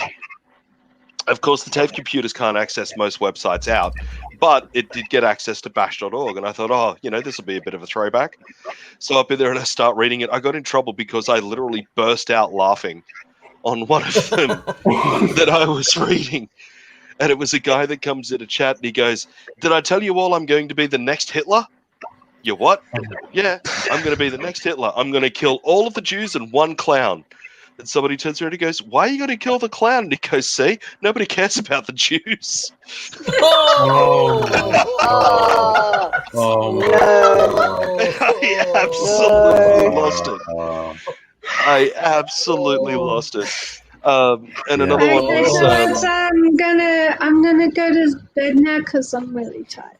Yeah, good night, Nettie. Happy Halloween. Good night. Yes, Good night, happy Nettie. Halloween. Good night, Good Kelly. Prosper. Yeah. It is. Yeah, no. Bye. Good night. Bye. Another really funny one that I saw on there was this guy was like, "Yeah, so I'm at home and every other light in the house is turned off except for my light because I'm on my computer. There's this random dude going through our neighborhood breaking into places, and when he decided to break into mine, this is a real story apparently, he decided to break into my house, and of all of the bloody rooms that he chose, of course he chose the one with the lights on. So I'm sitting here and I hear this commotion coming through my window. So I basically grab a hold of the chair that I'm sitting on, which is a fold-up chair. And when the dude came in the window, I just picked up the chair and knocked his ass out and promptly called 911.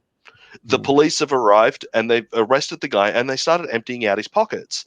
And when they emptied out his pockets, it was the weirdest fucking thing in the world. He had a mini mag light, no batteries, a set of Monopoly instructions, $17, 2 panel pop sticks, and 3 elastic bands.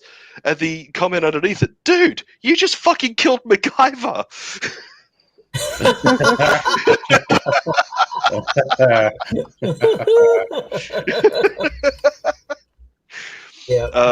No, good old Bash.org was the go-to place if you needed to have a good giggle back in the day. Got to decide if I'm going to make a Harvey Wallbanger tonight or another night. What is a Harvey Wallbanger? A Harvey Wallbanger is a kitschy old cocktail, and it's basically orange juice. It's basically a screwdriver that has a float of Galliano on the top. So it's vodka, orange juice with a float of Galliano. Now, I'm going to do a modified one to make it a bit more interesting. But because next weekend is Harvey Wallbanger Day. All these fucking drinks have days for them. So I was going to make an improved Harvey Wallbanger. This is my sumac-infused vodka, which is a really neat color. I like that. And it's a nice flavor as well. And I was going to change it up a bit so it's basically a Harvey Wallbanger, but more interesting, because a Harvey Wallbanger is quite a silly drink, honestly.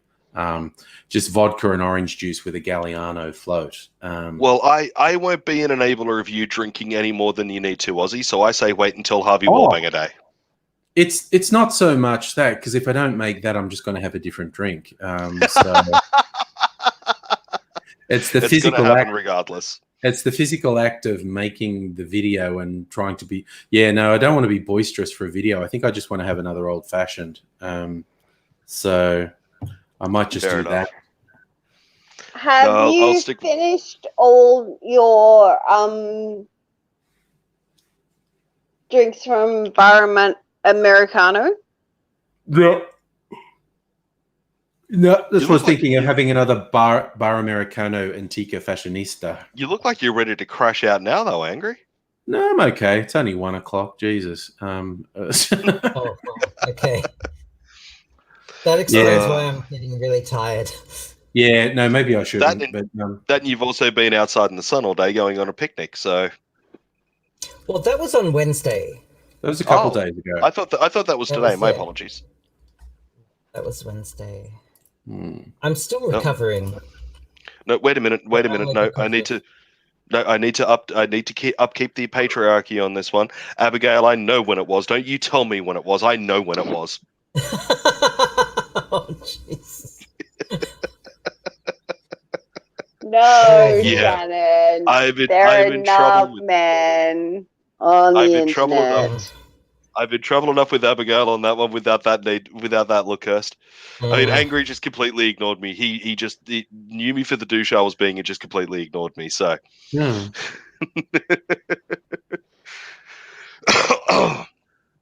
I did have a great week of being like, no, really, I am actually smarter than you, boss. Some of the smartest people that I've ever met don't happen to have a penis. And it's always the best when there's somebody with a penis who thinks that they know more than them. And like I've said 1,000 times before, and I'll keep on saying, that go into making whiskey. Like, I've been doing it for 2 years. I understand the concept. It's not groundbreaking. Hey, look, when it comes to that, I'm a great advocate for better to keep your mouth shut and have people think that you're a fool than to open it and remove all doubt. And so if we were having a discussion about the way that whiskey should and shouldn't be, cannot suffer fools, right? Cannot. I'm like, no, you're doing it wrong, and they're like, no, I am. Seriously, fuckhead, just get out of the way and let me do it. Yeah. No, if we were having a discussion about if we were having a discussion about the way that whiskey should be made and how to do it and what not to do, I'm happily going to hand those reins over to you or Angry or somebody who knows what the hell they're talking about. I'll sit back and shut up and try and learn something. But you want to talk about ancient feudal Japan or the latest computer tech, then I'm all up in that biz. I cannot actually physically make the whiskey, but I can make it in the system, which means that we can legally sell it. So I'm kind of more important than the guy who can blend it out of a cask. That's good. I am actually, speaking of whiskey and your former employer, I got an because I'm on the mailing list, obviously, from having bought. Yeah, me too. Yeah. So you probably saw the same. I got the same email, and I was like, "Oh, that's cute." Yeah. So they're open for visitors again. I can go to the distillery and do tastings, and they did the big hint like, "Ooh, our next product's coming out. If you come in and visit us, you can do a tasting before we tell anyone about it." And so I'm kind of looking forward to seeing what that is as well. And bloody. Not as interesting as they're making out. Oh, yeah, that's hype, I guess. Yeah, and Applewood are bringing out what looks like a macadamia gin later this month. I know, I saw it. But also, today we went. Macadamia flavor. We went to the Archie Rose bar because. Hey, Stella. Hey, we went to the Archie Rose bar because it's literally walking distance from where we live, and we get staff discount, which is great. Yeah. And the thing that I spotted on the back bar was the Applewood Gin of Death, which Henry has said to me like 17 times. He's like, "You'll love the Gin of Death because aesthetic, right? And pink." Yeah. It was very good. I liked it enough. Like, I like a good macadamia flavor of anything, so a macadamia flavored gin would be interesting. Macadamia in gin really just adds a like mouthfeel of like it gives that sort of coated mouth. Yeah, from I the don't oil. want to use the word smooth because I get yelled at whenever I use the word smooth, but it gives a really like round mouthfeel. Yeah. Mouthfeel is important. It is. Isn't it just? Are you much of a drinker, Abigail? You don't strike me as much of a drinker. I'm not much of a drinker, no. What about you, Stella? I was being rude. I'm a whiskey drinker. I like to drink really expensive whiskeys. Kirsten got it. You just reminded me naughty, Abigail. with your mouthfeel talk, Abigail. My clarified cocktail. This is the 3 cocktails I made on last Friday's live stream, all chucked in one container and then milk clarified. So this is an unholy. I know I've not properly tasted this. This is an unholy bastard with lots of rums and gin and God knows what else.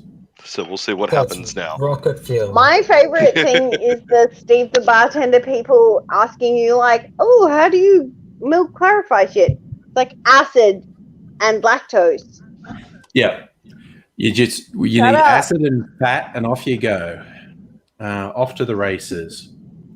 But it's an interesting color. This is where I'm going next. Ooh, I've drunk a bunch of gin. It's Nova. Was that a good fuck or a bad fuck, that Angry? Yeah, no, it's good. The color mostly comes from a red vermouth, I think. Because that's one of the things that's in here is red vermouth, and that's made it go pink.